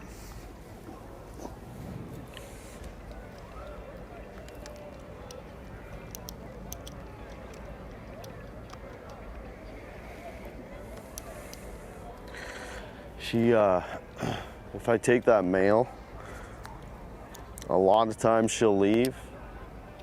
Like, she's locked on right now, so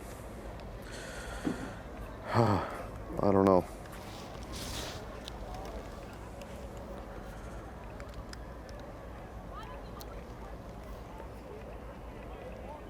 Sometimes she'll bite if the male's gone, but sometimes she'll leave the bed. I think he's back on there already.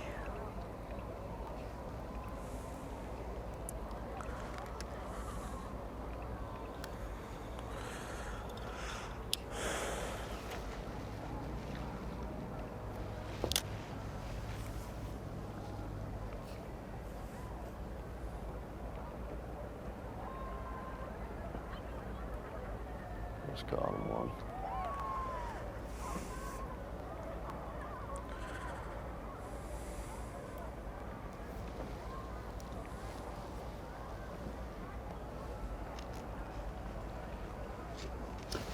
Tommy, this is, I believe we're going to go to what he was just looking at right there. This is eerily similar to every sight fishing tournament we have covered together in our lifetime. Yes, it is. It becomes a sort of long, tense moments. It does. Stretching into half hours, into hours. Yes. Of tenseness. Boats, Big Bass leader Brad Watley with an 8.7 just culled up to 22.9. Ooh, third place. Heavens. From 36 today and 94th after day one. It's the male. Still a good one though. I'm gonna have to box this one if I can get him.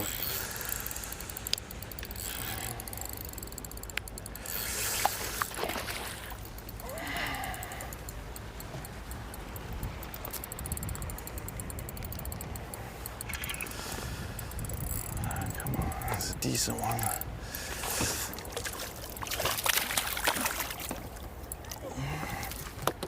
It's a decent male for in here, in the mouth. Colo. 1, 2. We're gonna have to box him. We'll see if maybe that female, it wasn't the female I missed earlier. It was him. But I'm gonna have to put him in the box and maybe she'll lock on. It's a 5 or 6 pound female. 2 3/4. Gets rid of a 1.5.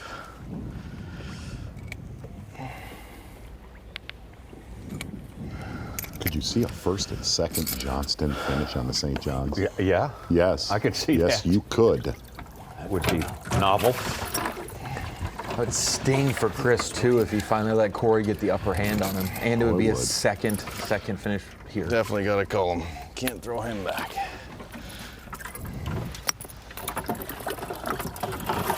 Let's see if the female will move up. 2 3/4. Good call right there, over a pound for Chris Johnston. Pass Latuso into 5th. Back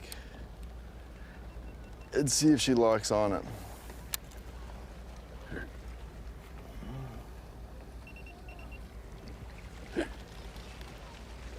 There she is right there.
Folks driving by to say howdy.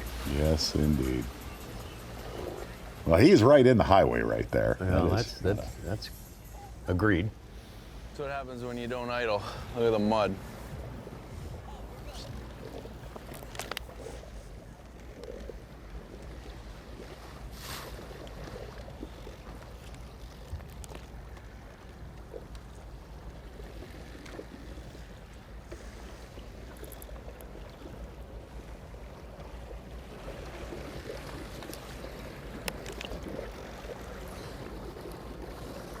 Gosh, Scott Canterbury has dropped to 36th place with only 2 man, that's fish. rough. And Kobe Krieger, who Nothing was in the doing for mix. him out there.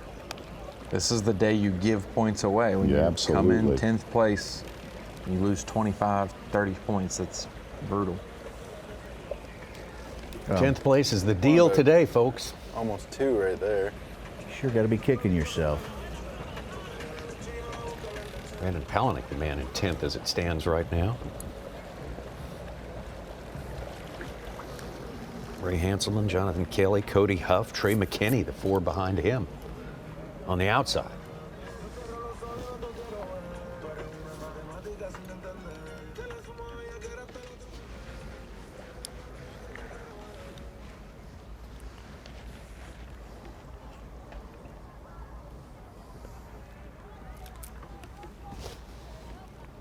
I feel like we're in the Caribbean.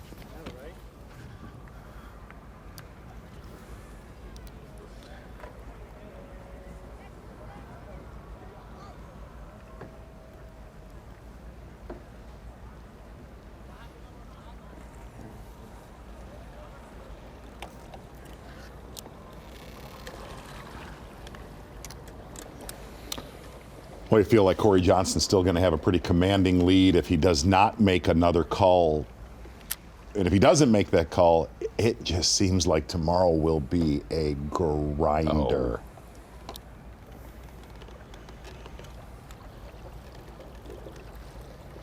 Corey sort of resembles that World Series of Poker grinder. You remember who I mean? Am I right? I know what you're talking about. You know exactly who yes, I mean. Yeah. I can't think of his name, but I know who you're talking about. Yeah, let's take a look here at all of your catches on Saturday, an unofficial Humminbird Unlock the Lake, all the way from Trey McKinney yeah, you down see there. Trey John McKinney Collins. off the beaten path, way up river. Matt Herron and As we Woodruff. head north down river. See John Cox's catches back that way you were pointing at, Ronnie. De Leon Springs to Astor. Bottom end of Lake George, a lot of damage done there from Logan Latuso today. There's Salt Springs, all grouped up together. Having a time way in the far back. And really, we haven't seen anything outside of that region. Salt Springs, a lot of fish catches in Rodman. Been interesting.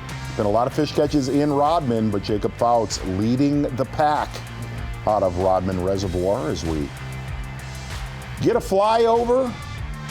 Palatka right there, and Crescent Lake. And the fish catches earlier today, all the way up to Palatka. Those are all of your fish catches. Got a few who ventured north, downstream. There we go. I knew we were going to creep back down to Crescent. And there's the way it stands right now. know. Mark Menendez Doesn't working matter. his way back into the top 10. Tied, actually, for 9th place with Brandon Polinick, Matt Airy, Bob Downey. We'll get back down to Salt Are we gonna have Springs a, soon are we enough. gonna have a don't you worry. tiebreaker for 10th? Kind of like someone's gonna get cut. Oh yeah. By not having the biggest bag, we will see. We could find out about that. Greg Hackney hanging in there in 4th place, looking good to make tomorrow's final. Brad Watley with the impressive big bag of the day, yeah. 22 pounds plus, according to Such. What it over there. Oh, it is, This and it's right going to be. Look at that. Wow. Marathon peak performance, as you said it, Such, he was in what place day number 1? 94th. Climb to 36 to make the cut. Well, as Mark Now Zona he's was in saying, third. peak performance. Tommy, take it Yeah. away. 5.12 and an 8.7. That is a big, big day. 2 good tournaments in a row in Florida for one Brad Watley of East Texas. Be right back.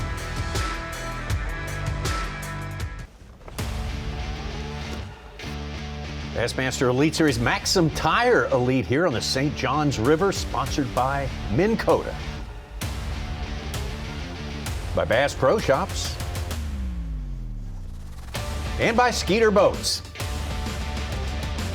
Pushing on nearer and nearer, the very fateful weigh-in coming up today. The fate of 10 anglers will look pretty good. They'll get to stay and fish Championship Sunday. take a look at the 10 anglers with whom we are in the boat today. They started in the top 10 today. Not all of them are left in the top 10 today, including Scott Canterbury. Had a rough day. He's made a move, though, it looks as if. There's time. Yeah, and he said he was going to kind of gamble this morning on that shad spawn bite, and Crescent never played, so he is playing catch-up ball. By the way, had a friend from Michigan, Michael Mizraki.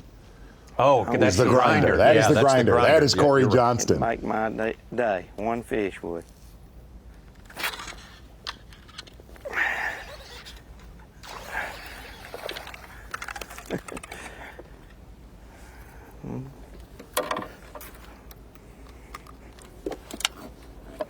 Another pounder. Scott Canterbury was campaigning for the Bears at pick number 9 to take Dallas Turner out of Alabama. Oh, is that right? Yes, and that very well could happen. He'll find a way to mess it up. Coming from. Hey, you know, we're in the catbird seat to make totally plenty of mistakes at number 4. Don't worry. Jacob Fouts in second place pretty much all day today, after the first 3 hours or so.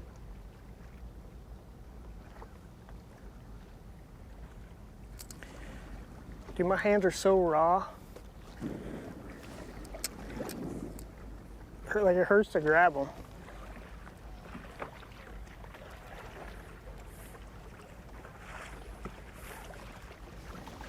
Did have an upgrade just a few minutes ago with a little blip in the service there, but we're going to show you what we can of that.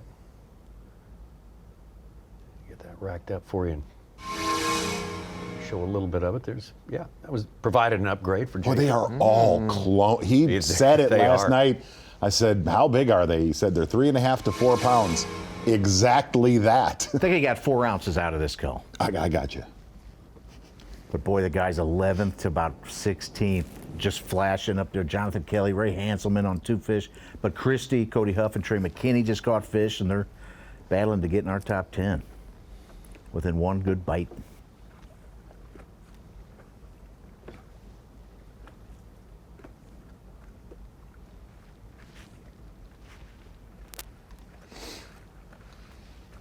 So you all in, Caleb Williams? Oh, all in. Why not a Jaden Daniels? Nope. No? That book was written long ago. Going to leave Jacob Fouts right now, Tommy, and we're going to slink back on down the river, back into Salt Springs. Been a little bit dead in there for a while. Yeah, it's been without a whole lot of action here for a couple hours, actually. What do you do if you're Corey Johnston tomorrow? You better catch him before 10 o'clock. Oh, I'm serious. You better catch him before 10 o'clock. No, hold on a minute. Here's what's interesting. You say you better catch him before 10 o'clock. There's a lot. Stand by. Oh, this is going to be I don't know if this is the male or not.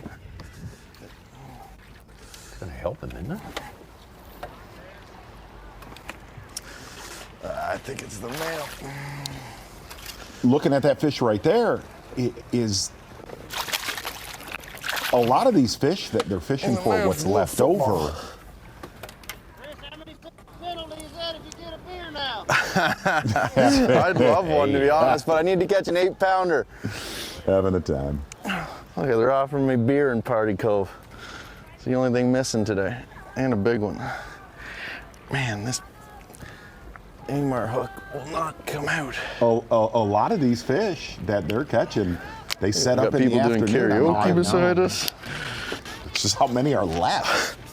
This is something else. And what a Sunday It's a afternoon. fatty. Oh, his brother would kill for that bass right now. Yeah. See quick. And we say that like he's losing, like he's, Right. he's up by 12 pounds, but yes. What? Oh, here we go. Up. Yo, fish. Got a cheering crowd.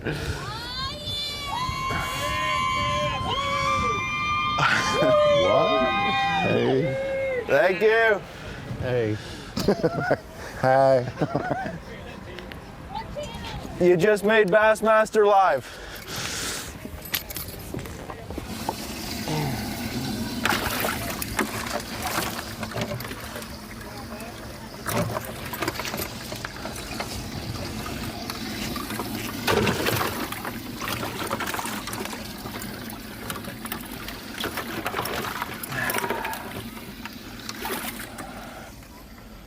There's a call. Good call. Now let's go get the other one. I drifted off. 3-3 is exactly what it weighed.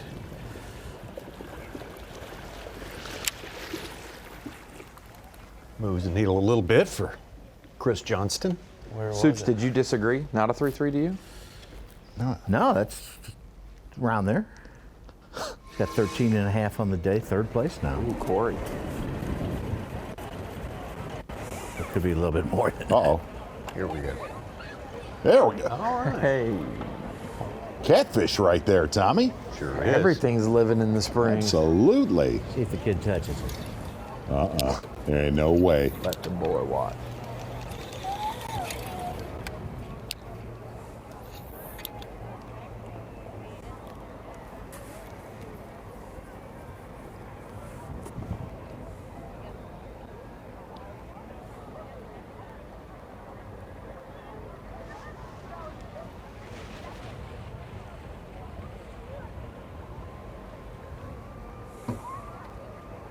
That catfish is not going to have a good afternoon. No, that's all I know. A little bumpy in I'm there. sure of that. Hot tub later. That catfish is not going to go back into Salt Springs.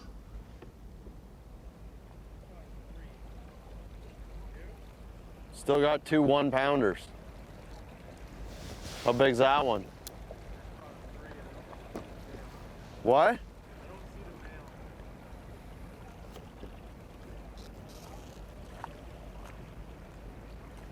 How much weight do you have?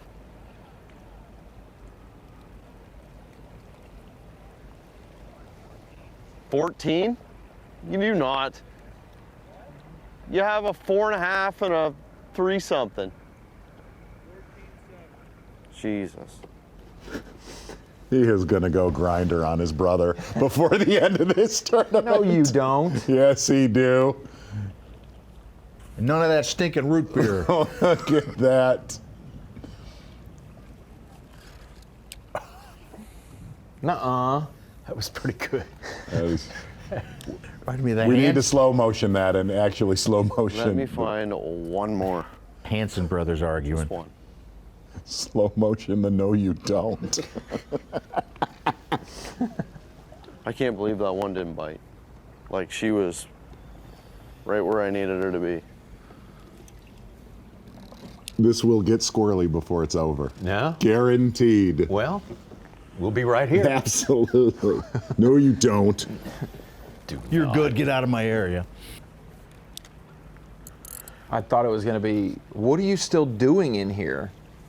That was thinking Depending that. on how Chris. That was the tone I took.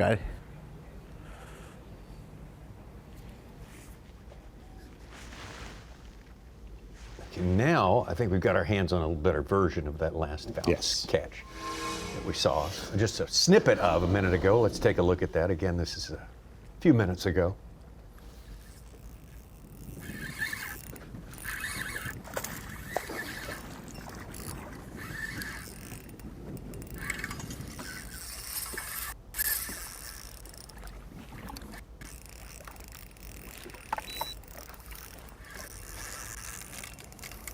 That one might make the team there.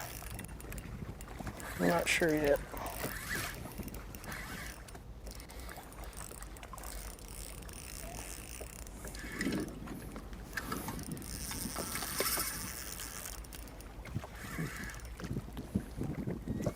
Can't tell. Maybe.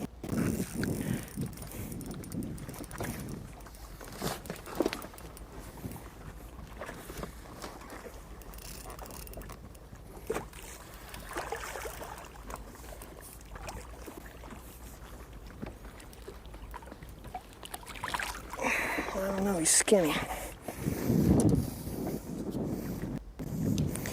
We're finna find out. Back over to Scott Canterbury real quick there.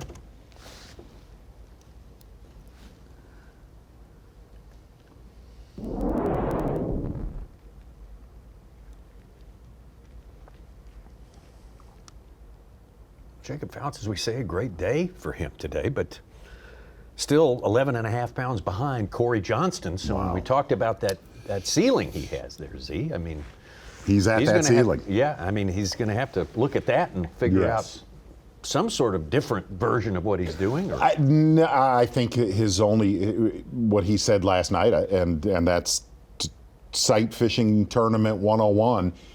When you're not sight fishing for spawners, is you pray that there's a collapse and you wait them out. You quality them to the final weigh-in, and that's going to be Jacob Fouts, to pray that there are not 5 fish locked on for Corey Johnston tomorrow. And if there aren't, he can win. So he keeps his hand on the tiller. What he's doing today, same thing? Yes, absolutely. Okay. All right.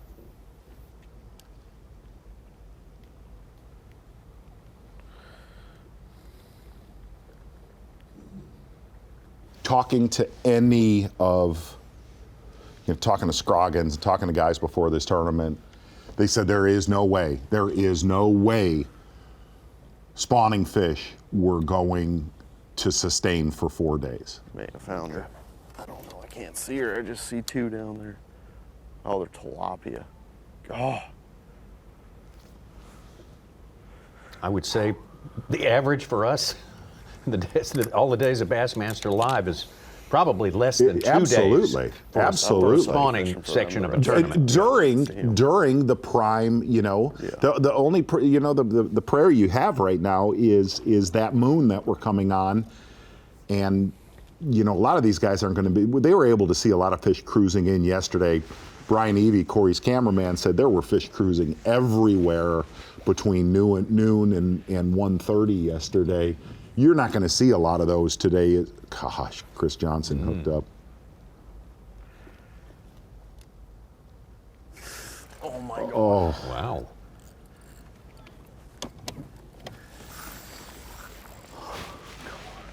Corey's going to give him a beating later on today. No, you don't. You're taking whooping. It actually bit.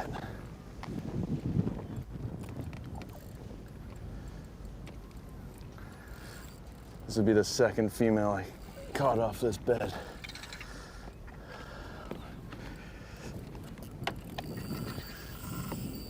Oh, it's such a small hook. Come on.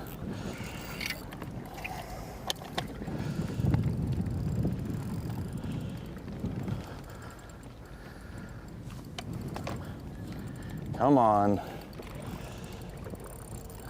Chase you down.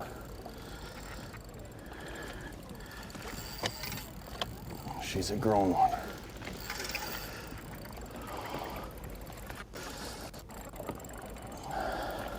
Notice a lot of these bites that he's getting right now out from the back of that cove. Come on. Smallest fish is 112 in his live well.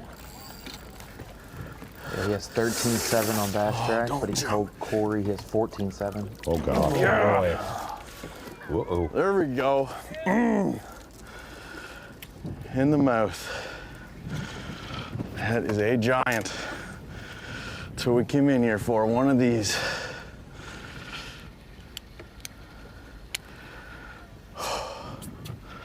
Woo! Let's see what that bad boy weighs.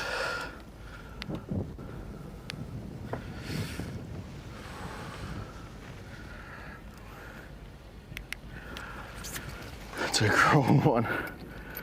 I thought there was a bigger female. That's the second female off that bed. 6 on the button.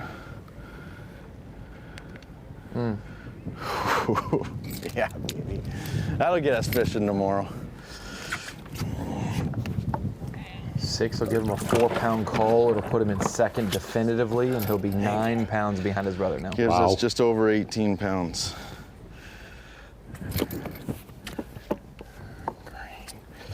Green is good.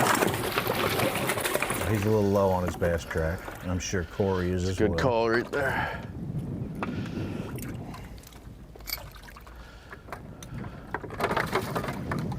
And then blue.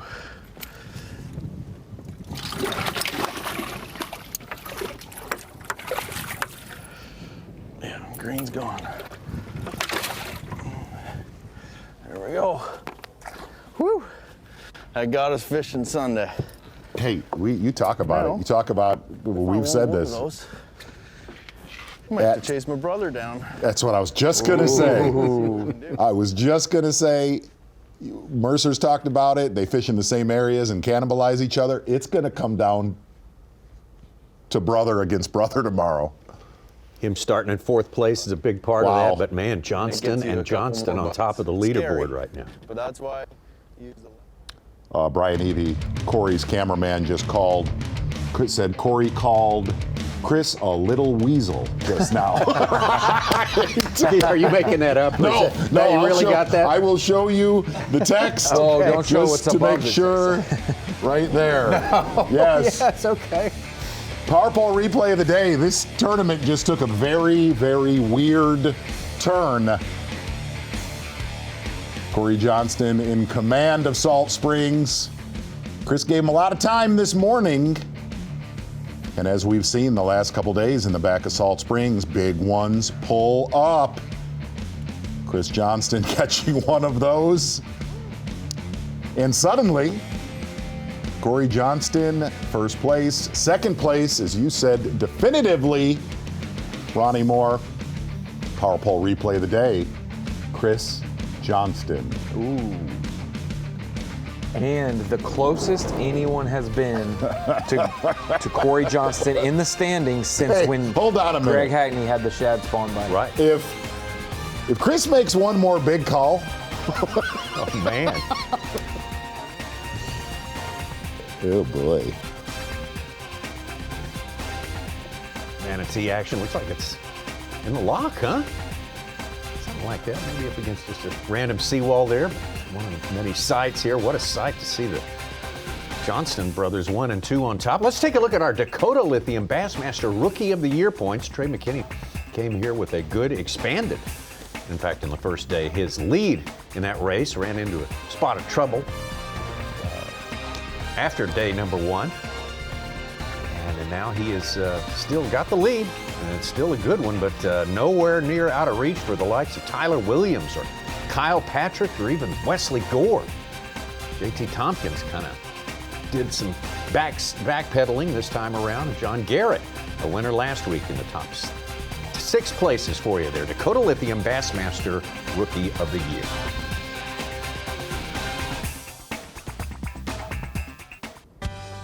Oh, we're going to pick it back up here, the thread that we have going right now.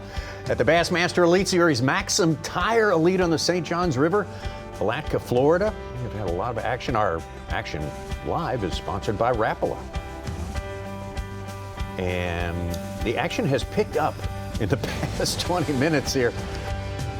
Corey Johnston is still on top. That has not changed. We just saw some big things happen, though. Chris Johnston has caught one which is not reflected here yet. So he'll move into second place. Sure. It has turned into a Johnston pillow fight. Oh, absolutely. In the back of Salt Springs.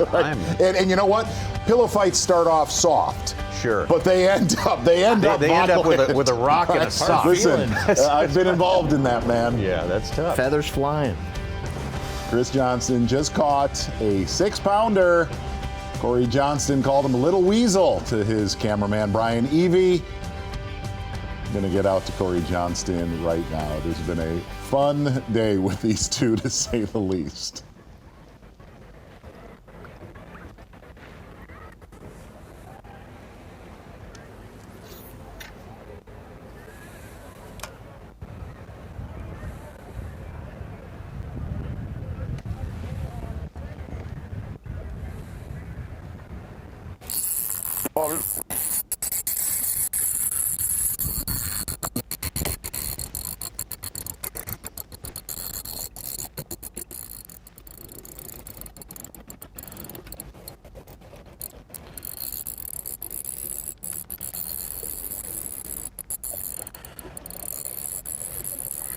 Come on.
Please stay on.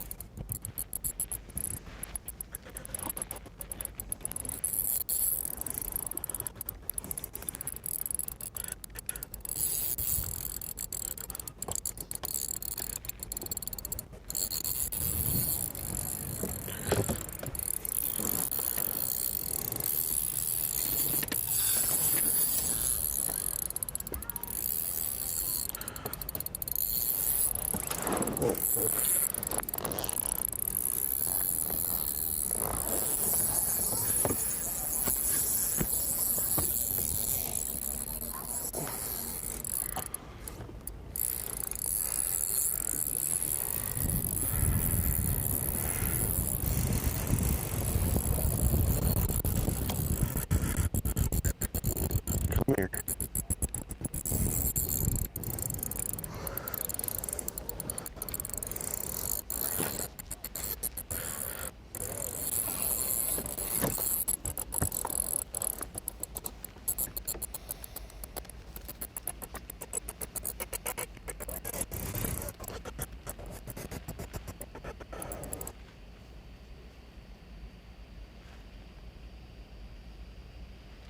Yeah.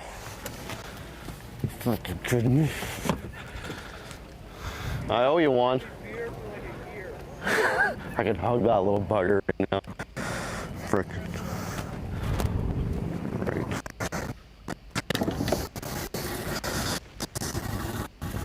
We did just get news that Chris pointed that fish out to Corey right before he caught it. Chris being that little bugger. Yes, Yeah. that.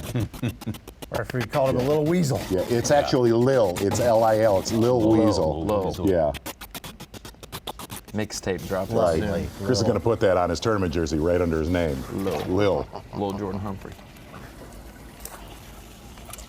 About a 5-pounder? Yeah, it was a Looked like 5-pounder. Looked like it to me. Well, he's in my spots. So. Wow. Yeah. Hear that? These guys got about maybe 20 minutes or so before they're going to have to bug out of there. That was a pretty That- critical that is the way to 15-minute span wrap it right there. Up in there, that was quite remarkable. And 1 and 2 now, Corey Johnston, Chris Not seen Johnston. anything like that before. No, absolutely. That is, man, we were waiting on something like that. He'd gotten a little bit slow in there, especially in there in Salt Creek, Salt Springs, I should say. Let's bring in our colleague, Davey Height, right now. Davey, I'm going to put it to you. Have you ever seen anything like that?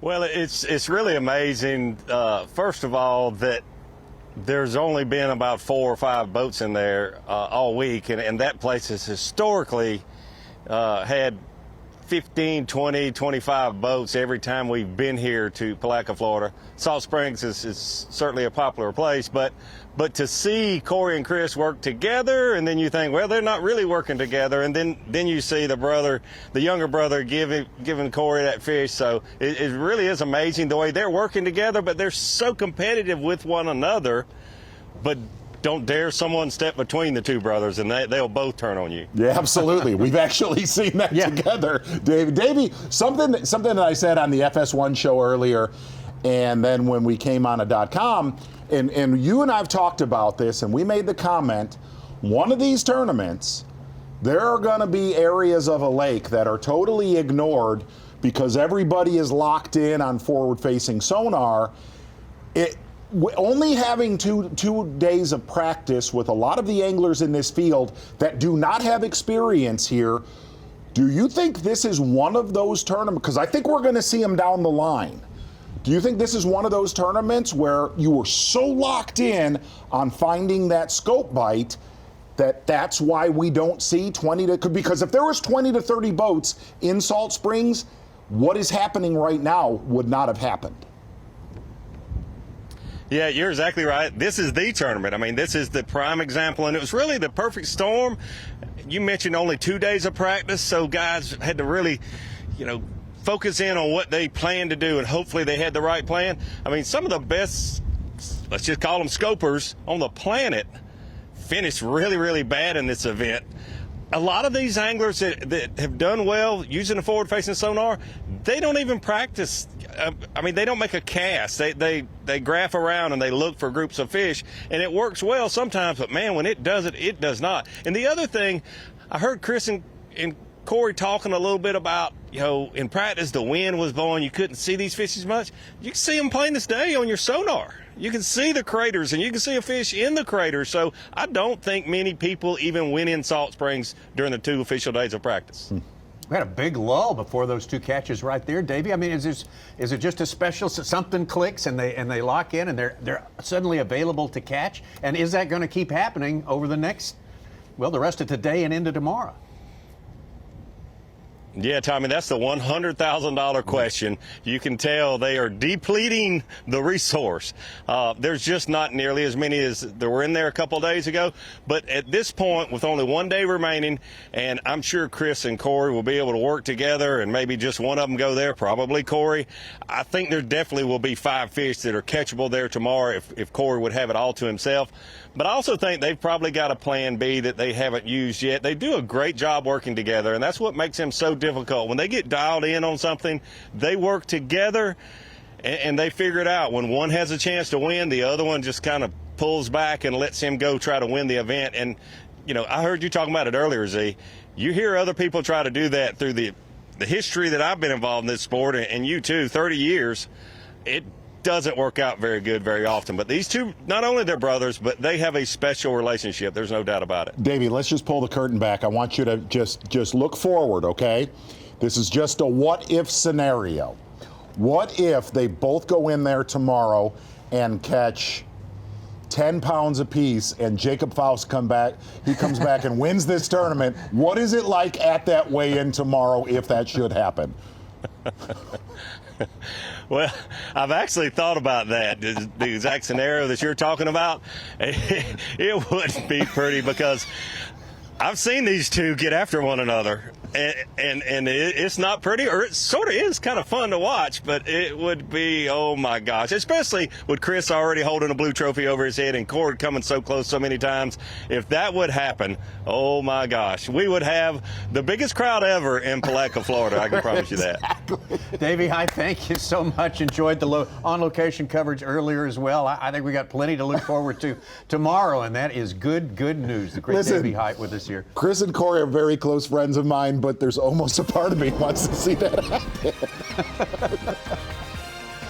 Well, it's going to be entertaining. I think there's no doubt about that. It certainly would be a first if it stayed just like it is right now. And we have 1 and 2 brothers, 1 and 2 in an Elite Series tournament. That certainly never happened. And I will update, Corey Johnston's bass strike may be a little actually heavy today. He's got a little bit less than what I'm trying to decipher if there was a wrong fish inputted. So he's not quite at 23.5, more so 22.25. Could be closer than it is just right a little now. bit closer. All right. Well, it will all shake out at the weigh-in time. And the weigh-in starts, as we remind you, right here on Bassmaster.com at 3 p.m. Be there. The Maxam Tire Bassmaster Elite at the St. Johns River, Palatka, Florida.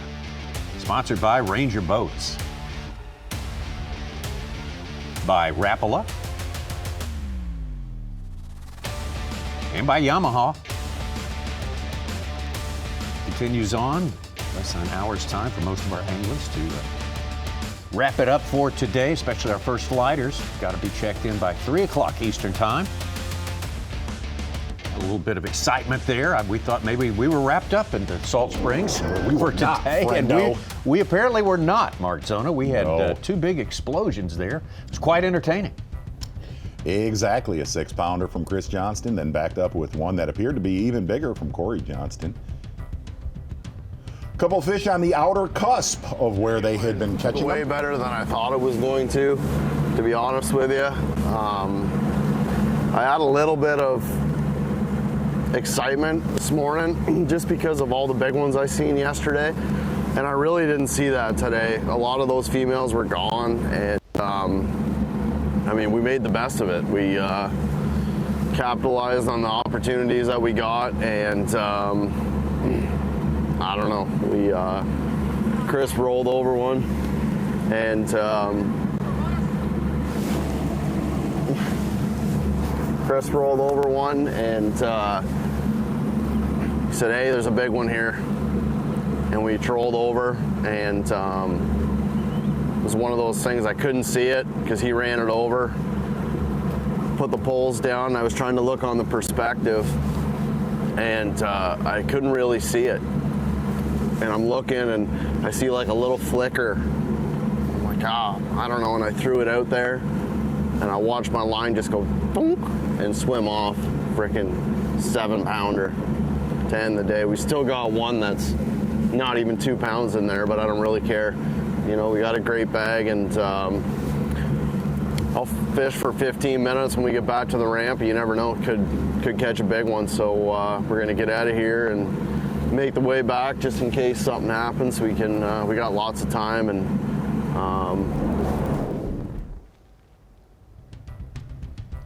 Corey Johnston on his way back. Chris Johnston as well. Before the Corey fish, this was Chris, just really moments ahead of that. Hi, Chris. What? No. Yeah. 6-pounder right there for Chris Johnston right after he caught that fish. That was an 8-pound test. Look at the size of the hook I was using. It's a size 1 Amar drop shot hook. And it gets you a couple more bites. It's scary, but that's why you use the light rod, light line, and everyone says, oh, the drag's just zinging, and it kind of gets old chasing them down, but it's the only way you can get those big ones in on this light stuff.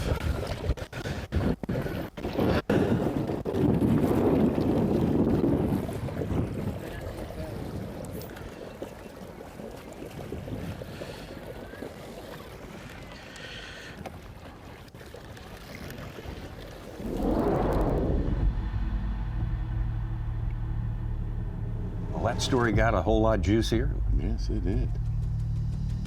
Corey Johnston got a whole lot farther ahead of the rest of the world on that one, too. At the end of it all, let's get back out to Greg Hackney. Spent a lot of time early today with him. Hasn't had an upgrade that we know of since 759. Wow.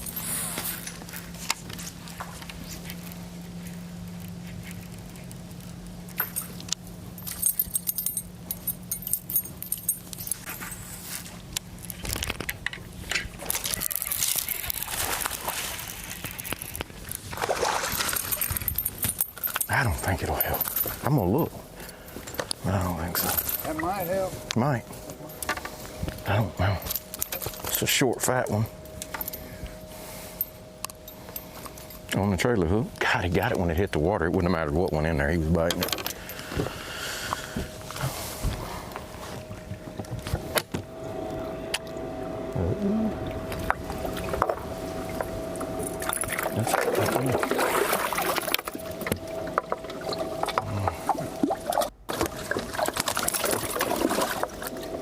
Pretty sure that's the one. Down in there, buddy. I need this orange deal. That's all or something. That is an area in the north side of Crescent. Reeled it by the tree, all those ate it. We have seen in years past.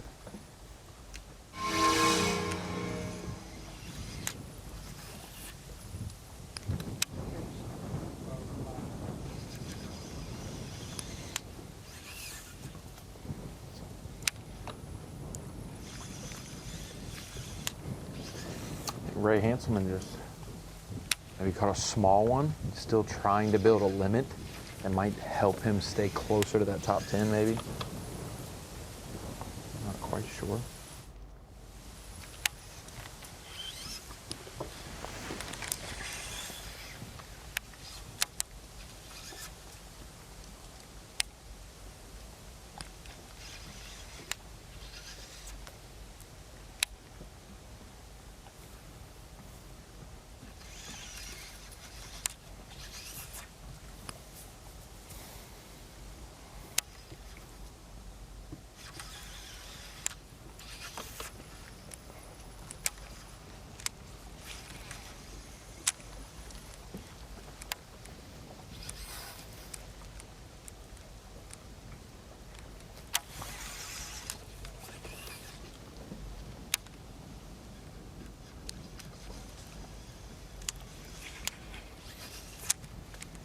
Bob Downey, slow day, about 7-8 pounds, right in that region.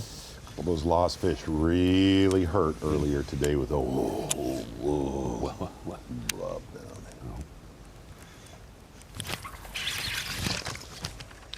Oh.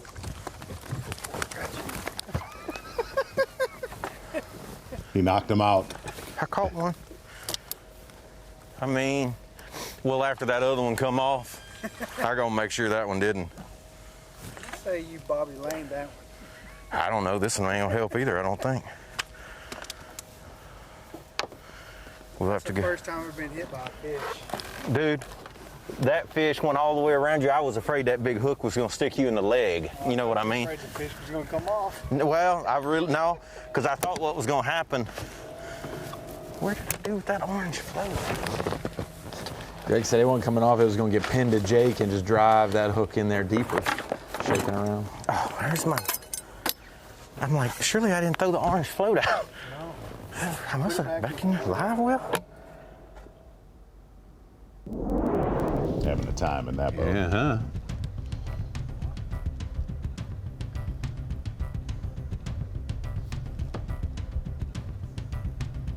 Well, let's pick it up with Jacob Fouts. Good day for him by any measure. But now in third. He was in second for most of today. Now he's in the lock, awaiting the chance to get out.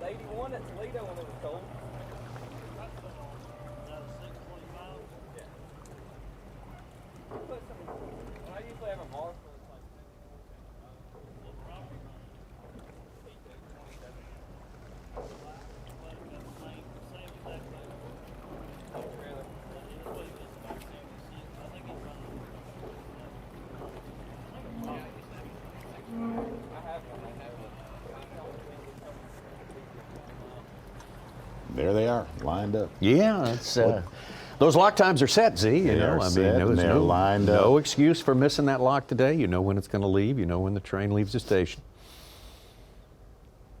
All of that, and yep, they're just lined up right in the middle of it.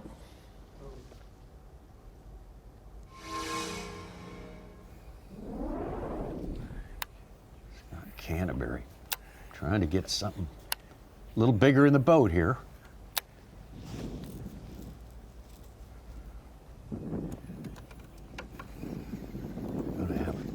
Pull out something extremely strong in order to make it back into that top 10 where he started the day today. Mudfish. No, it ain't. It's a bass. Bite killed him.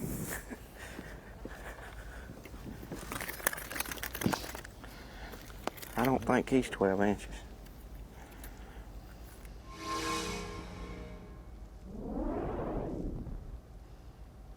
John Cox way out in open water. I saw that one flash it. You have a feeling there's a bank next to him to the left. See those ripples? Maybe. Hopefully.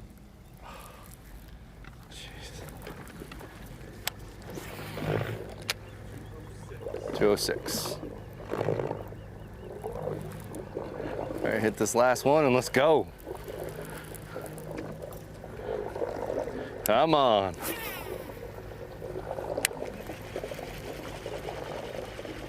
You know, John gave us our Bass Pro Shops top lures with a spinnerbait earlier in the week, and boy, Ronnie, I haven't seen it. Well, we haven't seen it. We haven't seen it yet, man. Maybe he was banking on a shad spawn. I don't know. Maybe.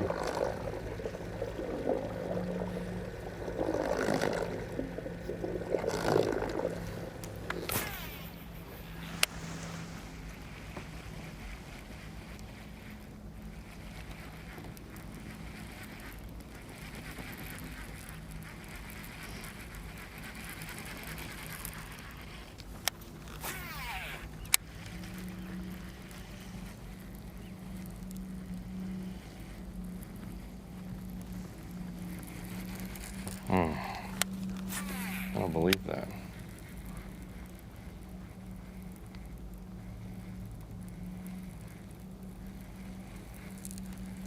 Oh. All right. Well,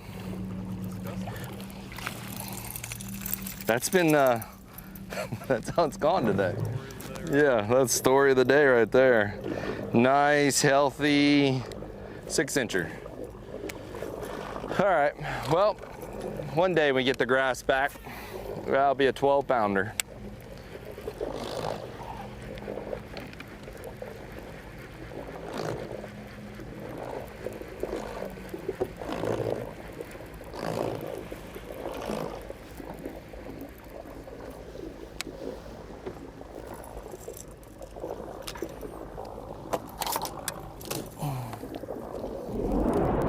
See the weigh-in, a little reminder down there, starting at 3 o'clock. Off the hook, it would have got away. What's But going on with couldn't- these two?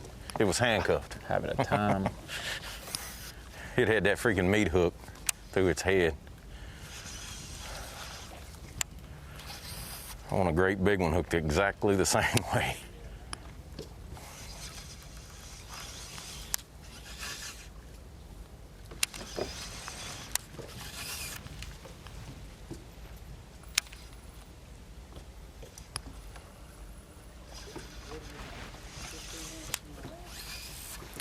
This morning it took her 17 to run to where, yeah.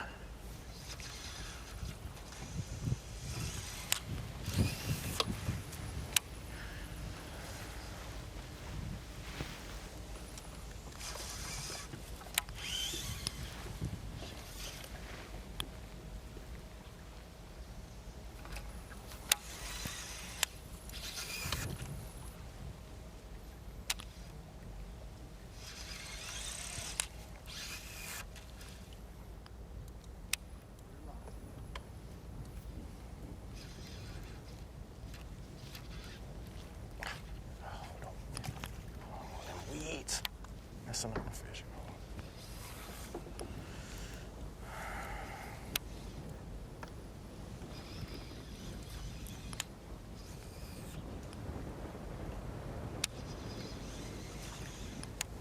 Well, the only thing about this has held true that every day, you know, when I just can't get any more bites in there.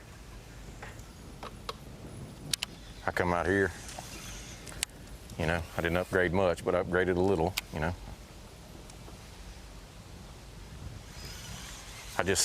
It's a lot easier to get bit out here, but I just ain't caught any big ones. I keep thinking it's inevitable. If I catch enough, I'll catch one. Because they're... Oh, yeah. They're getting ready, some of them, to put the finishing touches on the day. Others have a bit more time to fish. It's third day competition. Got to be in that list right there at the end of the day. Matt Airy still hanging in there as the last man in. Right below him is Brandon Palatka, Jonathan Kelly, Brandon Lester, and Jason Christie. Still some more time for something to happen between now and 3 o'clock when the weigh-in starts to upset that list right there. We'll get it all sorted out starting at 3. Meanwhile, be right back. Last bit of fishing today in our live coverage of the Maxam Tire Elite, Bassmaster Elite here at the St. Johns River, Palatka, Florida.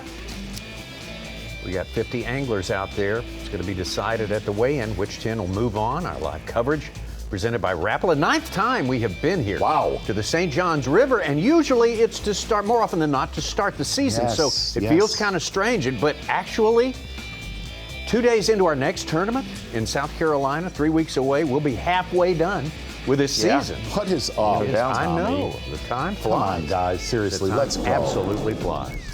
As we bring it into the Bassmaster Studios, winding down this day, we can kind of assume that our top 10 isn't exactly concrete, but it's getting closer to being concrete. At the Dakota Lithium Screen of Knowledge, talking about one of those anglers who made a big move. Sue just talked about it, from the 90s on day one into the cut yesterday, and now into our top 10. Brad Watley trying to go back-to-back on the Florida Swing, 2 top 10s. He got 10th place at the Harris Chain after really switching up multiple game plans, fishing in Apopka, fishing in Lake Harris. And for Brad Whatley, we talked about Greg Hagney's success at the St. Johns River specifically, but in the state of Florida, Florida has been good to Brad Whatley. 8 Elite Series events that he's fished here, and that's a combination of Harris Chain in Leesburg, Florida, Lake Okeechobee, and then also the St. Johns River. Those 8 Elite events, he's only missed 1 cut, and that was here a few years ago. I believe it was when it got really cold. A lot of his fish went away when he was fishing shallow. Otherwise, he has made every cut, and I'm assuming, obviously, he will make the top 10 going into tomorrow. His average finish is 32nd, which isn't too bad, but if you take that 91st out, the other 7 tournaments combined, his average finish is around 22nd or 23rd. So Brad Whatley, hey, it's not his home cooking of Texas, but the way he's fishing these last few weeks is right up his alley. It is one of his strong suits, and it is a little bit of home cooking for Brad Whatley. Home away from home, we'll say, in Florida this past 2 weeks. Big improvements for him, not only for AOI standing, staying within good Elite Series qualification, but also he needed that. 2 top 10s. Yeah, man. Yeah. He's had 2 top 10s in his Elite career before this swing. So having 2 in the last 2 weeks is big. That's a step up for sure. Not too bad. Wow, Brandon Lester, 10th place right now, 15 pounds today. It was 21st. He might have the best track record in the state of Florida. And he's just 3 pounding you. Same side.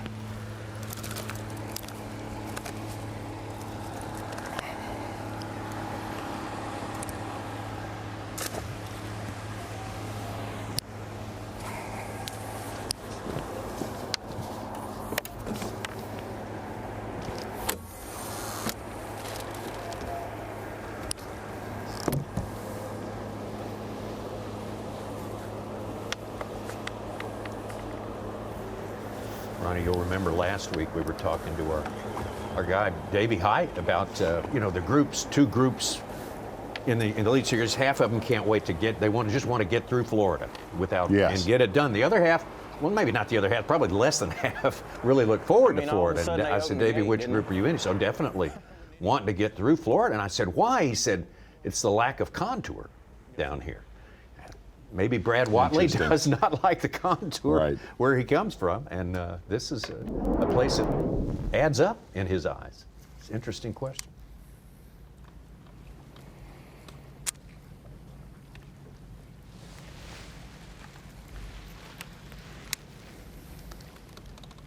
Well, and one of the things that Florida tends to lend itself to. Well, we pulled over here to fish some docks because we had some bites on them in practice. That spring's been burnt down to the ground, and I lost a pretty solid fish, jumped off, and I've been fishing docks since and hadn't had another bite. So I don't know if that was just a false lead or these docks have been beat to death, but there was multiple bites on these docks in practice. I don't know who all's been fishing them.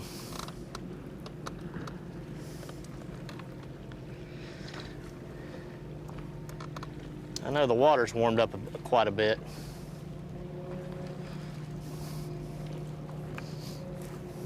I think it's been a very slow day in the Toyota boat.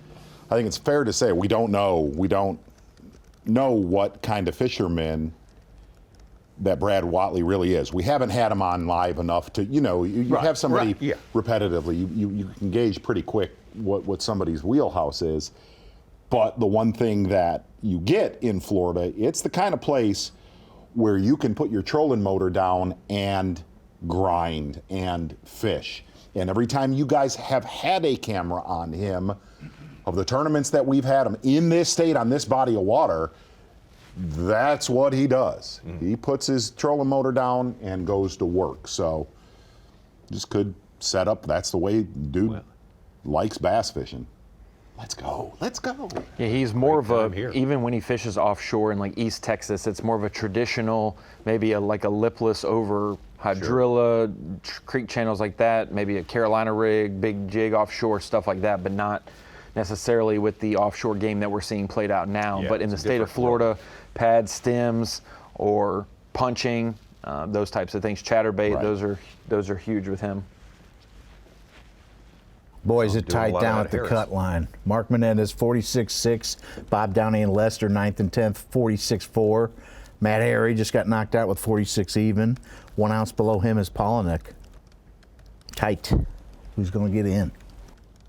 All unofficial, so more reasons we can recommend the weigh-in to you coming up. We'll get started probably within the next quarter hour.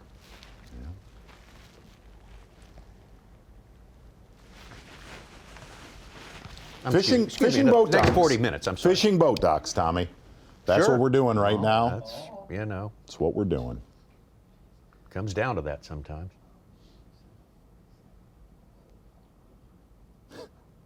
I keep forgetting we've been live going off for at a while, 1:30 bud. We've today. been- We're we've going been up live. at 1:30, not We've 2 been- o'clock today. Today's an exception. Tomorrow we'll be back starting at 8 o'clock, not 7:30 as we did today on FS1. So look for us at 8 Eastern Time. So we're back regular tomorrow, 8 o'clock Everything's Eastern. back to normal. Caleb Kufal just caught his 3rd fish. He started 12th just Oh. outside. He got a 6-pounder, and he's, boy, 1 bite, and he could get there. He's almost at 43. Get a 4-pounder. He's in 47 pounds. Happy birthday, Tom. Thank you. I appreciate that. You're welcome. One of my, my birthday's this time of year, so Yeah. a lot of times it falls in the Bassmaster event. One of my favorite birthdays. Go You were ahead. a part of it. Uh-oh. We were up at, I believe, Bull Shoals for the tournament up there. My birthday fell, and we were gathered at a nice rental house somebody had there on the We didn't banks even of know the them. White- We we didn't didn't even know know them, them. the White River, for a party, but there were sponsors there were friends, there were a few anglers, and you said, well, we're going to celebrate Tommy's birthday here, and so Tommy, you sort of organized everyone on a big deck behind the house there, and you said, Tommy, walk into that field. Now don't look back.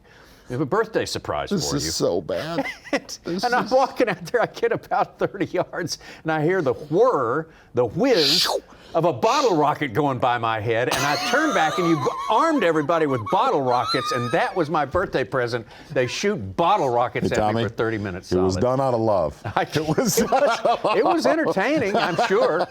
And Tommy, Some exercise, Tommy. That was one of those things at the time seemed like the best idea. It seemed pretty good. Until we actually did it.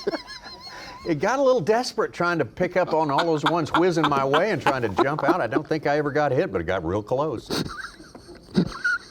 Did he dance, Z? I remember yelling, "You better run faster." Wouldn't work now. I get pummeled. Lay down, duck. It seemed. It just seemed like the only thing to do at the time, I guess. Hey, any of y'all want to shoot Sanders with some bottle rockets first? Yeah, sure. Who's got bottle rockets in April anyway? Oh. Okay. Better than Roman candles. Those are pretty accurate. No, I'd have took if I'd have had one. Oh yeah. Oh, if we'd had cherry bombs. Oh in a, my in a goodness. slingshot, that would have Brad been. Watley. A 7.6 to go with his 8.75.12. He's up to 27.15. Good grief. In 2nd place.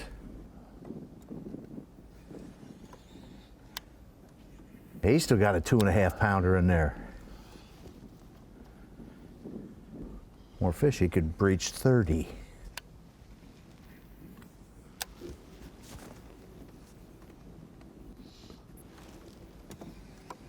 Started with 2 fish in 94th place.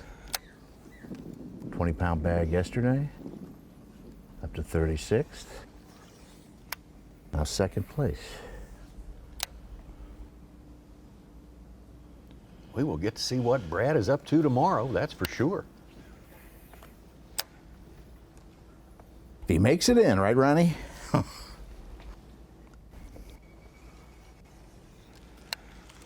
Got to make it in, Ronnie keeps saying.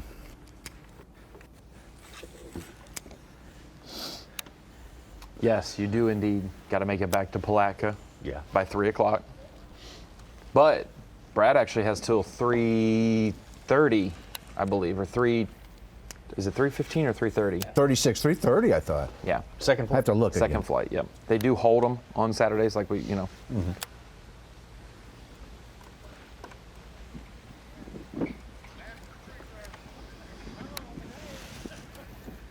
Y'all doing all right today?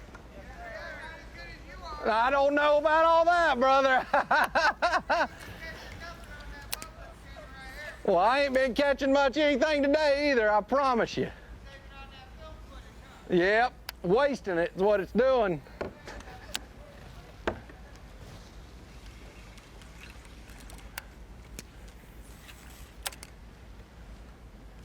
Even with today's drop back by Jake from 8th or so to 25th, still inside the classic cut line after a good Florida, making both cuts.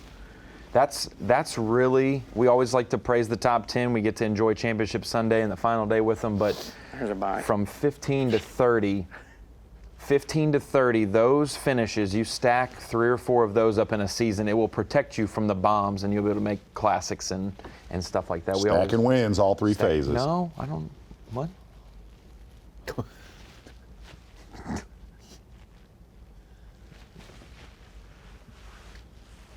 Special teams, special players, special day plays. For Scott Canterbury.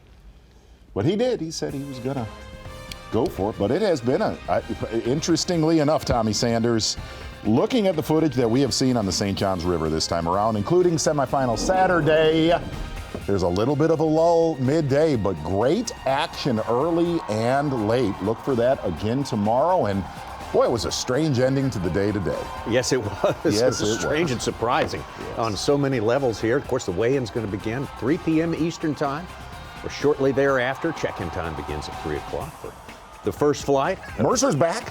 What's that? Yeah, Dave Mercer. There you go. That's going to be great. Having Dave back in the saddle in. He was feeling under the weather for a couple of days, and he will be running the show, making it happen tomorrow. We'll find out who our 10 are. We'll compete on Championship Sunday.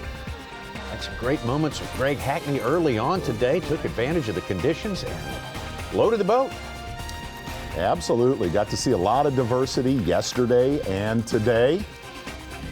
But as of right now, at least the way it sits, Corey Johnston right there, your leader with a big lead. One of the biggest leads we've seen in a while here on the Bassmaster Elite Series. Should be a fun weigh-in. Big fish. Jacob Fouts doing something completely different. Probably going to stick to his guns tomorrow. Just hope for something to break his way. I think he'll have a lot of room to move around tomorrow, though, in Rodman. I think so, too. Brad Watley, not seen today, but heard from. A gigantic day. We'll get to see him tomorrow, in all likelihood. So we do look forward to it and joining you tomorrow at 8 a.m. on FS1. We were a little bit earlier today, but back to our regular time, 8 Eastern time on FS1. We'll have 5.5 hours of coverage on FS1 for you tomorrow. So get ready for it. The grand finale here at the fabulous St. Johns River. Maxam Tire Bassmaster Elite Championship Sunday starts tomorrow at 8. See you then. Happy birthday, Tommy. Oh, thank you.